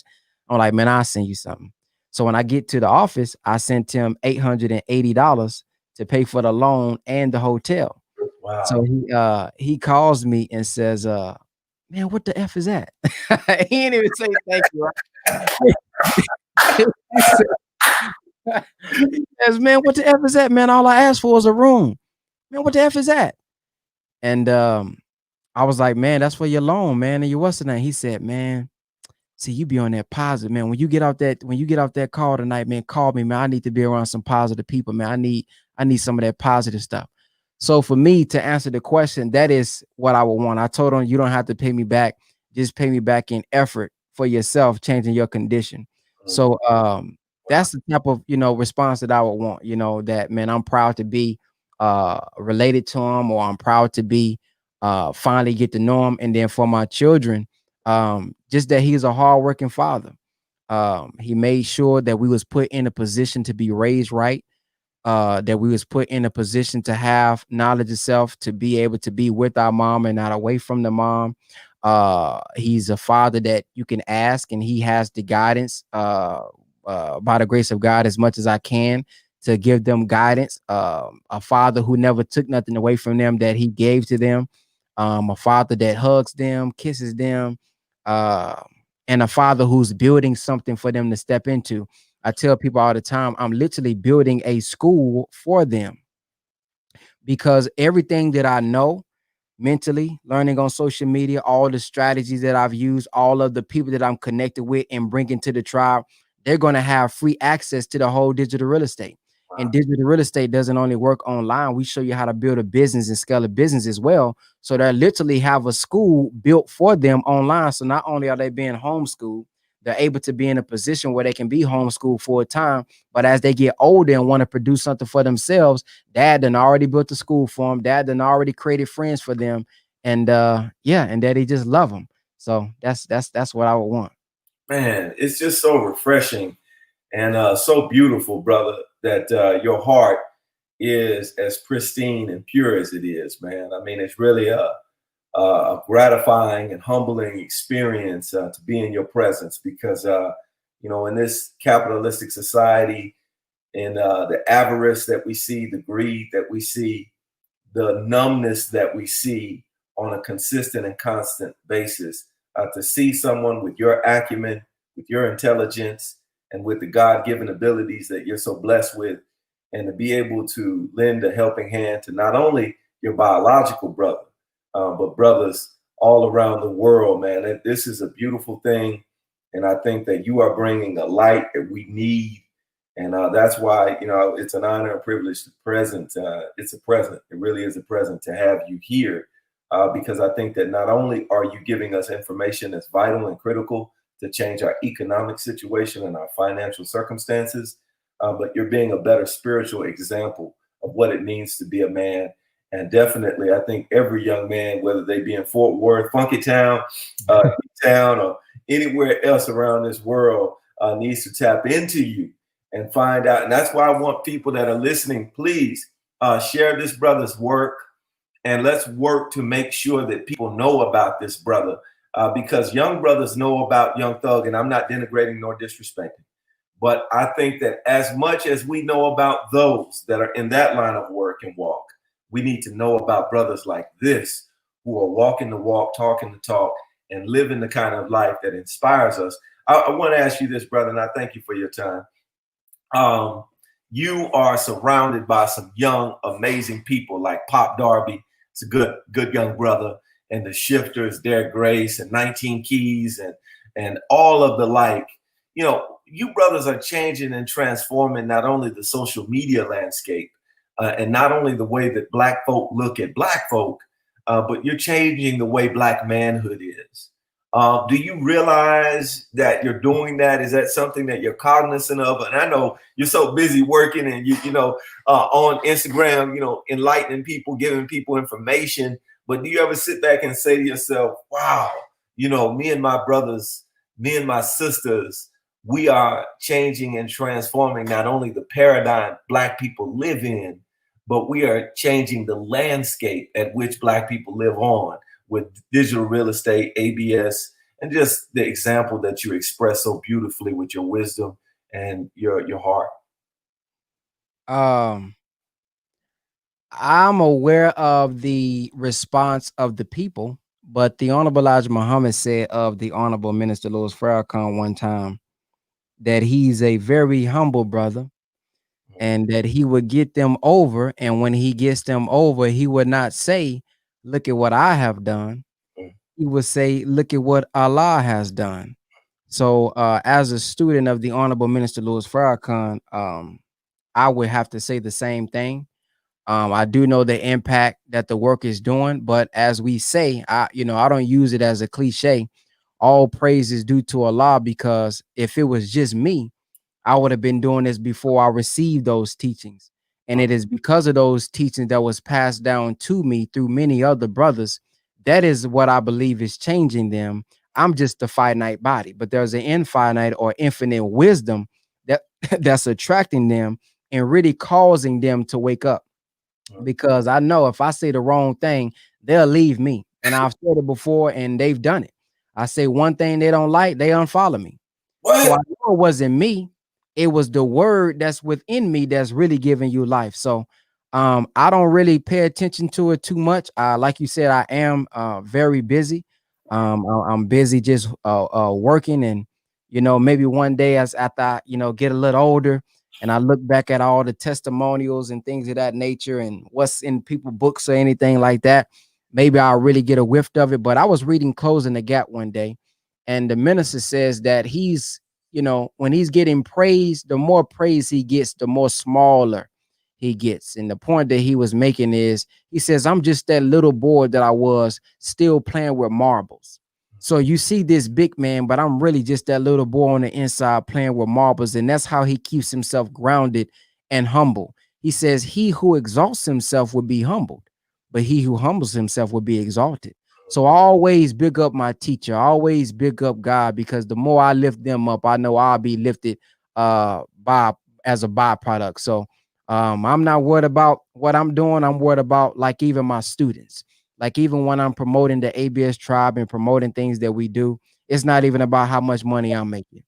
I don't even share that unless I maybe shared in the tribe one time. I like to share what the tribe is doing. I like to share what the people who came in homeless was doing. I like to share what people who gave their last was doing, because in sharing that, you do see a piece of me. Because the minister said one time during our interview, and I close with this, not an interview, but our last meeting that I recently had with him, that I was a part of, he says, we would like to be the mirror, meaning that you would like to look at a mirror and what you see as a reflection being yourself, that's who you really are. He says, no, the people are the mirror. They are the water. They are the mirror. And based on how they treat you, that may be a sign of yourself, not them. So to me, they are the mirror. So as long as my people are in the condition that they in, I got tons of work to do. Maybe we changed a couple of lives. Maybe we changed a couple thousand lives, but we got millions to go, over 40 millions to go. And once they are all waking up, after they are all saved, then at that point, we may be able to really congratulate ourselves as we should congratulate ourselves. The minister teaches us no one man can rise above the condition of his people. So the more my people wake up, the moment I see hundreds of thousands of them waking up truly, then I can say we really are here doing something. Man, you doing it, brother. I have to ask this because you did mention the minister. What do you feel about him being ostracized and, him being almost muffled, so to speak? And then, haters like Vlad, denigrating and fabricating stories and terrible messages that are untrue about the minister. What are your thoughts on that? I'll start with the last man. I don't know, man. I think that may just be in Vlad's nature, not to apologize. They've been doing that for a long time with the Honorable Minister Louis Farrakhan, taking his words out of context. Anybody who watched that July 4th speech and you got at least a first grade education, I don't see how you got that misconstrued. So I think that was blatantly done. And as a journalist, even if you did hear a clip or you heard or you read an article, as a journalist, you're supposed to put in the work to see the truth in context of what somebody is saying, knowing how the minister speaks in parables and metaphors and things of that nature as well. So with that situation, I think we just should show them the power that we have, and that he does need us and we don't necessarily need him. If you're interviewing us, that means that we also have some type of power and influence as well, especially since you're not on the screen. And a lot of times he's not even in the room. They're talking to a screen. Wow. So that's my thoughts on that. I gave my thoughts on that on YouTube. And as far as the minister being banned on social media and things of that nature, right? That's what you're talking about? Right. So I always, in interviews, I always say that the Honorable Minister Louis Farrakhan's profile was deleted. And the reason I say his profile was deleted and that he wasn't taken off social media, because as long as I'm on social media, he is on social media. As long as the students and those who take the same truth that he takes and have the same courage and love that he loves, as long as we are present and that truth that he spoke is present, he is present. Because he has given his mind. See, the scripture talks about, let this mind, the same that was in Christ, be in you. Well, if you have your mind and every action that we have is led by a conscious thought, if he's here mentally, then he's still here physically, if you ask me. So the minister recently said, actually, in our meeting, he said that he had a cousin that says they don't listen to him, but they listen to Ben X. And he said, yeah. Because when you're listening to Ben X, you are listening to Louis Farrakhan. Because I'm taking his teaching, I'm taking his guidance that he's giving me. So I don't think he was taken off of social media. His profile was just taken off of social media, which is, I think that's what he means. Well, I know that's what he means when he says, I can't die. The minister is not spooky. He knows his physical body is not going to always be here, but he knows he has emptied himself. He has put his mind and wisdom and guidance in us so much that little Farrakhans, little messengers of truth will raise up even when he's physically gone and will still give this enemy hell. So that's my thoughts on them taking his profile off social media. Man, thank you so much. I know, you got a million other things to do, and I just really appreciate you for taking time to tap into the conscious mindset. And anybody who is out there needs to listen to your podcast, because it's not only insightful, informative, it's engaging, entertaining. And, you are representing the minister the right way, definitely giving us education. So they can tap into it on Facebook, and I would imagine they can listen on YouTube as well. Yeah, y'all can go to that link right there, Brother Ben Links. Y'all can find everything. Y'all can find the 50K challenge. You can find digital real estate program. You can find the ABS tribe. You can find my podcasts and products and all kind of stuff. So just go to brotherbenlinks.com and you'll run into everything. Did I get it right? I got it right this time. Yeah, you got it right that time, but third time was the charm. Hey, man, I told you we're going to figure it out, man, because you set a great example. And again, dear brother, I didn't mean to take up so much of your time, but it was so much value that you had to share. And I just want to let you know that what you're doing is amazing. It's astounding. It's stellar. And it really is the prototype of what we want to see young men do and live up to. So thank you for being the standard bearer, and I salute you. And when you come back, you got to come back on the show, man. You got to come back, huh? Yes, sir. I'm ready. Already, man. Well, much love to you, and definitely peace and blessings. And tell Jake and the team that we love them, and there's nothing they can do about it other than shining that divine light. And you know what I'm saying? We're gonna continue to keep doing our thing, dear brother. Peace. Yes, sir. Yes, sir. Yes, sir. Yes, sir. And as we get ready to close this one out, we wanted to bring on Jabari Powell, but there's some information that we wanted to share with you right now. I know many of you don't want to hear this, but this is true. And one of the things that we found, and we talked to some epidemiologists, and we're going to bring Dr. Latham back again to talk about this because it was extremely important. Alcohol consumption and sales, especially in melanated communities, is skyrocketing. And there have been direct correlations. Even the CDC has said that alcohol and smoking is a direct correlation and could potentially increase contracting and being further damaged by COVID-19. And not just COVID-19, but we wanted to bring it up because it is affecting and besetting our people. And I know many of us don't want to hear this, but it's true. Is that we need to understand that alcohol consumption is exacerbated right now. As a matter of fact, you can look at the statistics. It says, and this was provided to us a few weeks ago from a study that was done all across the country. Total alcohol sales outside of bars and restaurants have surged about 24%, almost 25%. The sales of spirits with higher alcohol content rose even faster, more than 27% increase over the last year. So what we're seeing is we're seeing people ordering more alcohol with higher alcohol content. And many of us are being trapped in our homes. We're drinking at earlier hours. We're drinking more hours of the day. And it's having a greater effect, not only on our mental, emotional state, but our physical state. because many of us are sedentary. As we talked about it last week, folk are spending on average 10 to 11 hours on a screen. Children are spending somewhere in the area of 9.5 hours on a screen a day. So we're living a sedentary life. Then many of us are not sleeping enough, not getting enough rest for our body. So what we're doing is we are damaging not only ourselves, but our mental state as well. And it is National Suicide Prevention Month.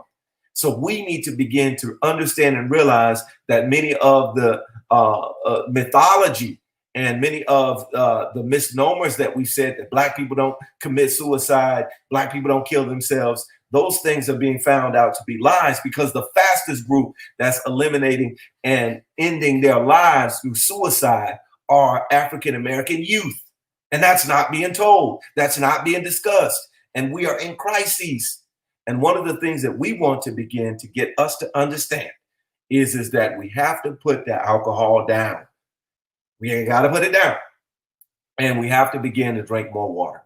We have to begin to drink more water. And I know I'm not trying to sound, preachy or nothing like that to you. You got to live your life the best way you can. But going back over this, more than a third of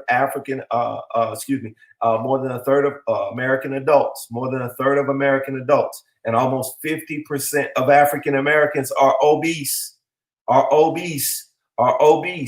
And we wanted to make sure that you see this as well before we bring your body power in. This right here is extremely alarming. I know there are African American women watching, and you are the largest group on the planet that's suffering from obesity. The largest group on the planet that's suffering from obesity in the United States are African American women. Over 57% of African American women, almost 60% of African American women are suffering from obesity. And obesity is one of the greatest progenitors and predictors or indicators of COVID-19 and other illnesses and sicknesses. As a matter of fact, heart disease is highest in African Americans. So I know I'm speaking with a brother who knows much more than I and knows a better way to break it down. But I want to first of all say Habara Ghani to Body Power for tapping in, and I hope he's doing well as we begin to break down some of these things and giving you an ancient antiquity perspective before we were invited here and other places. And I know there was an indigenous community as well that was here, but many of them, just like us, are not following their indigenous ways. So we need to tap in, elevate, and begin to rise our vibration and eat better foods and have better thoughts. So how are you doing, dear Baba? How you doing, Jabari? What's going on? Peace, peace, peace. I guess his audio is not working effectively. I can see him on the screen, but we can't get him to do his audio thing. So just bear with us as we work this out. And we did want to share this with you. Latinx, for all our brown brothers, have the highest obesity rate for men, 45, almost 46%, followed by white men at 44%, and black men at 41%, okay, and Asians rounding it out. One of the things that we're seeing, which is extremely alarming, is that the African American youth are being beset by this thing that we call obesity. So we got some issues and we have some things that we need to deal with and to overcome. But we did want to share this with you, and this is one of the reasons why we want you to reach out to Brother Ben, because Brother Ben is doing something extremely important, according to a study and a survey that was released, and we shared this information with you last week to some degree, but we want to make sure we convey it and display it and say it in a way in which makes even more sense and more succinct with reality. 17% of households reported missing or delaying paying major bills to ensure everyone had enough to eat, not to go to the park and, not to go to the club or anything like that, but to literally eat to survive. 16% of African Americans reported serious problems about affording food. 7% reported some serious problems of not being able to eat, but not eating daily. And these are realities that are facing not only African Americans, but the entire country. about 37% of Asian, 36% of white households reported face serious financial problems compared to 72% of Latino households, 60% of Black households, and 55% of Native American households said that they had serious financial problems over the last 6 months and continuing on. And one of the things that we wanted to share with you really quick, really fast and hurry before we bring Jabari Powell back on, hopefully his internet works. In the city of Houston, 87% of Black households reported serious financial problems compared to 77% of Latino households and only 34% of white households. What we have right here, right now in this time, you're not getting enough news about it, but we are in an economic crisis. 1 billion new people almost have filed for unemployment. Some serious economic issues, which could only become even more exacerbated as we see the airlines could potentially on October 1st fire or furlough 35,000 people. Okay. And we're not saying this to scare you, we're saying this to make you more aware and more cognizant of this is a great recession and could be potentially turning into a great depression. And we especially need to be very keen on who we vote for and who we select to go in these offices and the plans and programs that they have in place for us so that we can make not only a better way for ourselves, but we can have an agenda that will create greater opportunities for ourselves, designing them, and then also getting the support necessary from the federal, state, and local governments, because we pay taxes, whether through property tax or sales tax, and we have not only a fiduciary responsibility to ensure that they're doing everything in their power to protect us with those tax dollars, but that they're also creating subsidies and they're also creating opportunities to galvanize the best of our abilities. Why do we say this? Because we know history is a precedent. The Homestead Act created so many great opportunities, millions and millions upon millions of white families benefited from being able to get those lands. Redlining and redistricting and also gerrymandering has greatly changed and affected our society. So these things are realities that have happened and have occurred, and we need to be able to take advantage of and benefit of them if we are to move forward in the 21st century. So it's not complaining, it's not crying, it's addressing issues effectively and constructively so we can become more productive and more constructive for our people and for the people that follow us. One of the things that Dr. Fisher always said is that when you change the generations thereafter you. For if you are able to incur or procure more education, more income, more resources, will not only change where you live, that will change where your children live, where your children go to school, and where your children eventually will work at or own businesses in.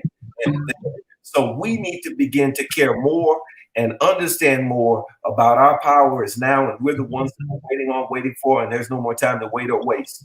So I'm gonna stop pontificating and signifying because it looks like Jabari Powell is in. What's going on, dear Baba? How you doing?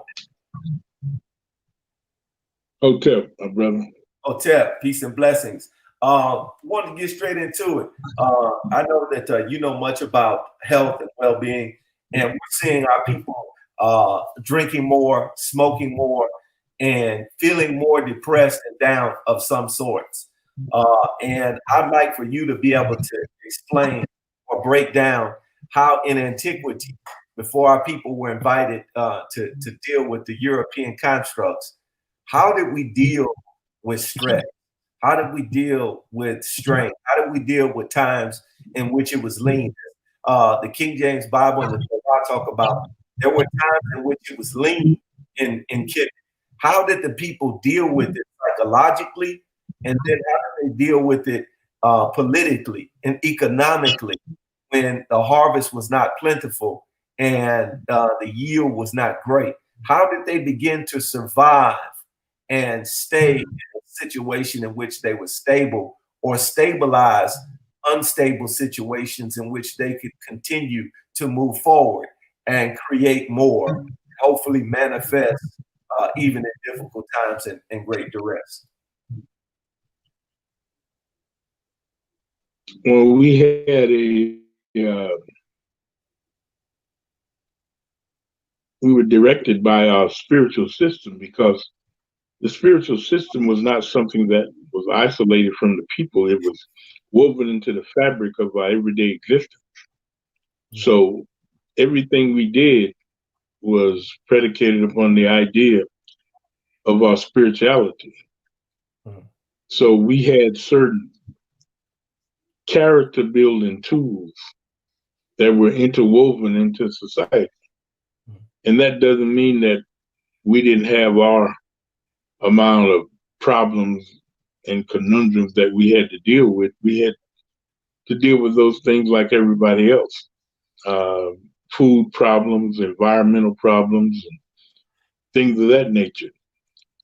But we had a way of coping and dealing with particular types of things, because you take modern society, there's an old saying that there's nothing new under the sun. With that being said, the problems that people are encountering today, the only difference is they have a different facade, they have a different face, but it's the same financial problem, the same relationship problem, same environmental problem, nutritional problems. They just take on a different guise because of the period that we're living in, because of certain technologies, and because of the facades that culture puts on them. So they basically are the same problem. So we had particular methodologies to deal with those particular types of things. For the most part, to us, spirituality is not about the worship of a god. People in Western society today take religion and they use it to try to appease a deity. And the penalty is, if you don't appease the deity or give to the deity or give thanks to the deity, that the deity will rain down on you with terrible things, health problems, car accidents, job problems. But that's not the way we approach spiritual issues. Spirituality is a tool that solves problems. And our spirituality was the basic methodology that was used in antiquity to deal with this thing you talk about that you call stress. All of those other problems deal with and culminate in stress. Like you worry about how you're going to feed your children, how you're going to feed yourself, how you're going to provide shelter. Spirituality provides you with a methodology to solve these particular types of problems, because we had identified certain types of energy signatures that exist in nature. And these energy signatures accompany conundrums. Like whenever something manifests, there's a spiritual energy signature that causes it to happen. That energy signature is based upon color, sound, taste, odor, particular types of food. And when you take all these things and culminate them, reduce them to their least common denominator, it basically deals with what people call vibration. Everything oscillates. Everything vibrates. And when you know the vibration of a thing, you can create a condition called resonance. And resonance allows something on this side of existence to tune into what's on the other side. And that produces a situation of equilibrium. So what you have to factor into is that African people are not dealing with religion as is talked about and thought about in Western civilization. We are dealing with spirituality from the perspective of priest scientists.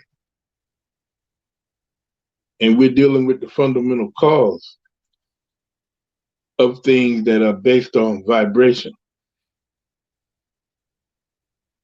So we have a technique to deal with these particular types of things based upon knowledge of science and physics.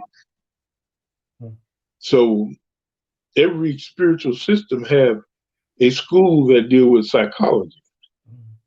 And people, when you mention psychology, what comes to mind is Freud, Sigmund Freud, and Carl Jung.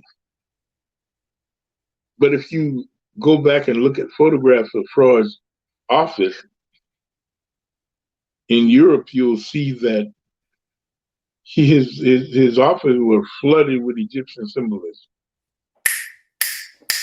So he studied the spiritual system of Tamari to formulate his idea of psychoanalysis, which is where he got that from. So we have been dealing with that particular aspect of mental health long before Freud was ever thought about. And he actually used that to formulate his ideas. So we already had that in place of how to deal with stress, how to deal with the psychological effects of environmental trauma. So, like for an example, amongst the Sangomas and the Sanusis of South Africa, they often would wear a skull, and on that skull is mapped out certain parts of the brain that control certain things. They knew about how to deal with operating on the brain and the effects of certain parts of the brain that Westerners don't even understand right now to this day, especially with the creation of an entity they call the Tokoloche, which is a being that they would manufacture by doing something to their individual brain. They know how to manipulate that brain to make that individual do certain work for them. And there were certain people who practiced sorcery who would manipulate people in that way because they could destroy a certain part or manipulate certain parts of the brain that cause those people to be docile and for them to be able to dominate them. But that just shows you the degree of knowledge that they have about brain anatomy. So we have those things in place, but we won't return to our own spirituality, which is why we suffer from all these problems. There is a method to the madness that we can use to accomplish certain things because we understand certain things about nature as it affects us, and we know the solution to certain problems. Wow, that's heavy, brother.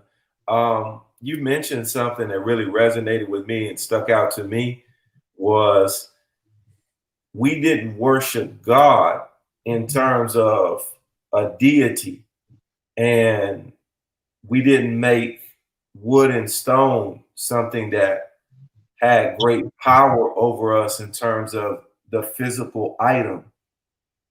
We understood the spiritual connection and the intangible and honored those principles such as Ma'at and those key critical concepts that motivated not only our thought, but the reason why we even had the thought and how powerful those thoughts were and are so that we could begin to generate the vibration and, as you said, oscillate so that we could tap into the divine and the divinity, which will give us a clear enough conscience and consciousness to be able to not be on the level of the problem, but to find and fortify our mind to seek out and create solutions. So one of the things I want to ask you is that being a priest, being somebody who's done an extensive amount of study and research and analysis, how were they able to break out of, or how did they not get consumed by worshiping deities, and they worship the divine to be able to use their mind to tap into the divine and use and utilize it in their particulars, and not just wait till Sunday or Saturday or whatever ritualistic tradition they had designed or have designed for us now. But they were able to understand that they were in a spiritual system that applied every single day of their lives to their lives. And they used it for their lives to make a more productive, constructive, and peaceful life. Does that make sense? Are you there, bro? Well, it by no means was civilization on the continent pristine and without problems, because they were always dealing with trying to find solutions. Right. But you also have to factor in and understand that there's a body of knowledge that is not common knowledge, not to ethnologists, to anthropologists, and even the people who ran certain aspects of African culture. There were certain things that the priests would only give to the king that was necessary for the king to utilize in the operation of his office. So the king don't mean he knew everything about the society, because there are certain things that they kept secret, or what is called sheta. And they would only give the king the thing that is necessary for the king to operate in his office. So just because a person is a king don't mean they know everything about the functioning of that society. So they understood, when you talk about the question about the divine, people have never paid attention to the fact that, you see, language play a critical part in spirituality. Because every culture that you find, you'll find that the elders are able to speak in ways that would go over the head of younger people. This is in every culture. They can do it in Amharic, Yoruba, all of those languages. There's a way that the elders can speak that has meaning that people don't understand. That priests can speak that people won't understand because it has hidden meaning. So words are important. That's why the king had a linguist. That when you talk to the king, you talk through his linguist, and he talked to the king. And what that does is replicate a motif in spirituality where there's a person called a divine messenger. And the divine messenger translate the language of people into God's language, and God's language into a language that people can understand, or what people want to convey to spiritual forces. The divine messenger translate that into the language of those spiritual forces. So words are important, and they play a critical part in shaping your reality.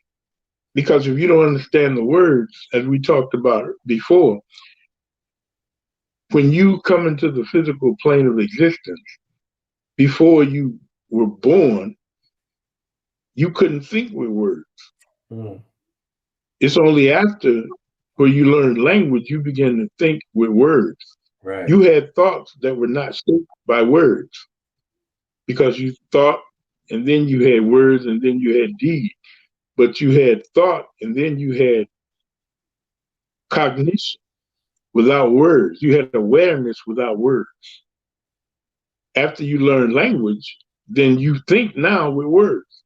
So it is important that the meaning of the words that you use to construct your thought be accurate.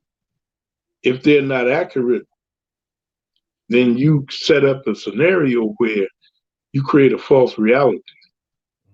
So when you look at this thing you call divine, divine and divide has the same prefix. So what they did, they looked at divinity and they divided it. They divided it because divinity is too big for you to study as a whole. So you have to fragment it and break it up into pieces and study one section at a time. Mm. This division allow you to study these things and then reintegrate these things and bring them back together so you could get some idea about an understanding about the oneness of things that you call God or deity. So this fragmentation has to happen in order, and this incidentally. Oh, wow. I knew it was going to stop. Hopefully he'll come back on and we'll tap him in. We never want to waste time or never want to not use this as an opportunity to be able to say how critically important it is for you to follow and like the page so we can continue to keep more information. Please follow and like the page and share this. Go ahead. This is why African people are accused of practicing the worship of many gods. What they actually are doing is compartmentalizing things so that they could study them in reference to models, integrate them at the end of their education. So what they're calling polytheism is in actuality the. Man, I don't know why we're losing the signal. I guess it's hating on us. But we're going through. We're going to talk about the laws of Mayat because there's a lot of confusion in terms of the negative confessions and other things such as the like that we hopefully will get a chance to get to. So stay tuned in and again like and share this. Go ahead, Baba. We're going to try to see if we can make it through. I don't know. It's hating on us. Yeah, my signal keep dropping. But as I was saying before, that division in divinity is there's a cognate relationship between divinity and division. And this division happens in people when they're born because they become fragmented. Birth causes fragmentation. And the fragmentation that birth causes has to be reconstructed. Man, it's crazy. It's crazy. It's crazy. Just bear with us. We'll try to get it right, try to get him back on. But he's talking about how there's a division in terms of us understanding our divinity and understanding our connection to the divine, and how the birth process in of itself is a disconnection of sorts. So hopefully he can come back and explain how we need to get a clear understanding of what religion means, what spirituality is really about, in terms of how our ancestors in antiquity, how they viewed it, how they understood it, how they analyzed it. It was very different than what it's perceived today and how it's being expressed and indoctrinated to many all across the world. That it's something that it's outside of ourselves, or it's a connection that we have to go through an emissary or a mediator. Whereas, what Baba talks about, hopefully he'll come back on to share, is that there's a direct link and a direct connection, and the binding back is not as we've been trained and conditioned to think that it is, but it's something that is not as physical or tangible in terms of going to a building or joining an organization and or a church, not denigrating or disrespecting any of those activities. You do what you move to do and what you feel is best for your spirit. But the ancients, especially those connected to Kemites and Saseti and others of the like, understood that it was a spiritual process and spiritual system that inculcated them to be able to grasp these greater concepts and these greater principles and principalities that move them forward to be able to invoke and have invocations of expressions that were connected to the divine. All right, brother, we're going to try it a little bit more and see what it does. If not, then we'll shut it down. Are you back? Can you hear me now? Yeah, I can hear you. Go ahead.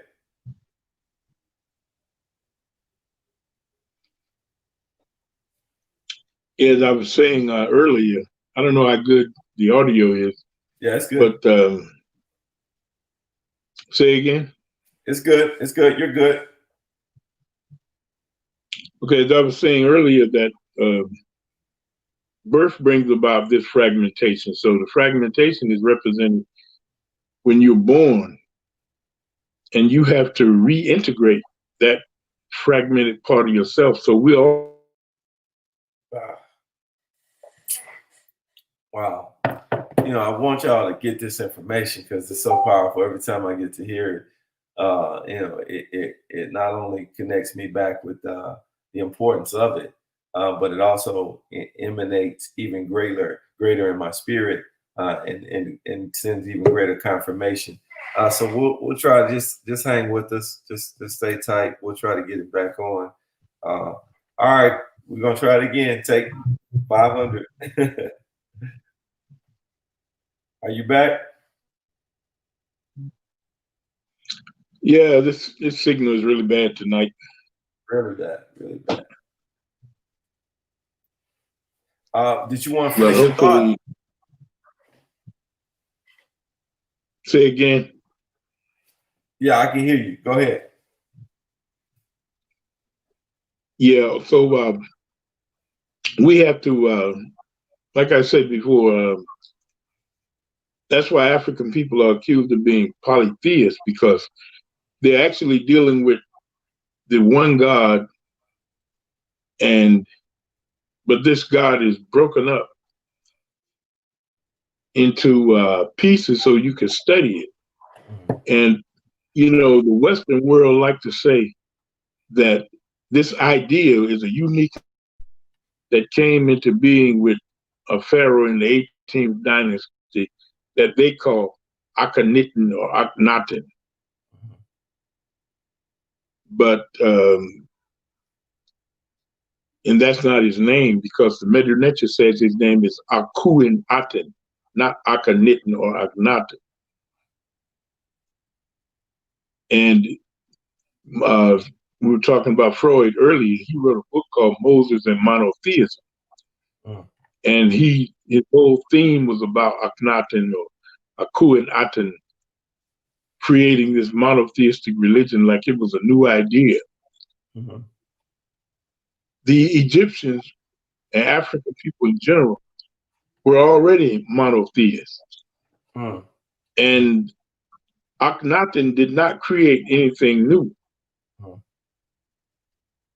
When he rebelled against of Amun and moved the capital from Waset and Karnak to Amana, and talking about he was dealing with the worship of the Aten. If he would have gone to the educational system at Waset, then the priest would have told him they already worship one God. And that God is called Wa'ente Sanu. W-A-W-A Anti A-N-T-I Sanu.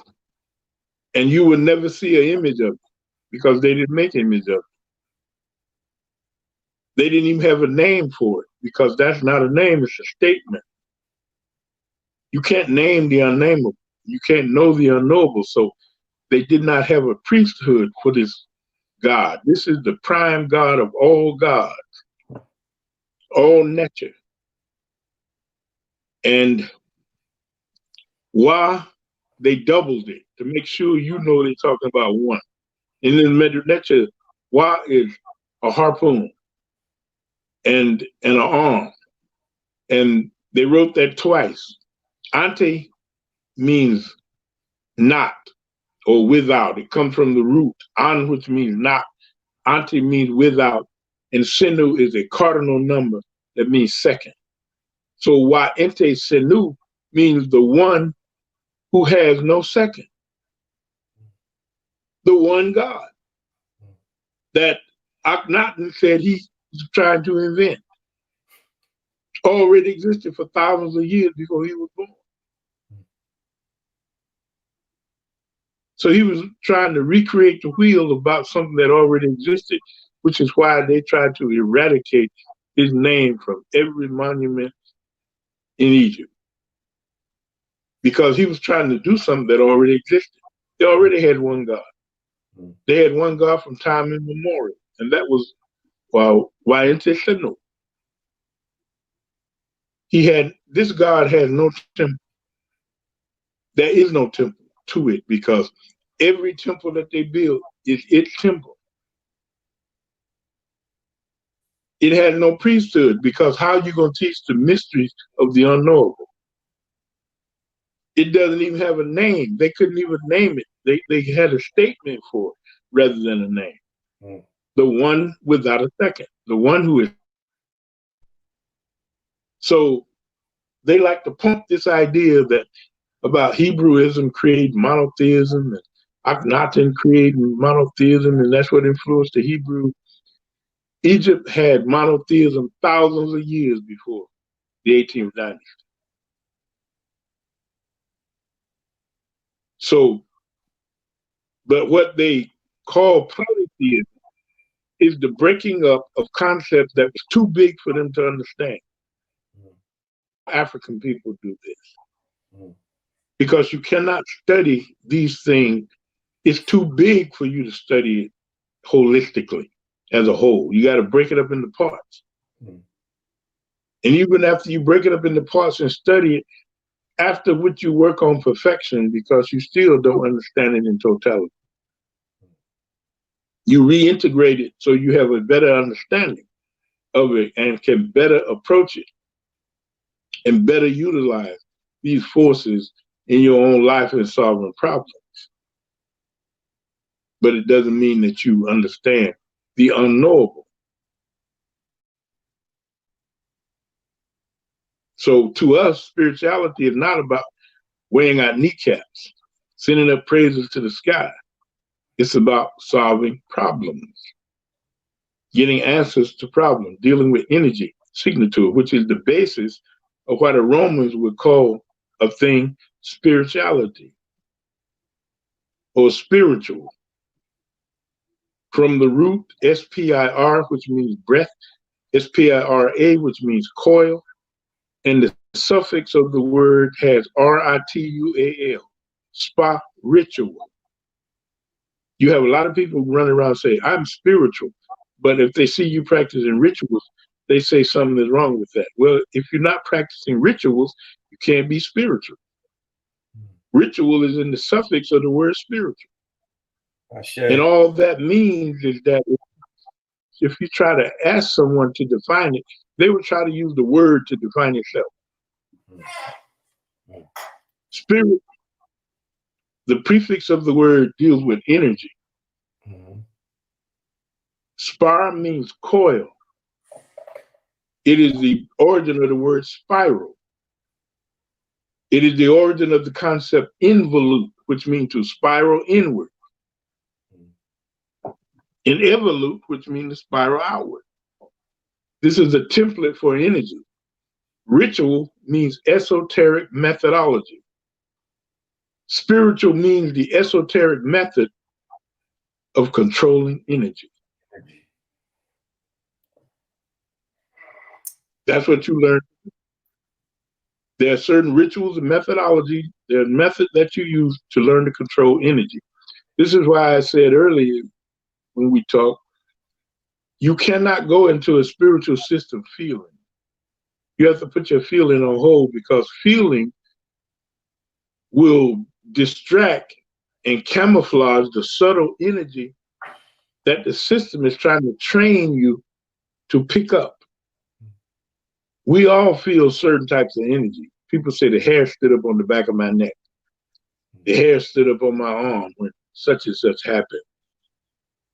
There are different types of warnings that the spirit world gives you.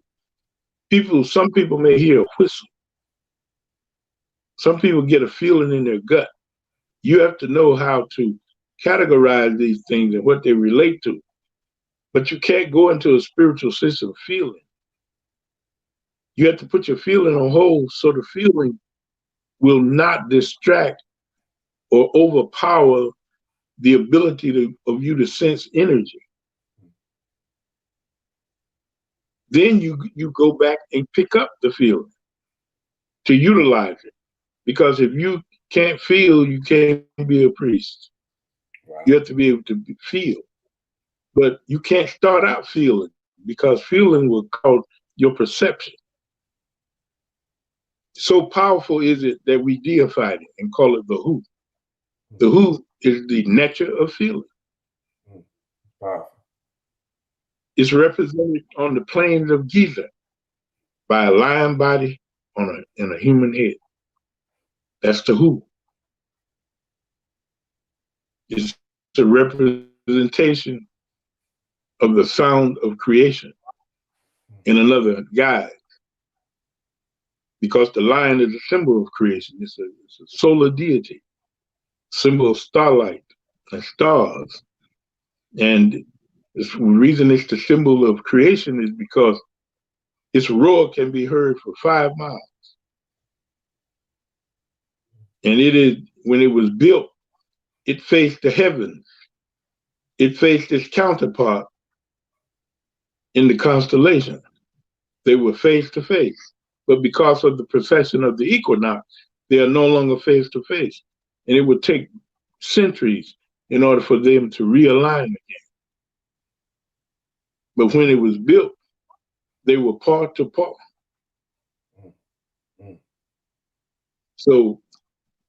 So powerful is emotion that they left a symbol for it to warn you about being too entrenched in it. Because my mother told me a story. She had a phrase, and my mother was a Christian. And I in no way would go back on the timeline of history to try to make her be anything else. But she said, she had a saying, said, the road to hell, like I told her once, I was intending to do such and such a thing. And she said, son, the road to hell is paved with good intention. Wow. So people can do with it what they want, but I know what she meant. She didn't mean that I was going to go to hell and burn forever in a bottomless pit. But she is saying failure will often accompany your desire to do things based on intent. And your intent may not be structured along a line of something coming into fruition correctly. That you should always pay attention to your intent and where you're trying to go or where it will lead you. And that is the thing that they left on the plains of Giza with that statue. That's why they made it big enough for you to see. The biggest single statue ever carved on this planet. Wow.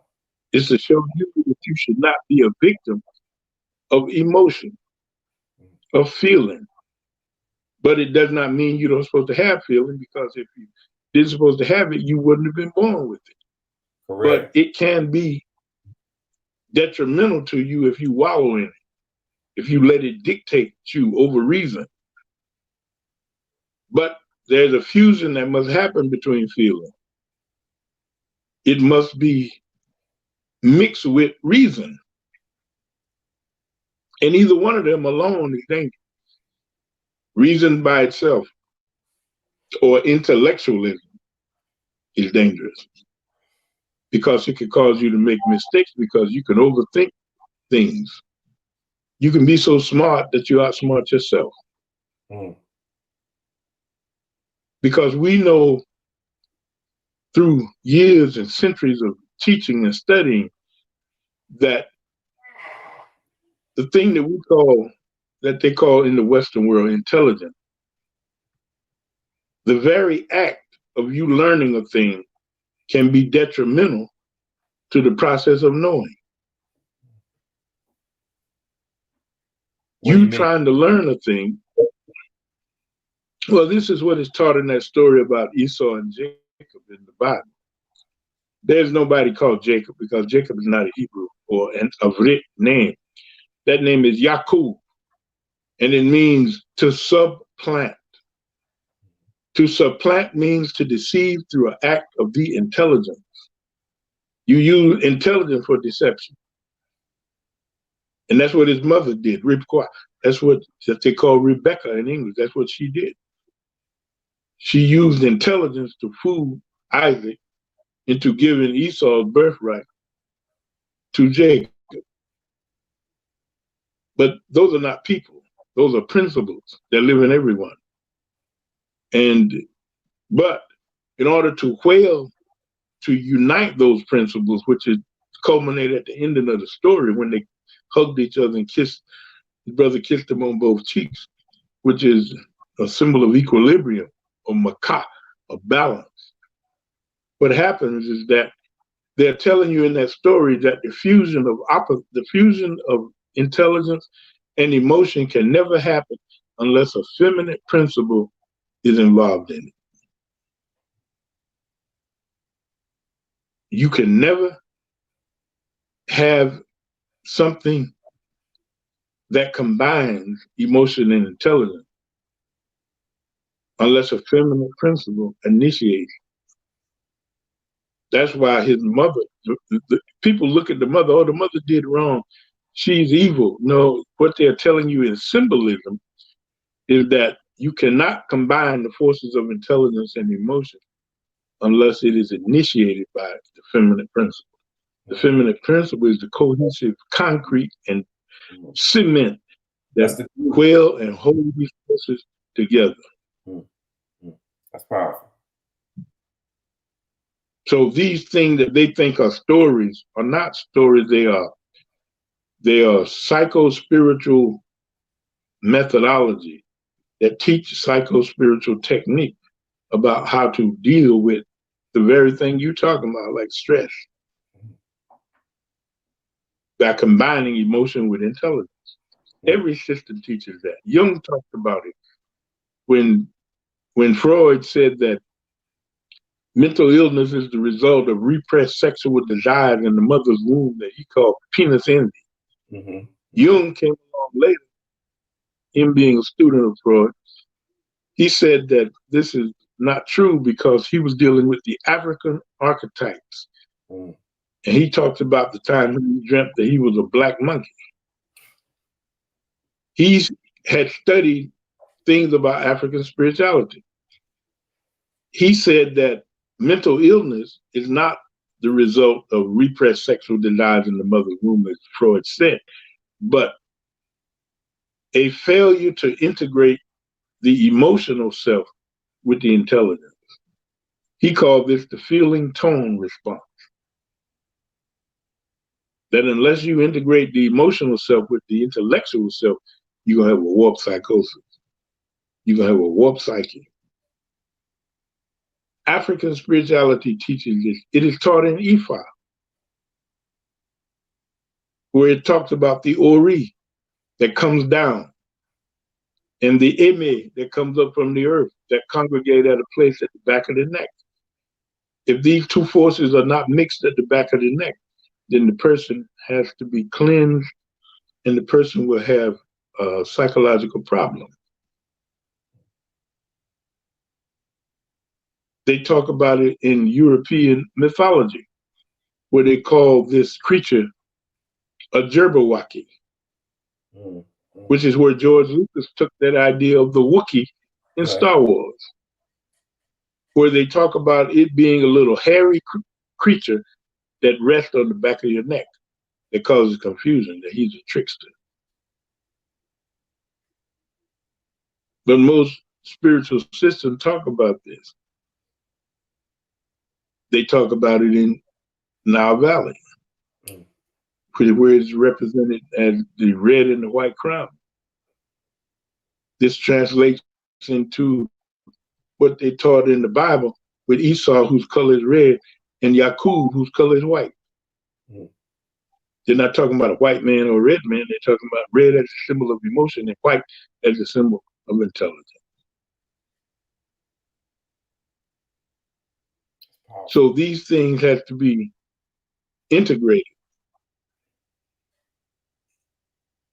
Just as you are fragmented and must integrate your emotional self, your intellectual self, you have to integrate the different aspects of the deity or God so that you can understand it better holistically. You are never going to understand it in totality because it's all a function of geometry, mathematics, architecture, philosophy, and all of these types of things. So there's no one magic bullet that I watch people today on television and all these Christian ministers who offer people solutions to problems, and when they get to something they don't understand, they just say, just pray about it. Right, right. Just have faith. Which is nothing wrong with that if that's all you have. But there are other alternatives. There's Christianity just didn't sprout out of thin air. As Augustine said, these people trying to give us a religion we had for 3,000 years already. So he's saying Christianity didn't start with a man named Jesus. It's been around a long time. And it too provides solutions if you know how to use it. And don't deal with the interpretation of other people who try to give you some watered down version of something that your ancestors created to solve problems. How do we solve problems using the ancient techniques and using the understanding? How would we go about approaching problems? Because it seems like right now we're approaching problems of, based on the stress level, based on the intensity, based on the priorities in which we're facing. That determines how we prioritize it or how we put it in our mind. And most of the time we're filled with fear, worry, and doubt. And then it just escalates until we finally get to the point to where we say, please God, or please, Most High, save us, help us, support us. How did they approach problems? Did they use this kind of methodology, or were they more keen and locked in on something else?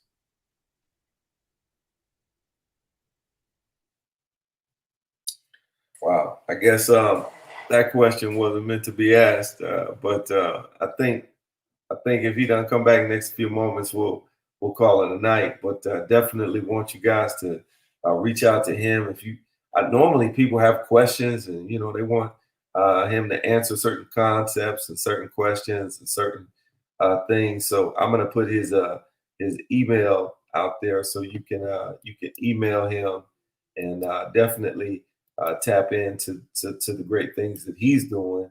And he'll be working on a webinar that we want to showcase to you and share with you. So please make sure you tap into Jabari Powell at gmail.com and reach out to him, tell him you appreciate him sharing the information, things of that nature. And also, if you would do us a good one, do us a fair one, do us a square one, and follow and like the page so that we can share this with more people. And get more comments and things of that nature. So please, before you close out tonight, like and share the page. It'd be much appreciated.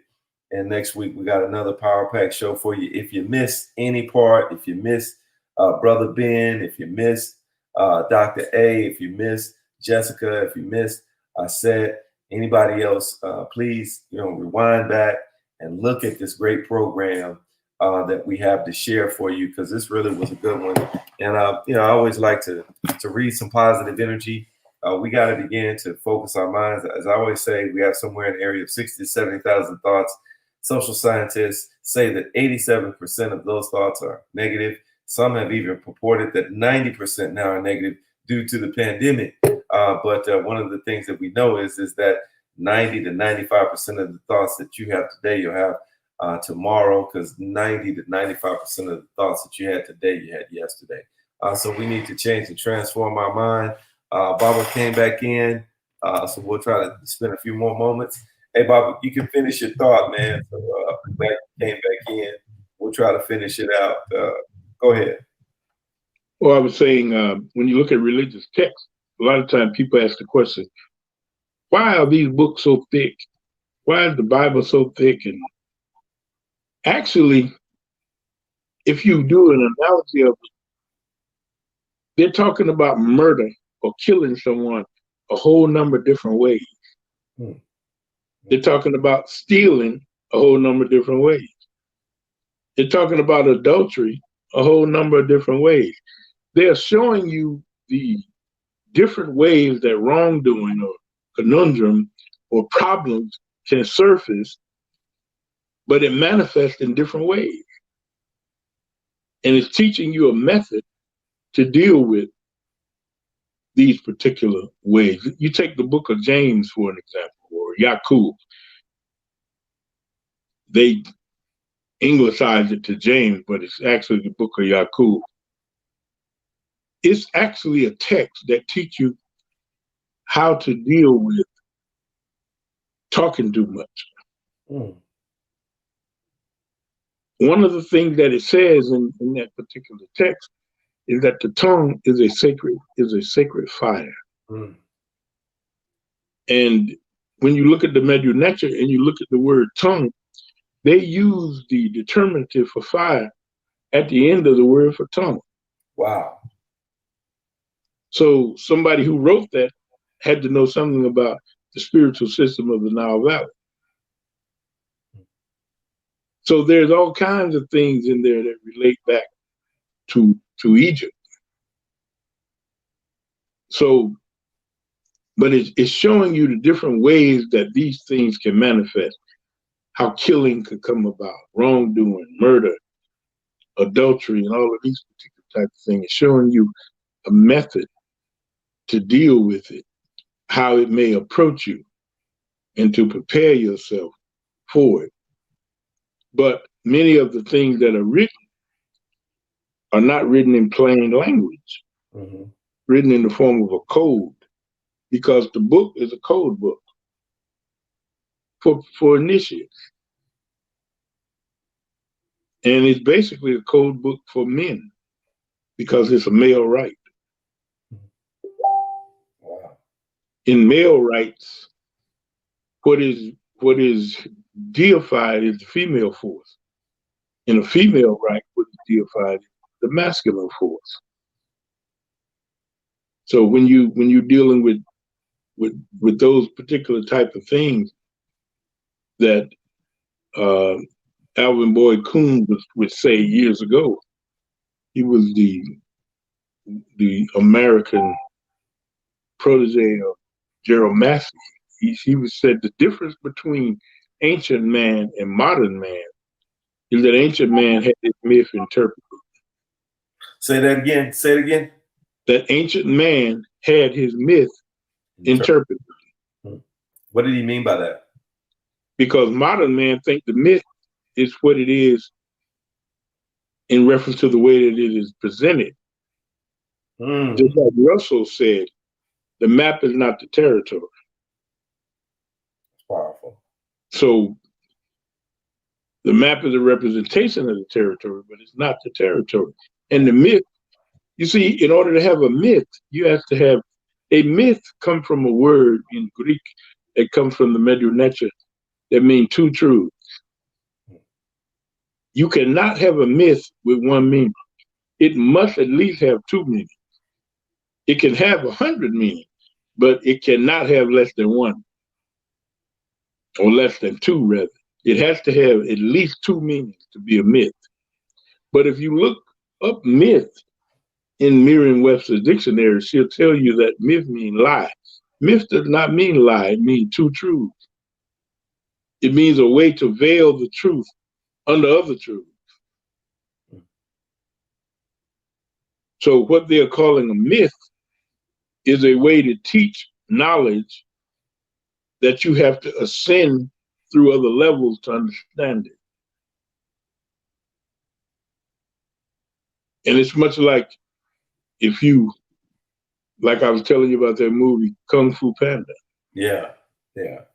Tell me the Well, what. they were trying to get the dragon scroll. Everybody wanted the dragon scroll.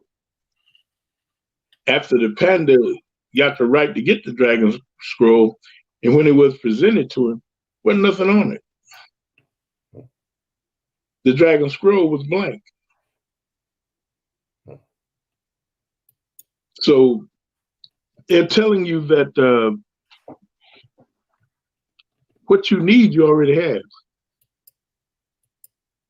And that's essentially what is taught in African systems, like this old koan in Buddhism that talks about this Himalayan deer that walks around smelling flowers because it's looking for odor.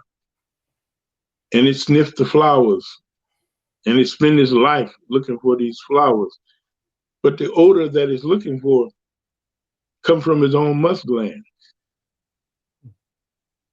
And what he's looking for, trying to find, is in himself.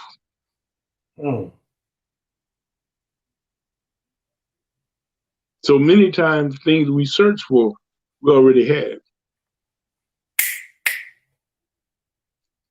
This is why the Africans say we are born with everything we need. We just don't remember. Initiation is about removing the restriction and the obstruction that keep us from remembering. So we basically have everything we already need. We just don't know how to use it because we've been fragmented at birth. And it makes us susceptible of following other people down the rabbit hole who offer us water that's wetter than they tell us we've ever known, or ice that's colder than we've ever known. And we believe it.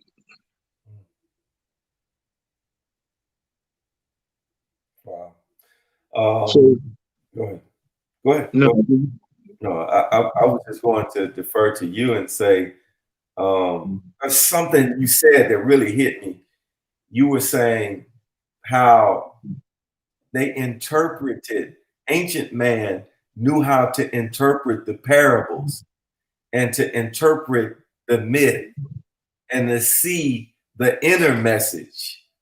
And I think that in a time and season where we have the average American, sends somewhere in the area of 1,500 to 10,000 messages a week.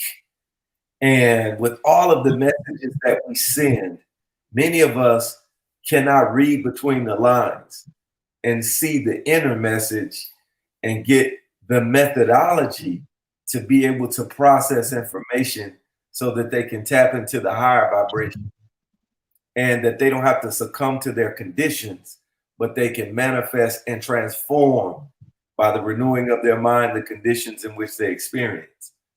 And simply what I mean is, and what I'm asking you is that these spiritual systems that our ancients practiced, they didn't practice them for ritualistic tradition or because mama and them made me do it. But there was an understanding that had to be discerned and interpreted and expressed through behavior, through consciousness, and through your conscious deeds. So I would like, so people can better understand, and I can better understand as well, is that in solving problems, which is the essence of what spiritual systems were for, the people. Go ahead. Say it again. What they are for. Right. Thank you. What they are for. Thank you for that correction. What spiritual systems are for. Did people spend a lot of time thinking about their problems, or did they spend more time thinking about the solutions and were more solution oriented in their thinking? Well, they went to the system to solve the problem, to find out ways, because there are priests who know and priestesses who know certain things about the universe. Take the Sand people, for example, the Kuishan people. They have this thing in their spiritual system called the Great Library. And they do trance dance where they try to generate in-tune. In-tune is... Say it one more time. In-tune. In-tune. No, it's an N. In. And it's like U-M, but in that sound that, like you take the tongue behind the two front teeth. Mm-hmm. And so that's how you say like a C sound. So you say in-tune. In-tune. No, You got to suck in with the tongue. Oh, okay. I'm good with sucking my tongue. I ain't sucking no tongue. No, it's like, this is why these people in South Africa couldn't deal with these people, because they got all these click sounds.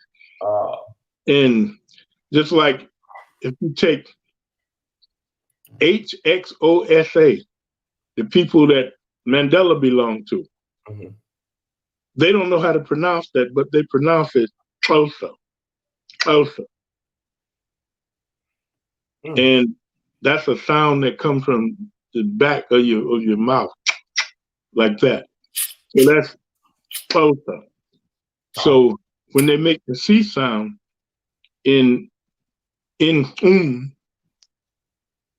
it's like a sound like you dealing with a horse or something. But that's the sacred energy inside your body. So in their system, they have a place called the Great Library, and that's where they go to get information. But you got to enter into a trance to get there. And you got to dance, and you enter into a trance. And you go to this place where you get information. And you bring that information back, because all the information that's ever been is there. And they learn about how to heal, what plants that would heal you of certain diseases, how to balance certain energy when somebody is doing something to you at a distance, how to manipulate that energy and to get it off of you. So it's basically physics. It's spiritual physics. So they didn't spend time worrying about the problem. They spent time learning how to solve the problem, or going to somebody with the information and the ability to fix the problem. In other words, to put these energies back into alignment, because they've become misaligned. And there are people who take pride in causing this. And to translate who they are, they call them sorcerers, if you translate what they are in English. And for practicing sorcery, many cultures would kill the corpus of who you are. In other words, they would take the ability for you to resurrect. And one of the things they do, they'll bury you in an anthill, in a termite mound, upside down, without ritual. And to be buried without ritual is the worst thing in the world, because they have a way of destroying the corpus of who you are. In other words, so your soul, so your spirit cannot resurrect. So they have methods of dealing with this particular type of different types of energy in the universe that cause a manifestation of physical reality. They have identified most of the energy signatures that causes certain things to happen. And they know certain things require colors from gems, odors from herbs, sound of drums, dancing, because everything has a dance that has a sound signal to it. So they spent their time, and people can call it what they want, but I practice my own spirituality. I don't need nobody else's spirituality. Some rehashed stuff that they've created to come back and tell me their stuff is better than mine. So when you basically deal with what exists in the world, Africa's created it anyway. So they didn't spend their time trying to think about a problem. They knew based upon the manifestation of how it affected their life that something was wrong, and they sought the solution to it. So in talking about man interpreting myth and understanding, you take the story, for example, of Lot. And people tell that story about Sodom and Gomorrah. And they talk about these people were doing some hellacious things in Sodom and Gomorrah. You know, men were dating men, women were dating women. But that story is not about that. The story is about, you have Avram's nephew, Lot. And Lot named, all of those names mean something. Lot means to envelop or to fold back. That's what his name means. Lot had no sons. He had daughters. Right. And when even his wife, they don't even tell you what her name was in the Christian Bible, in the King James Bible, but her name was Edith. That become the word Edith. She was turned into a pillar of salt. Right. Salt has the ability, if you take salt and put it in a container and hook an anode and a cathode to it and hook a Bunsen burner underneath it, it'll generate electricity. Really? It will light a light bulb. Salt. Salt, because it'll generate electrons when the heat began to do its thing through thermodynamics.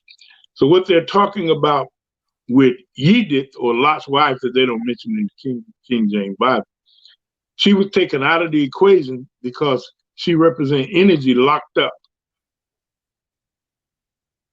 So they contained her energy in a pillar of salt. When they told her, the angel told her, don't look back. And she looked back and she turned into a pillar of salt. You can go to Benin to a certain sacred grove and the priest will tell you the same thing. Don't look back. When they take you through that grove and you in initiation and they tell you, don't look back. And they mean that, because if you do, you're a dead person. So I'm just saying that to say that ain't nothing new about Lot's wife looking back. So anyway, when she looked back, she turned into a pillar of salt, and that represents energy locked up. When they went to this cave at Zorn, and the daughter said, our father has no heir. Let us lie with him so that he can have an heir. Mm-hmm. So his eldest daughter lied with her father at this cave at Zorn, and they produced the Amorite people. Mm-hmm. The youngest daughter lay with her father, and they created the Moabite people. Mm-hmm, mm-hmm, mm-hmm. That's right. So the Moabites created a woman named Ruth, right, who created the lineage of Solomon and David. So it is from Ruth that the kings of the Hebrews came out of in the tribe of Yehuda, that they say Judah, which didn't come along the years later because they didn't use J's. So the kingship comes out of Ruth. And from that, you get Jesus, the Messiah. that they say is God. Now, what that story is telling you is that when they talk about women in Sodom and Gomorrah having sex with each other, men having sex with each other, that means that they are folding back on themselves. Nobody was doing that, but that's just the way they told the story anthropomorphically. Lot, whose name means to envelop or to fold back, created Jesus out of his lineage. Why? Because divinity cannot come from two. It must come from the monad, the one. The one. That is how they tell the story of Jesus coming into the world, because Lot folds back on himself through his daughters. And from that lineage, you get divinity, Jesus, through the monad. Or Yahshua, as it's called. Yeah, Yahshua, Jesus, Jesus. So the story is talking about divinity coming from one. Oneness. That's what it's basically talking about. That you cannot have divinity coming from two, because most of the divine creatures say, I have no mother and father. Or I have no father. I'm the widow's son.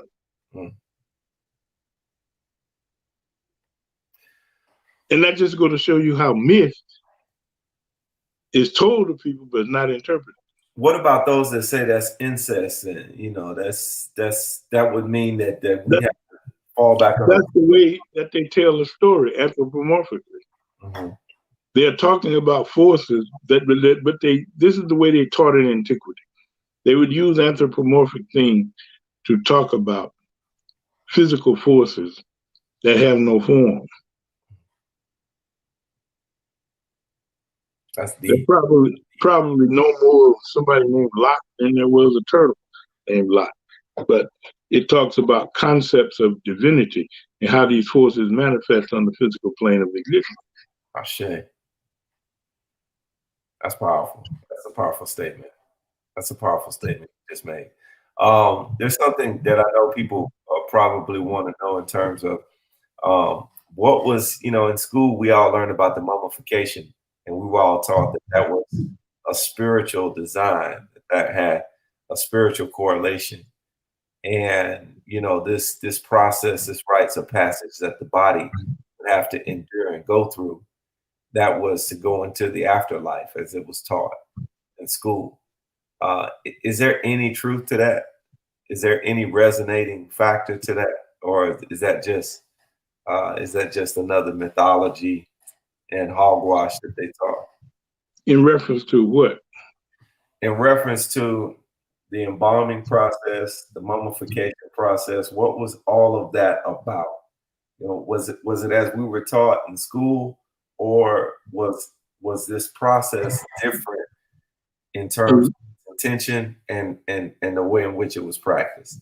What were you taught in school? Well, we were taught that, it was a 90-day process, and, the brain was taken out, the lungs and the organs were taken out, so that the body would be pretty much empty except for the heart. I think that's what I've heard. Some people say they did take out the heart. And then all of those things were a part of what they call the mummification process, which was to make the body ready to go into the afterlife.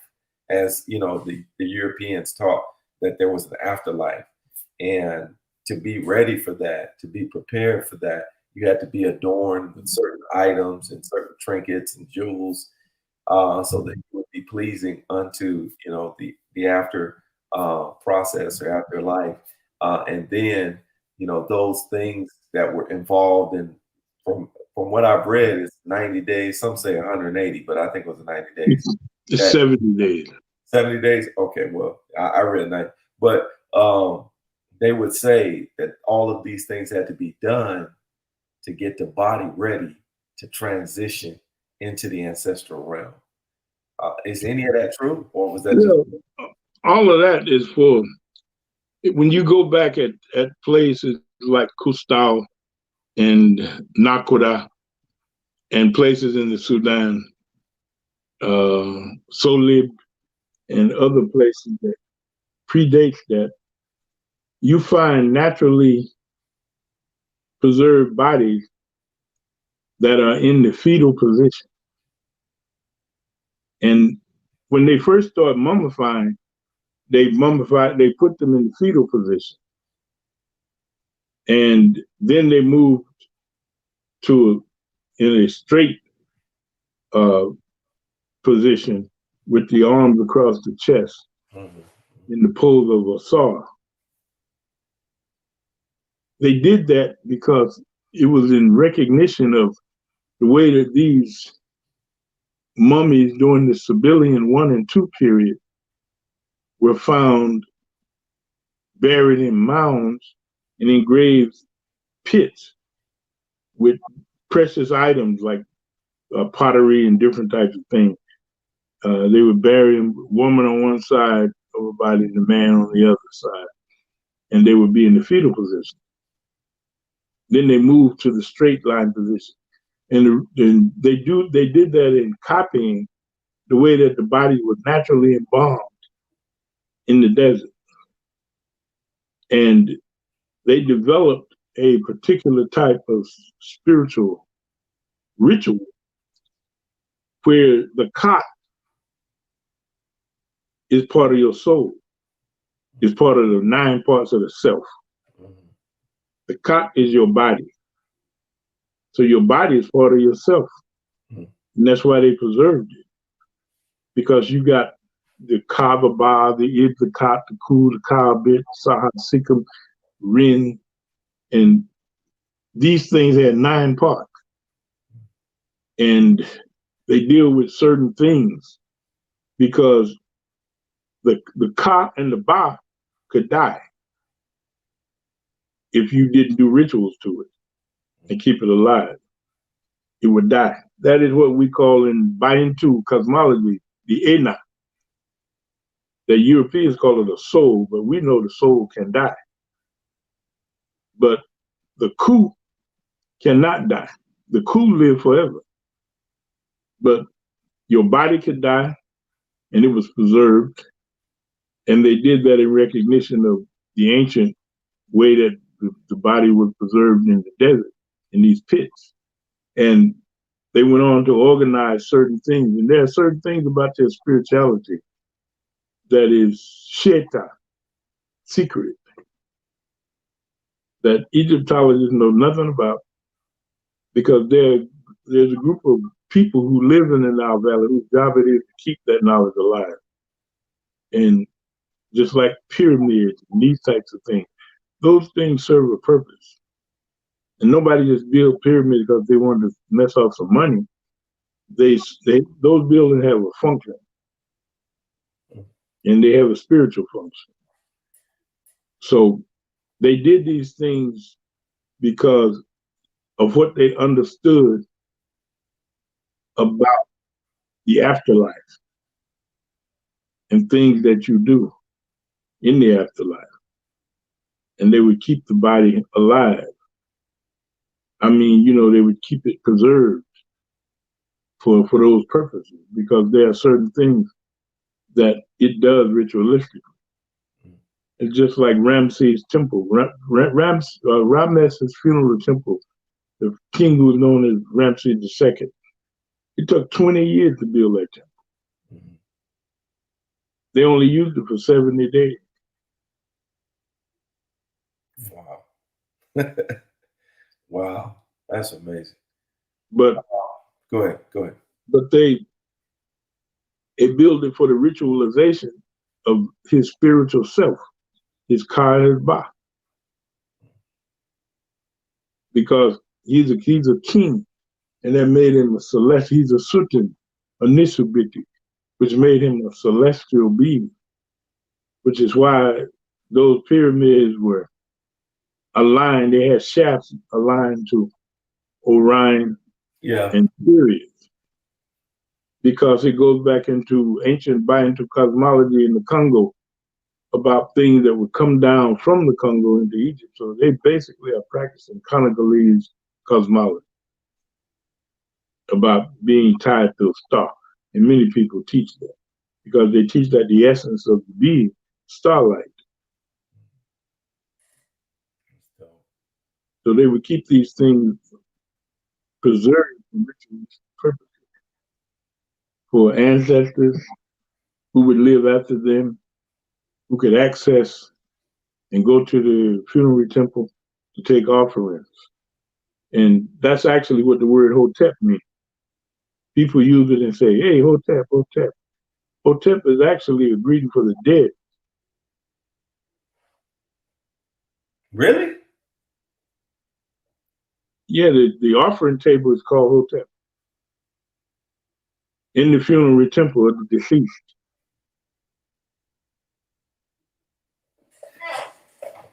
I thought a Hotep meant peace. It does. What greater peace do you know than death?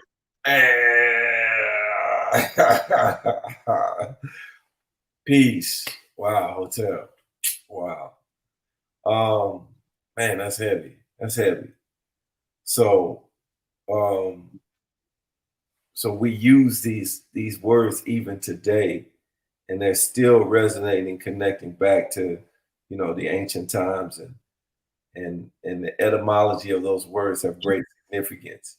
Oh yeah. I want to ask this question because I think it's apropos and important. As we sit and listen to the Ka and the Ba, and many of us have been trained and conditioned in this Eurocentric way of thinking. How can we get to the point to where this becomes second nature rather than sound so foreign and sound so alien to us, to where I would imagine most people are like, man, I don't know what the heck you're talking about. I ain't never heard this before. Well, studying your own spirituality. Let me tell you, you cannot study Nile Valley, African society, civilization as a satellite. It must be studied sequentially. So, for example, when you go into the tombs in Egypt, I don't know if you've ever been to Egypt or not. No, I haven't, not yet. But when you go into those tombs, on the northern wall, more or less, you will see at the northeast a door, a false door. If you're facing, it'll be to the right, and it's a false door. It's the way that the Ka and the Ba come and leave the tomb. That door is called Ristau. Restau, Ristau. It's the origin of the Italian word ristorante, which has in its prefix ristau, which becomes the word restore. Because when you go to a restaurant, you are restoring the body with nutrients that has been depleted of. When you look at this door is in the northeast corner. That door is actually the fifth road. Most African systems talk about the fifth road. In Yoruba, they talk about the fifth road. People think there's east, west, north, and south, but there's east, west, north, and south, and the fifth road. The fifth road is between north and east. And it relates to the five elements, just as there are five elements that they call quintessence, which means the fifth essence. There's also five directions. Biologically, at birth, the fifth road is woman. Because you ask yourself, which direction did you come from? You came from your mother. That's right. She's the fifth road. You didn't come from the east, west, north, or south. You came through the fifth road. Her womb. That's the fifth road. Damn. And it's represented in the tomb in Egypt in the northeast corner. But in that funerary temple, it represents the womb of Aset. You come through the womb of your mother and you leave through the womb of a set. And that fifth road is guarded by two deities. One of those in Yoruba is guarded by Eshu and Oya. Because the fifth road is the cemetery. When you die, it's your mother's womb when you're born. And Oya and Eshu guard the fifth road. Soker or Sakar is the hawk-headed deity that guards the fifth road in Egyptian spirituality. It's a hawk-headed deity. He guards the fifth road. So in order for you to understand Ba, Ka, all of these types of things, you have to understand the physical body, the Kat, your Ib, which is the desires of your heart, your Ka-bit, which is your shadow, your Ku, which is where your immortality lies, the part of you that never died, your Sikkim, which is a force that animates your Sahu, which is your ethereal body, and your Rin, which is even part of your soul, your name.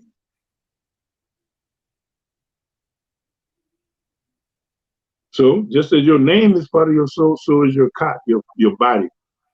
And they preserve your name when they say your name. If you don't call the name of the ancestors, they'll die. You have to feed them, call their name. So this is your spirituality. That's heavy. That is in many different systems in different ways. So when you go in these tombs and you see these things that people wear shinus around their neck that they call cartouche, by a French word that means cartridge. It represents the cycle of a person's life that becomes the tombstone in Western Cemetery. You're born on the dead level, you rise up on the perpendicular, you descend in the old age back down to the dead level and go out in death. That's the orbit of your life.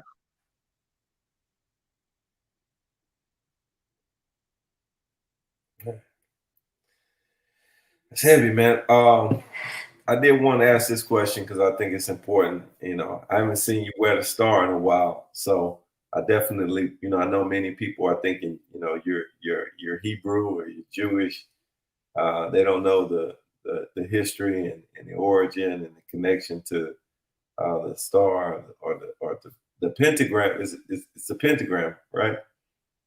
Penta means 5, but this is Hexa. We call this the dog star. And Doc told us that in the Nile Valley, they went on to call it the dog star of the four corners of the earth. Dr. Ben, right? One day, we went and picked Doc up in New York when he was at this health facility. And I was wearing this symbol. And we went and got Doc, was getting ready to take him to eat. And one of the brothers that was there, who was a resident there, he said, "Man, I see you wearing Star of David." And I said, "David ain't got no star." I said, "This is not the Morgan Dahu." Doc said, "He got that from Egypt."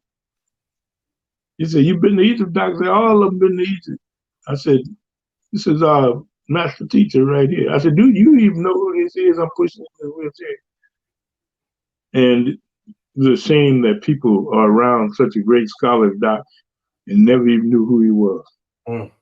But you can go to Abydos or Abtu and see this symbol carved in stone. This is not David's star. We call this the dog star, and it's a symbol of Sirius, a symbol related to a set. And it has certain secret meaning that people are not privy to. And one thing, it deals with the way the opposites combine, male and female forces. So most of those symbols that you see people wearing were created by African people. You can read a book by Albert Churchward called Signs and Symbols of Primordial Man. The Arcana of Freemasonry, the origin and evolution of religion, the origin and evolution of the human race. He talks about these symbols. And he even went to Nubia and tried to enter into their society, and they rejected him. So no, this is not a symbol that come out of somebody else's religion. It comes from Africa, from Egypt, through Egypt, to the rest of the world, and people adapt it and claim it, but they don't even know what it is. Many people have said it has special powers and it's able to get those that wear it and those that understand it a greater concept of the universe as well as their connection to the universe. What do you perceive its great power and its great benefits to be? It holds certain meaning. It in of itself has no meaning, but it conveys a meaning. That's powerful. It's no more powerful than a mud pie. But it's the symbolism that it carries.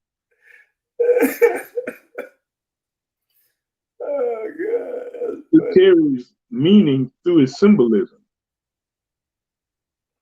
A symbol carries a message. It is not the message itself. It just carries a message.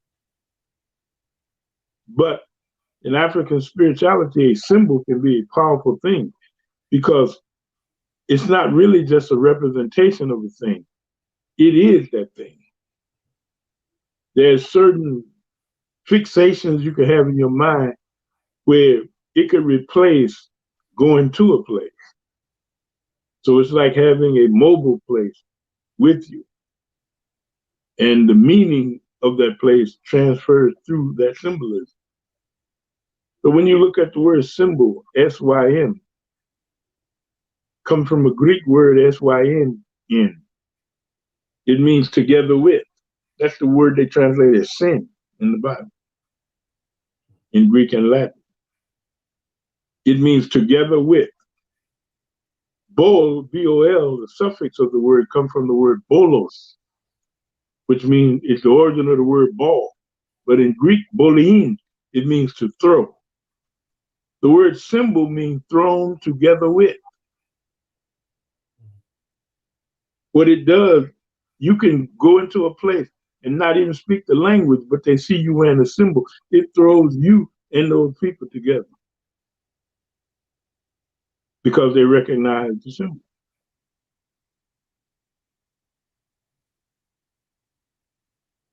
So that's what a symbol does. That's what man used to do in antiquity. He would fly a flag with his totem, or he would have a staff with a totem pole or something. And people recognize it, and that throw those people together. It has saved a lot of people's life because of a symbol that people recognize.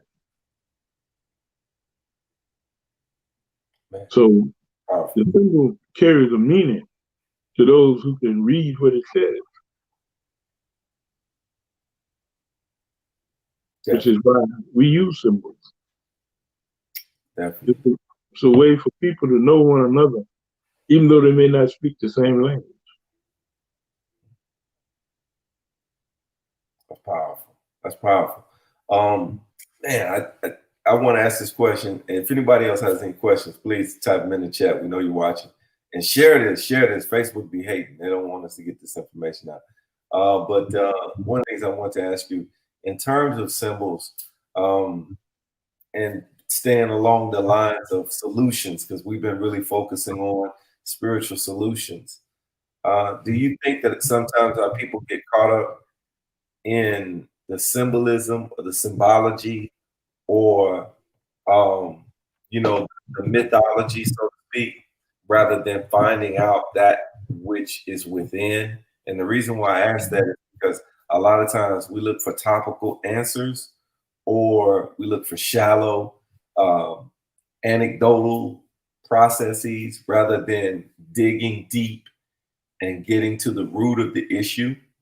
So I kind of give you a case in point. Let's say people are having relationship issues, and they'll buy a TV, or they'll go out on a date, or they'll go do something to buffer it rather than to deal with the real issues and the real concerns and the things that are really affecting the relationship, and all of those things intertwine.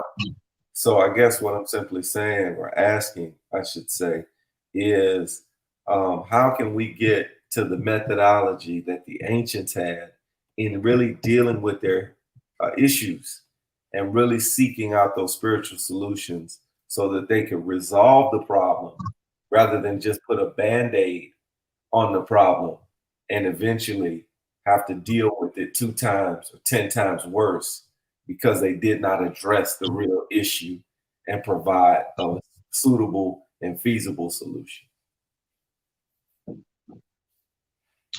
Well, one way we can do that is basically where you start is knowing yourself. Most people don't know themselves. And when you come to know yourself, then you know when something is wrong. And there are certain things in spirituality that identify who you are. And, a lot of people like to identify, the closest method they have identifying themselves is horoscopes. What sign you born under? Well, this was an art. Well, this was a science in the Nile Valley. And there are people who still practice it as a science in different cultures, amongst the Zulu people and the Nguni people and the Limba people, the Luba, the Bamaleke, many different people, because we have certain signs, like the sign in the constellation of the Stortis. They don't talk about that in astrology. So you have to know when you were born, how it affects you, what signs you're born under, and how those spiritual forces affect you. And one of the most prevalent spiritual systems that people are aware of in the Western world is Ifa. They come from the Yoruba people of Nigeria. A lot of people know about Ifa, or its derivative, Lakumi, or Candomblé, Santeria, that exists in Cuba and the Caribbean and different places. So to use that as a example, you can consult these particular types of systems to find out who you are. And the way you find out who you are is who rule your head. What is the spiritual force that rule your head? And it tell you what your male and female complements are and what you're not supposed to do. Like in the Yoruba system, my head is Obatala, the king of the white cloth. So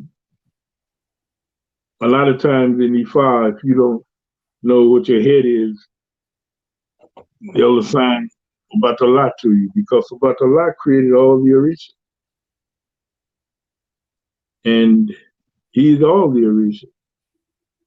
So even when I was young, when I was a child, I exhibited the characteristics of Obatala.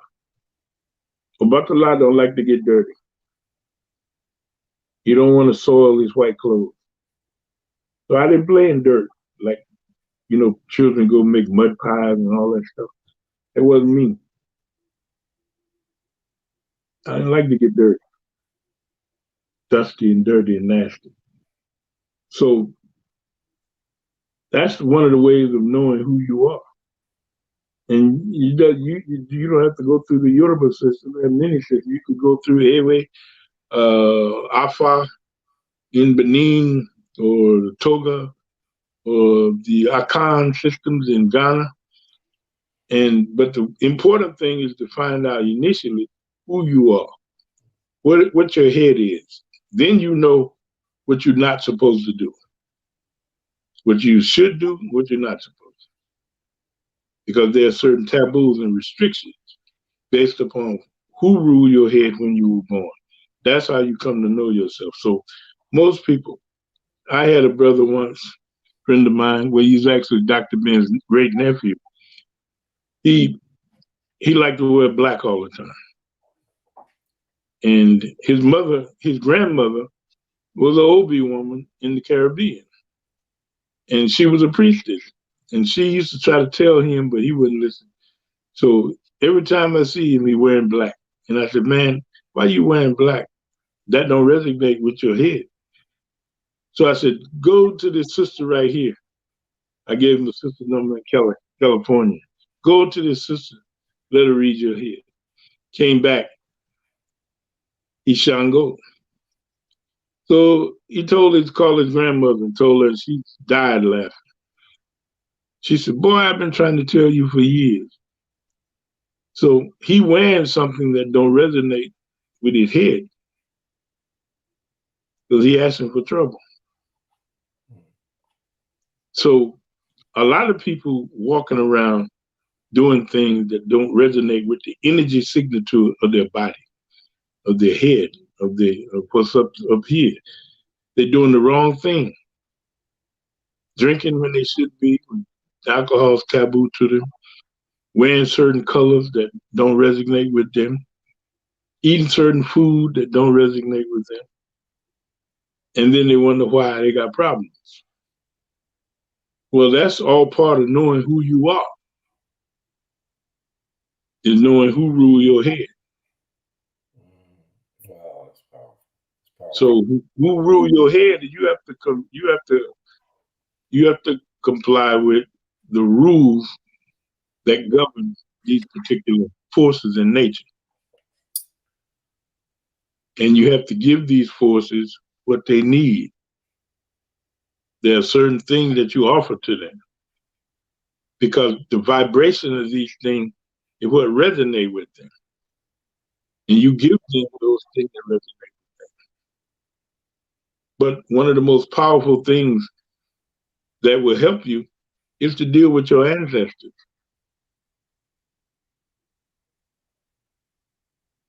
To commune with your ancestors. Give them thanks and praise because you stand on their shoulders. Ashe, ashe, ashe. That's powerful. That's powerful.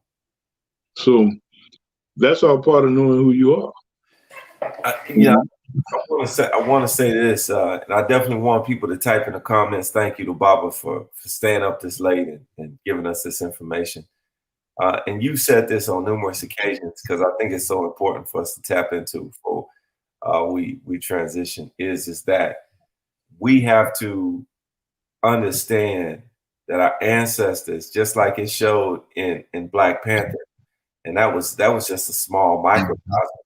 Our ancestors are not, pie in the sky, are not unrelated and unconnected to us, but they're with us.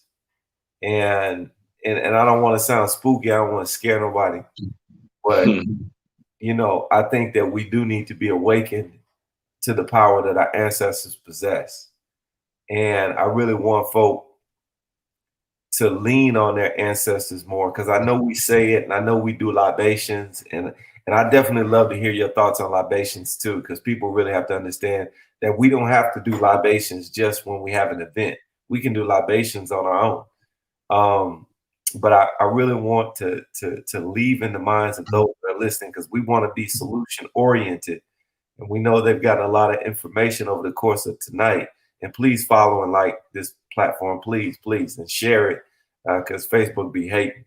But I say that to say this is that I really want you to etch into the minds of how before they go to bed tonight or when they wake up in the morning, tap into your ancestors, tap into those angels and those divine works and workers that are protecting you and guiding you, because you told me that you have an ancestor that's been with you maybe since birth, and she's been That's right. with you and guiding you. And for me, I know if we believe in a virus that we can't see, then we can definitely believe in ancestors that we see parts of ourselves in, and that I would imagine that others see parts of ourselves in as well. So I really want you to etch that into the minds of those that tap in so that they can call upon that ancestral wisdom, that ancestral guidance and protection, and then they can get a better direction of how that they need to handle their week and how that they can strengthen themselves against those enemies and forces that will come against us to stop us from becoming who we're designed to be. And I know our ancestors will help us in that design and help us to achieve greater things as well. Yeah. And in order to do that, you have to have a place of spiritual focus. And that place of spiritual focus is you set up a shrine in your house. And some of you may not be old enough. When we used to go to the old people's house, our relatives, and Aunt so-and-so and Grandma so-and-so, in the front room, they would always have a mahogany table, like a little 3-leg dark mahogany table with a white embroidery cloth on it. Mm-hmm. And sometimes they'd have a vase with some water in it and flowers. And they'd have pictures on there. And they may have a Bible on there. And you ask them, who is this grandma? Who is this ain't so-and-so? Oh, that's your cousin so-and-so. But what we didn't know, that was a shrine. Those old people had a shrine right there in the living room with a white embroidery cloth on it, a shrine to the ancestors. And they would always have a Bible sitting up there, people's births recorded in the Bible and so forth and so on. So you have to have a place of spiritual focus. You have to prepare that place where you deal with the ancestors. You don't go to the shrine to play dominoes or nothing like that. You go there as a place of meditation. You can go there and cry, mourn with someone who has passed away that's your relative. Because what we don't relatively understand is that you have to grieve at a funeral, and you have to grieve for those who passed on. They use that grief as fuel to push them across what we call the water. So you can't go to a funeral and act like white folks in a Methodist church. You know, sit there all quiet. Yeah, black folks jump in the casket and everything. So when we go to funerals, we act the fool, because African people have professional mourners whose job it is to coax grief out of the people at the funeral. They had professional people. To get what I'm gonna be 1,000. I always felt bad if I cried, somebody funeral. I'm like, I don't want nobody to see me, man. I want to grieve. I want to hold it in, Well, so you're denying those people fuel that they need to be pushed across the water. Wow. They use that grief as fuel. In other words, they put the wind in their sails, because even in the old churches back in the day, at funerals, the elders used to say, well, he gone across the water. That goes back to the time in ancient Kemetic and in other African societies where we say when somebody died, they go across the water In ancient Kemet, there was a deity, a nature called Herhas. His name means turn phase. He's in a boat and his head is turned backwards to keep all but those who are worthy of getting in that boat from getting in there, because he piloted that boat across the water to the other side in the underworld. So grief is the fuel that the deceased use to propel them to the other side. And if you go to a funeral and don't cry, you stiff-necked and all that, you're denying those people the energy that they need to get to where they need to go. And this will cause a lot of hauntings because they'll stick around in the place that they shouldn't stick around. Wow. Wow. Wow. So important is that we had professional mourners whose job it was to coax anxiety. If you read that book by Melodoma Somé, of the Water and the Spirit, he talks about these professional mourners at his grandfather's funeral. So in order to do these things, then you got to have a place of spiritual focus and do what you need to do, because the universe is like a giant DVD recorder. It'll record in the future what you want right now and move it back through time. And if you don't think that's possible, study a positron, which is an antiparticle to an electron. It's born in the future and it moved backward in time. So if you want to program your universe, your world for what you want it to be, when you wake up in the morning, prepare your world before you step outside through ritual. Thought, word, and deed will make these things happen to protect you from certain things. Because if you can think it, it can be. If you can dream it, then it could come into reality. So you give the elder ancestors what they need. Some of them need tobacco smoke. We don't know what the hell they do with it, but we know that it works. Some things we don't know why they work, but we know that they do. So you have to give them palm wine, palm oil, cola nut, bitter cola, the thing that they ate in life. Uncle Joe might want some sardines or something.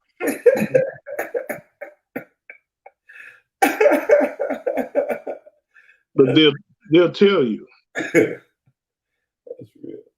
You know, they tell you what they want, and you give it to them. You make offerings to them. What about those that say that, man, you're getting into spooky, you're about to bring the evil spirits, you can channel negativity?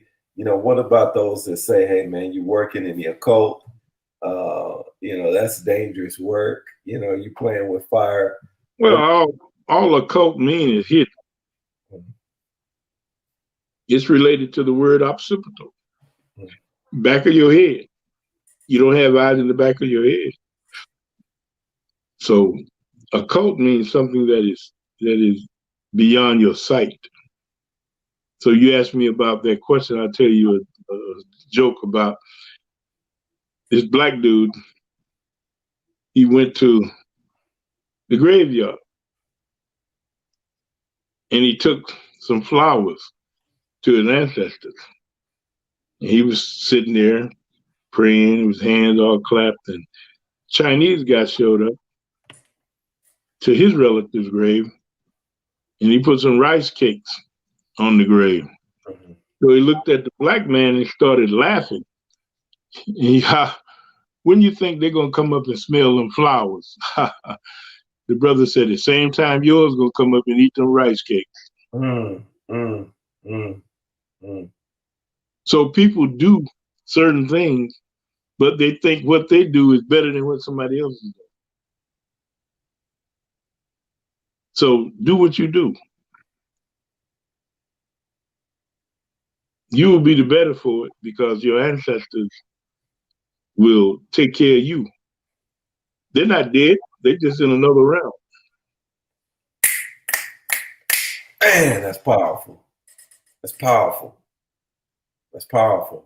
See, damn, man. You know, I gotta say that. I know I'm supposed to let you go, but you know, it's so funny, man, because one of the things that we're trained and indoctrinated to fear is death, right? You know, the society does a great job of making us afraid of death, right? You know, back in the days they called life insurance the death benefit. And death is something that we fear, and just to be totally honest, as I get older, I start thinking about my own mortality, and I have to reprogram my mind not to fear it. I'm not saying I'm, sadistic or, longing for that moment, but, I had to gain a greater understanding on it and realize, as you said, that we don't die, we just transition.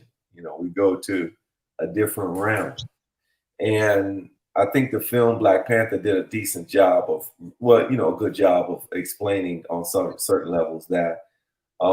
Before we go, I definitely would like for you to talk about, since you mentioned the ancestors, can you talk about that realm and how we can grow beyond the fear? Not saying we want to, die. We want to live as long as we can on the physical form, but how can we tap into that understanding of no longer allowing death to be a cage that keeps us in bondage while we're here in the physical form, afraid and scared for that moment to happen?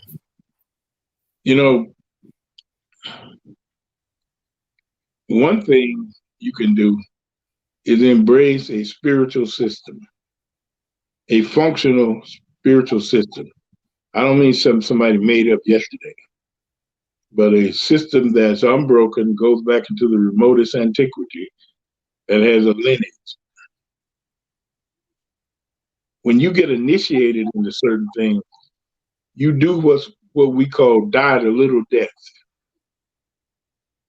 You die. And sometimes people do more than ritualistically dying. They die, and the priests have to bring them back. They have to step in and literally bring them back. Wow. So there's something we call the little death, that once you do this and you see the light on the other side, you see the other side of existence.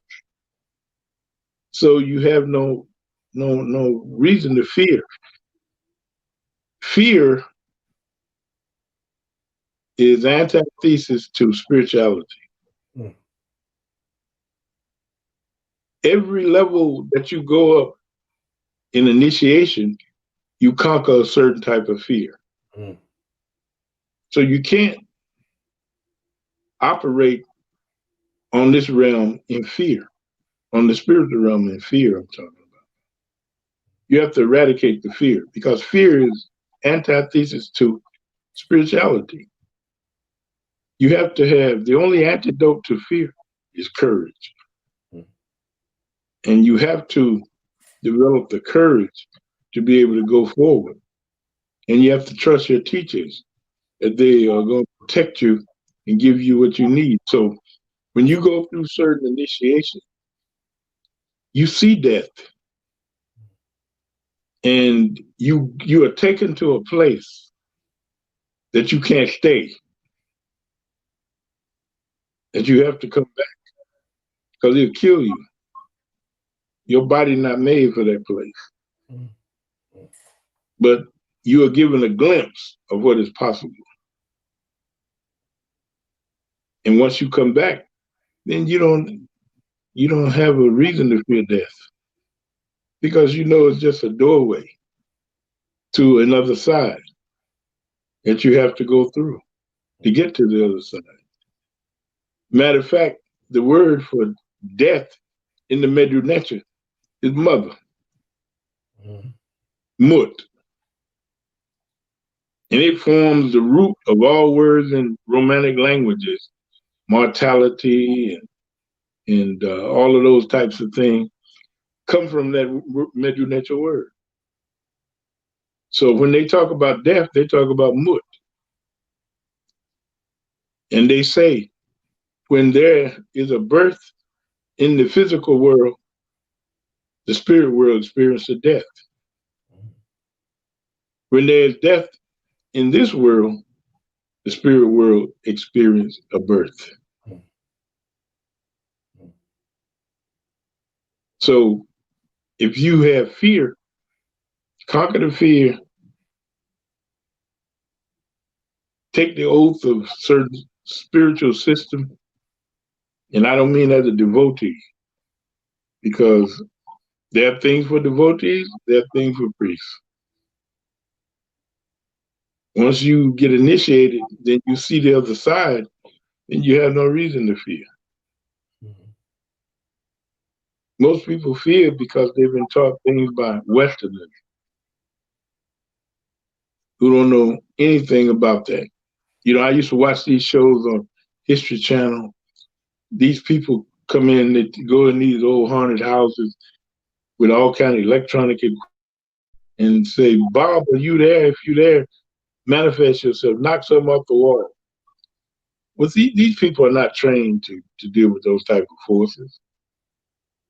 And every now and then those forces will scratch them or slap them or attack them or something.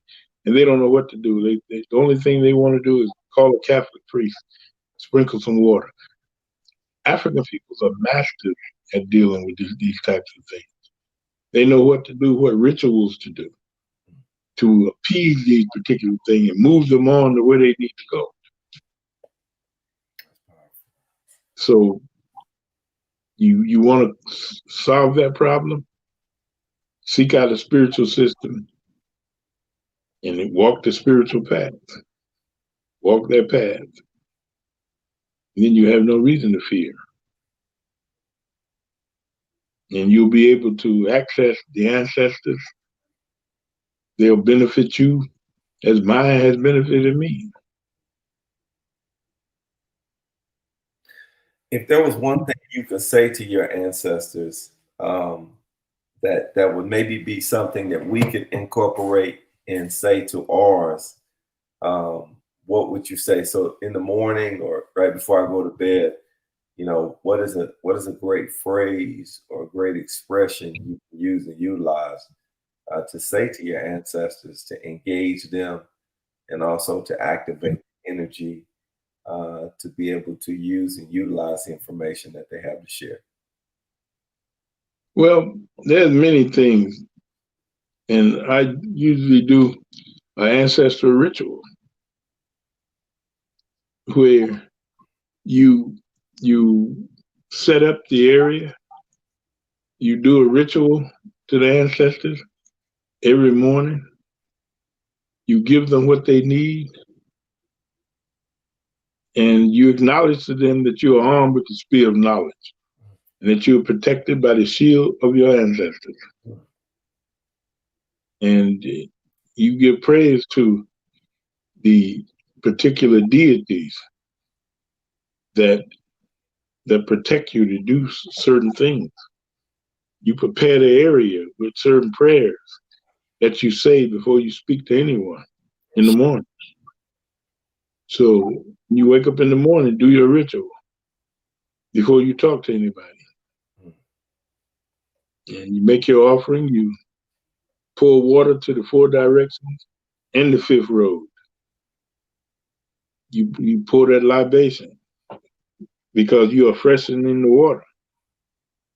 And once you do your prayers, you take that water in the 5th container and pour it at the base of a tree.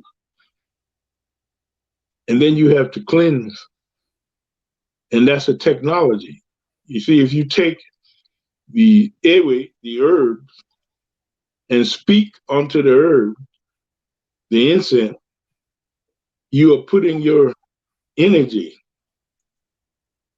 and you're speaking to the ashe of that particular plant, and you're charging it up. And once you charge it up with your prayer, you cleanse yourself, cleanse your house, set that incense outside amongst plants. And the incense creates smoke. And the smoke is carbon. And this carbon dioxide that comes out and the gas that is burned is used by the plant. As we exhale, the plant inhales. And the plant exhale and we inhale. So when you burn the incense and you've spoken over the incense, the plant take that smoke into itself because that's its oxygen. And once it takes that, it restructures that into oxygen. It blends with all the other oxygen and it takes your prayers to the four corners of the world. Wow. Wow. Wow. Wow. Wow. So you got to use the airway, the incense, in a way that is technology. So you gotta, you go to certain Chinese restaurants, they burning incense all outside. African people took that tradition to China and Southeast Asia. So when you charge those incense up with the prayers that you want, put them, some of them outside, and the plants take it in. The plants reconstruct that gas that come off the incense into oxygen and mix it with all the other oxygen, and it goes to the four corners of the world. It is carrying your prayers on the highway of life. Wow. That's heavy. That's heavy right there. All right. Well, I just want to share from the book, and you know, we'll close out with your final thoughts. I always want us to meditate, contemplate, to ruminate on things that will help elevate us and tap us into what I like to call the Baba Jabari power consciousness, because he's on a whole nother level, as you can see tonight. Those of you who tapped in, thank you for tapping in, and also please like and follow the page and share this so that we can get this information to others. But I did want to express this before we go. Be inspired. No, truly be inspired in this present time by the potent potential of the future, a place that is created first in the mind and fermented next in our activity. The future is not just where we are going. Moreover, it's where we are presently creating and what we're presently doing. And it will manifest before our eyes if we will see what we truly desire to become. Refrain from being discouraged. Better to be more determined, focused on growing into more of our powerful purpose. Let us not stress and act less than our best, because first we must relinquish the need to be controlled by the pressures of surviving the worries of this world. We can and we must be better. Work on living alive, appreciating and aligning with the positivity we possess. Now more than ever, it's time to fill each and every day with peace and enjoyment. It's time to look back with satisfaction, and more importantly, to look ahead with great anticipation. So I just wanted to share those words, brother. You got any final thoughts, anything that you want to share, anything you want to say to the people? We got, please reach out to this brother. Don't just reach out to me. Don't call me. I'm not saying don't call me, but I'm saying, you know, reach out to this brother, because he's a good brother, and he needs to know that you feel his words like I do. And definitely that his impact is meaningful, because a lot of times, man, people don't get their flowers while they can smell them. You mentioned ice cake and, you know, the flowers that they put on the grave. But I wondered that brother tell his brother or his sister or whoever was in the casket how much they appreciated them and value. Now, I tell you all the time, I love you. You know what I'm saying? I appreciate you for being you and doing you to the greatest magnificence and level possible, because it helps me be a better version of myself.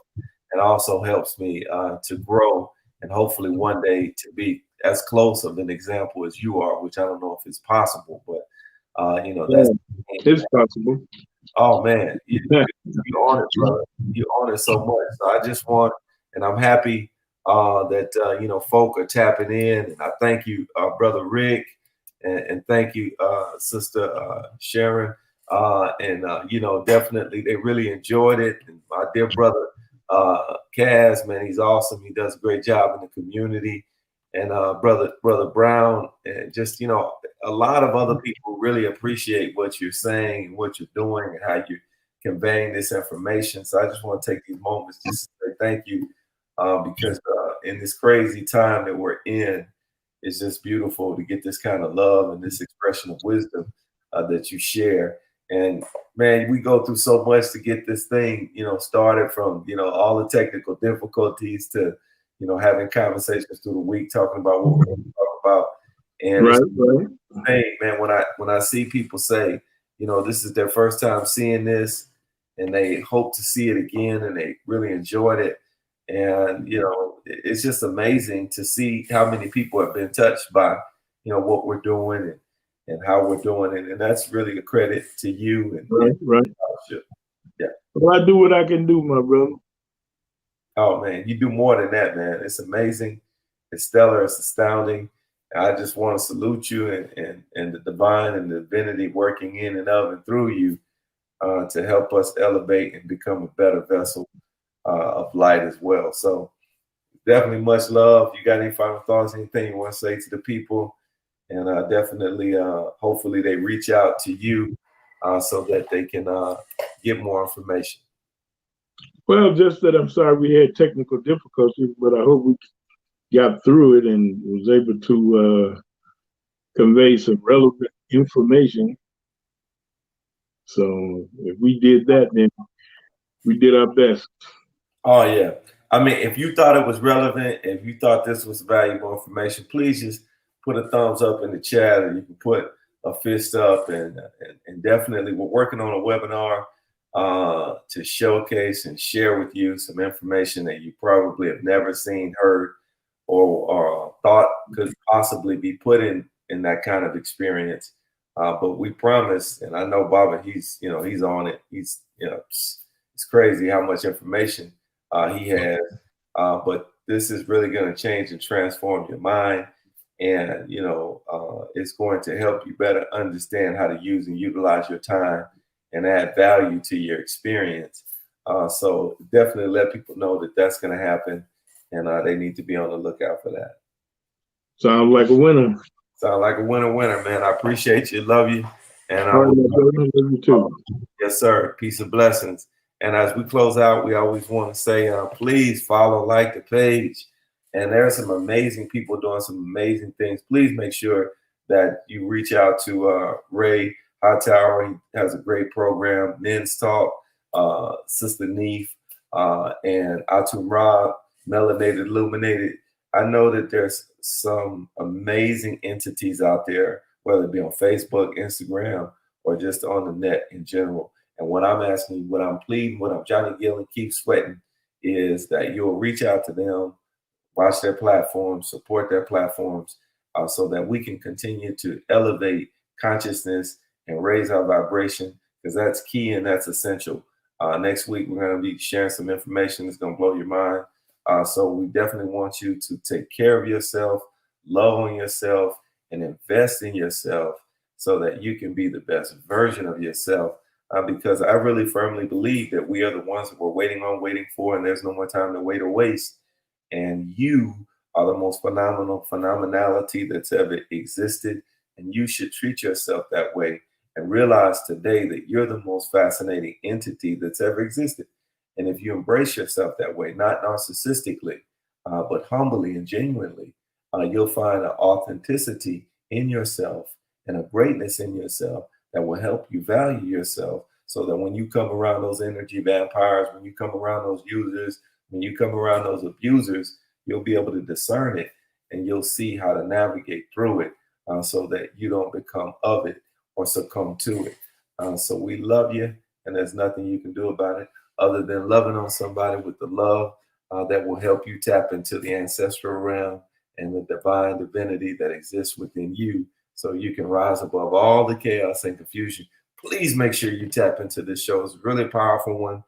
And if you would like and follow the page, as well as share what we had to do tonight. Peace and blessings. It's definitely been our privilege, pleasure, honor to be with you. And it's been